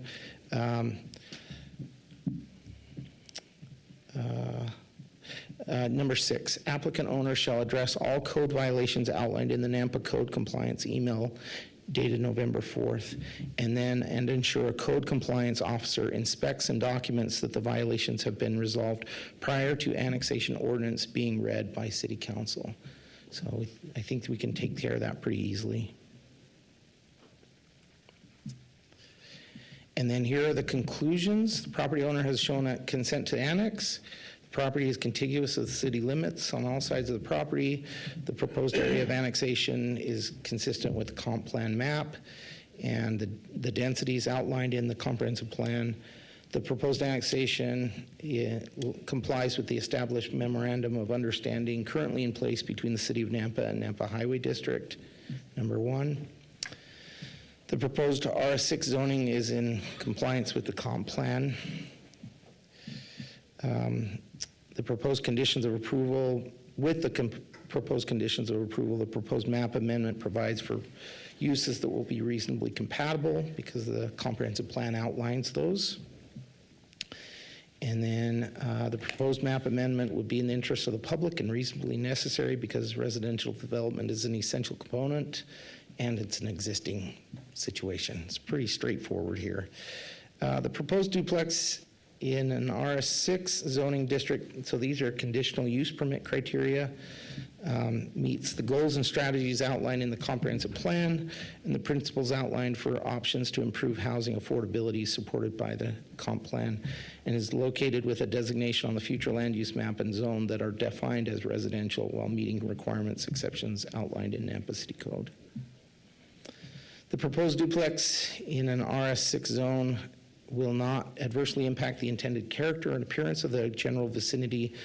It's an existing situation, and it will not change the appearance that's currently there. The proposed duplex is able to be served adequately by essential public facilities and services. It's in close proximity to facilities and services, including sewer, water, pressurized irrigation, police, fire, and they have the capacity to serve it. The proposed duplex will not be detrimental to the economic welfare of the community because the primary use of the property will continue to be residential and will provide housing that has been identified as need within the community. And finally, the proposed duplex in an RS6, for a simple project, this is taking a long time, I'm sorry. Zoning district will not involve activities or processes, materials, equipment, and conditions of operation that will be detrimental to anybody because of traffic noise, smoke, fumes. I couldn't find any situation that would cause that. So. And here's a couple of motions for your consideration. Mayor? Yes. So Rodney, and possibly for engineering, suggestion, a sewer connection there should be just one pipe, probably a 6-inch, and split to the two properties. With the depth of the sewer there and the cost to connect, when the line went in originally, there were some property owners that chose to pay and have a stub put in. I will have to verify whether this is one of those properties or not. If not, we would work with them in the building department to do a single connection and with a joint sewer users agreement. And then with the split to potentially a joint trench for 2 water meters type deal? Yeah. Okay. So my concern, and I don't know if any of this fully addressed is that duplex that was bootlegged in. Typically on a duplex, you have firewalls, and this is an upstairs, downstairs deal. I'm concerned about, in making the move, we're sanctioning something that has potential liability down the road. And I don't know if part of the agreement, and legal would need to weigh in, is in doing this that we can put off our liability of acceptance of the construction of that duplex in the event thereof. And so that's a tough one for me. It's not like there's a demising wall directly underneath, and there's been nothing. As far as upstairs, downstairs, I personally wouldn't think that we would bring it in and call it a duplex. I think you got a living space maybe upstairs on a living space down below with an exterior access to get to it. I have a hard time recognizing a duplex that hasn't been built to a building code that tells itself that it is a duplex. So I just think there needs to be some conditions and have our eyes wide open. Certainly understand why, and at some point there's a need for sewer, water, et cetera. But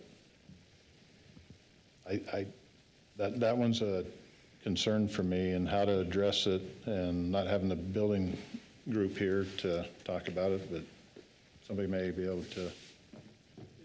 So Mayor, Councilman Bills, as Rodney mentioned, that one of the conditions of the recommended conditions is that they do pull a building permit and satisfy all the conditions of the building department. So building department, they will have to submit plans and review and verify that it was built adequately or go back in and retrofit in to meet the building code. I think, if you don't mind me saying so, I appreciate your comments. In some ways, shouldn't that be done before we would annex and rezone this? I believe Because so. if you can't, thank you, everybody's on the same page here, because you can't do that after the fact and then them not qualify. So Mayor, the challenge there is that if the county would not issue a permit for this. Exactly. And so if it were not, they would have no way to pull a building permit and do that work in the county because it's not an allowed use there. So the remedy would be to annex with the condition, and then the city, where it, if approved, it is then allowable. We can issue the permit to have that work done, but the county would not, there would be no way that they could get the county to issue a permit to do that type of a remodel or verification that it's not done. The only other thing I could think of is if we were to require, prior to the reading of the ordinance, that a special inspection be done by building and identify all the specific items that they will have to do, and then include that in the conditions of approval for the annexation. Does that sound reasonable, Rodney? Well, from my perspective, on other developments and development agreements, before the ordinance is read, and we put in conditions that have to be met before the city is going to grant permits. Pretty typical, and I feel like we should be able to have that same type of language going in, and that building needs to be identified what it's going to be prior to the ordinance. And so there's nothing wrong with asking for building review and building permit potential and what can physically be done with the building prior to us getting to that stage. Correct. We would not be able to issue a permit until the annexation ordinance is complete. We would have no legal authority to issue a permit until the annexation is complete and in the city. So I'm not looking for the permit to be issued. What I think needs to be identified is whether it can even be. So a submittal and review and an approvable permit review done prior to the ordinance being read? Correct. Okay. Otherwise, we shouldn't be annexing the property, or we should be automatically saying we're not recognizing a duplex. We're recognizing another single-family dwelling, and annexing with the agreement with the restrictions or the language thereof. But otherwise, I think we're walking into a potential difficult situation, and 3 months, 6 months down the road, we're going to be back and going, well, golly gee whiz, we got to now have this exception as well. And I think we need to identify those things up front. And that's why actually it came to us from the county, because they wouldn't, I think. Am I correct on that? Yeah, so the county won't approve 3 units on one parcel, and so it was not an option. They just said, hey, you're going to have to go to the city and figure out a way to make this possible. So, but I think your comment is well-founded. I think we could put that as a condition of approval, or you could continue it, continue the public hearing until that inspection has been done, or like you said, you Well, could. and I have another question, and that is, do our applicants, are they aware of the cost? If we're requiring them to hook up, do the applicants know, and they'll get to come back, do they know what it's going to cost to hook up? Because that could be a considerable expense, and they've got a couple of expenses, right? And so I just want to make sure that they're not, as applicants, caught unaware of what this cost is actually going to be to them. Minimum 20 grand. Okay. To get services. Do you, Daniel, Without even the repair side of life. without the repairs, can you give us an idea, and have you visited with the applicant about that? I have not. So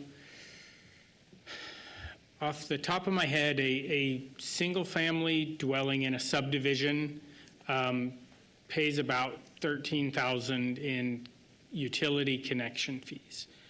There are a couple of fees that are not charged because the developer installs those. In this situation, if they were connecting, the city would be doing some additional work that would add on to those. And so that would probably be another $3,000 on top of that. So for a single family dwelling, you'd be looking at around $15,000 for fees to the city. On a duplex, that is charged at 1.3 times what a single family dwelling is. And then in addition, they would have the costs of the physical connection made to the sewer line, which in this case would not be insignificant. I don't have an exact number, but it would likely, I would estimate 10,000 or more because of the unit. depth there. Yeah, no, it's a minimum 20. Okay. Cutting birch open and. If not more. So. Okay. Yeah, so you're looking 40 to 50,000 minimum to get this in, and then you don't know if you still got a duplex or if it's now classified as a single family. So it's and as far as, you know, the property line would end up jogging what you had, Rodney, but it would step back to the east a little bit and then head down alongside the one drive aisle. So then you got two drive aisles feeding each property, and making room for sewer to go in under one pipe. And I mean, that's a major main that you got to go into out there. It's just a major issue. So I would like to make a suggestion. It's a little bit late tonight. On this particular one, I would like to leave the public testimony open. I would like to continue this to a future date. We'll have to identify a date certain. I would like to give the applicant time to really consider this. I think we need to do a little bit more research. I want to make sure you guys are understanding what you're potentially getting into, and just explore. Let's just give you, I don't know if time is of the essence, but I would like to continue this hearing and give our applicants an opportunity to have further discussion with the city and to explore, and for the city to explore all the options on this particular property. I think we have an applicant that possibly has purchased a property and is facing some challenges, and we want to help them figure this out. So at this point, is it legal? Is it okay for us to, at this point in the meeting, ask for a continuation? Yes. Okay, so would there be a motion from council to consider? So moved? Second. Okay, so it's been, yes. Need a date. Mayor, I think we need a date. A date certain. Yeah. I'd like to, I know that the public hearing's still open, could we allow the applicant to come up? I'd like you to go ahead and come up. I'd like to give him an opportunity to say something and then also help us discuss the dates as we explore what to do with this. Madam Mayor and council members, ultimately, the history of this, the separate building that houses the duplex initially was built under a government contract. It has the fire-rated drywall. It has its own electrical, water, sewer, gas, sewer is connected to the septic system of the main house, but everything else has its own. There's a gas meter, electric meter, everything else. And yes, we're aware of the cost to connect to city services. You are, okay. And that, so I appreciate, your concerns about that, but we have been looking at this for a long time. We researched it as far as we didn't really think that this, if the zoning was changed, then we would not split the property. But we would attach to city services. I withdraw my motion. Okay, Sarah's, I'll withdraw the okay. second. So we're going to withdraw a motion. Thank you for coming forward. And just go ahead and stay there because we've got the public testimony time open. We don't have anyone signed up to testify. So I'm going to ask the question, is there anyone in this room that had intended to testify on this issue? Okay, I don't see anyone.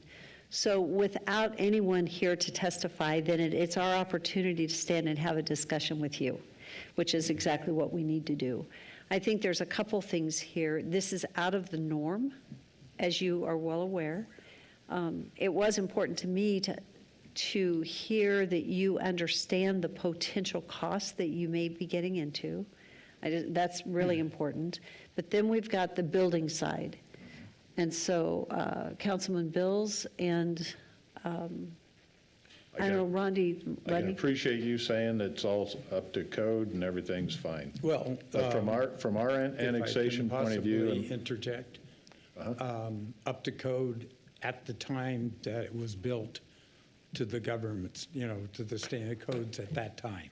We understood from Rodney that we would have to bring it up to current codes. So, we are aware there's going to have to be an inspection that we have to meet current codes. Okay. Yeah, I just think it's got to be in our motion to cover that issue. There is a liability. I think Yeah. there's a unique situation here. You're in a unique situation. And it's not to be punitive, but it's one of those deals we have to have our eyes wide open and we got to know where we're headed and that the city has not liability but responsibility to verify and or have independent inspections done or utilize the building department. So I guess the question would be, how do we move forward if we were to have a motion? And our public hearing is still open, which is allowing us to continue to have a discussion with the applicant. And that's intentional for a few minutes because we may need to talk about this a little bit. But what does it look like in a move forward if we were to approve the annexation? I think we need to understand how to make a motion and to discuss that. I think there has to be an annexation agreement and or / development agreement attached to the annexation, and it's going to call out the various conditions that have to be worked out and done before we make a final ordinance. And that means the applicant's going to have to spend money ahead of time determining what the issues are on the duplex building.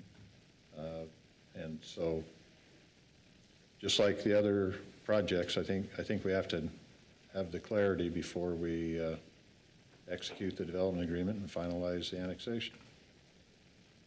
Okay. Both legal and planning and zoning. Thoughts? Yeah, I think that could be done. I also think a condition could just be placed on it, as was stated earlier, that before the ordinance gets read, that inspection is done, and that it's confirmed that the city's building department confirms that it can be converted to a duplex.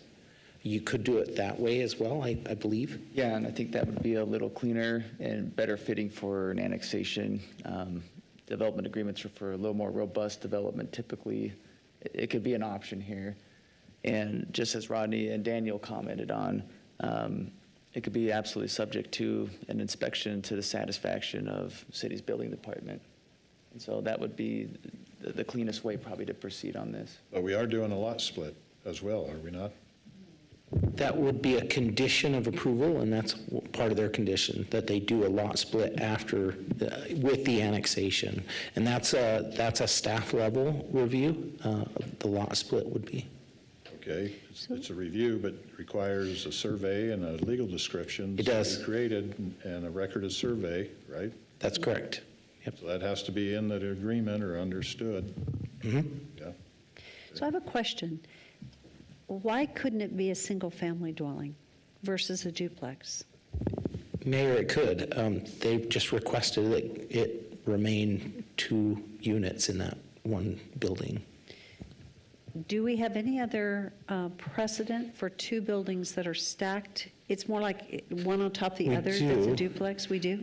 We've had this come up several times now. And you don't see them typically because they're conditional use permits that go to Planning and Zoning Commission. But we had one that I can think of just recently that there were 3 dwelling units all in one building, multiple levels, and they converted it back to a duplex. The building department did say that there was quite a bit of changes that had to be done.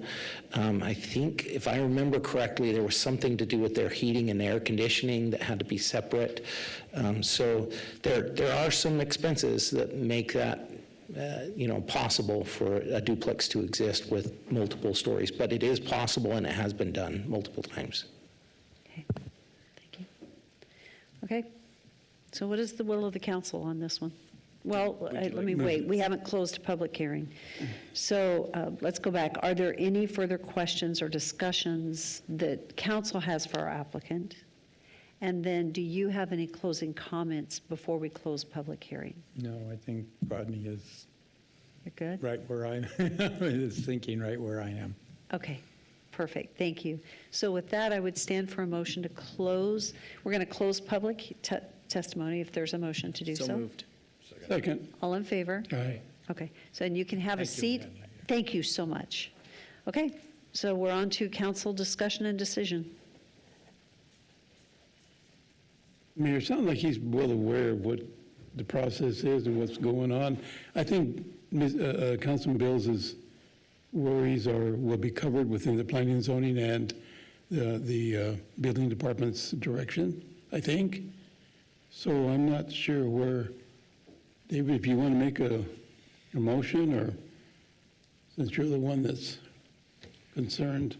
Okay, I move to approve the annexation of zoning to RS6, single-family residential and conditional use permit for duplex in RS6 zoning district at 7694 Birch Lane on a .97 acre for Robert and Margaret Azuli. Annexation 00315 2024 CUP 00361 2024 proposed conditions and formal findings.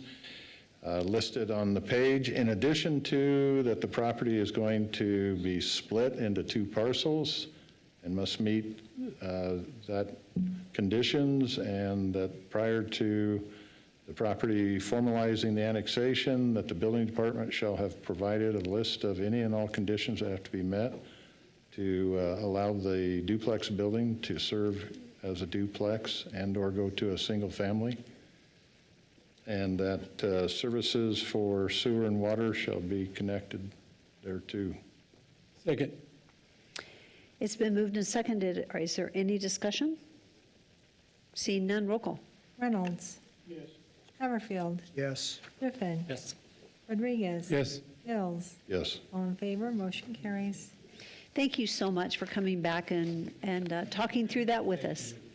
Thank you very much, and thank you for staying so late. Thank you.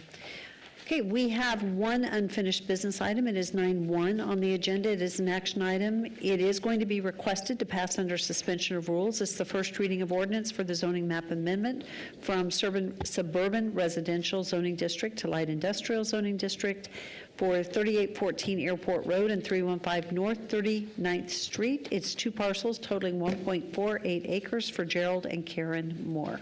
An ordinance of the City of Nampa, Idaho to provide an IL light industrial zone designation for a portion of certain lands commonly known as 3814 Airport Road and 315 North 39th Street, Nampa Canyon County, Idaho. County parcels R31786 and R31786011000, comprising approximately 1.48 acres, more or less. Determine that said zoning is in the best interest of the citizens and consistent with the city's comprehensive plan. Rezoning property from RA Suburban Residential to IL Light Industrial Zoning District, providing for recordation, instructing the city engineer to designate said property as IL Light Industrial Zoning District on the official zoning map and other area maps of the city, subject to the terms specified by the city council, and directing the city engineer to alter the use and area map accordingly, providing for an effective date, and repealing all ordinances, rules, and regulations and parts thereof in conflict herewith. Madam Mayor, I move this pass under suspension of rules. Second. It's been moved and seconded. Is there any discussion? Roll call. Rodriguez. Yes. Bills. Yes. Haverfield. Yes. Griffin. Yes. Reynolds. Yes. All in favor, motion carries. Stand for a motion to adjourn. Second. All in favor? No. No. Well, we are after 10 o'clock, so we are going to adjourn. If you're wanting us to take up that other item, we will not, because I said we wouldn't do it after 10. So we will not do it tonight, and we are adjourned. I assume we're also not going into executive session? No executive session. Okay. Nope. Happy people sitting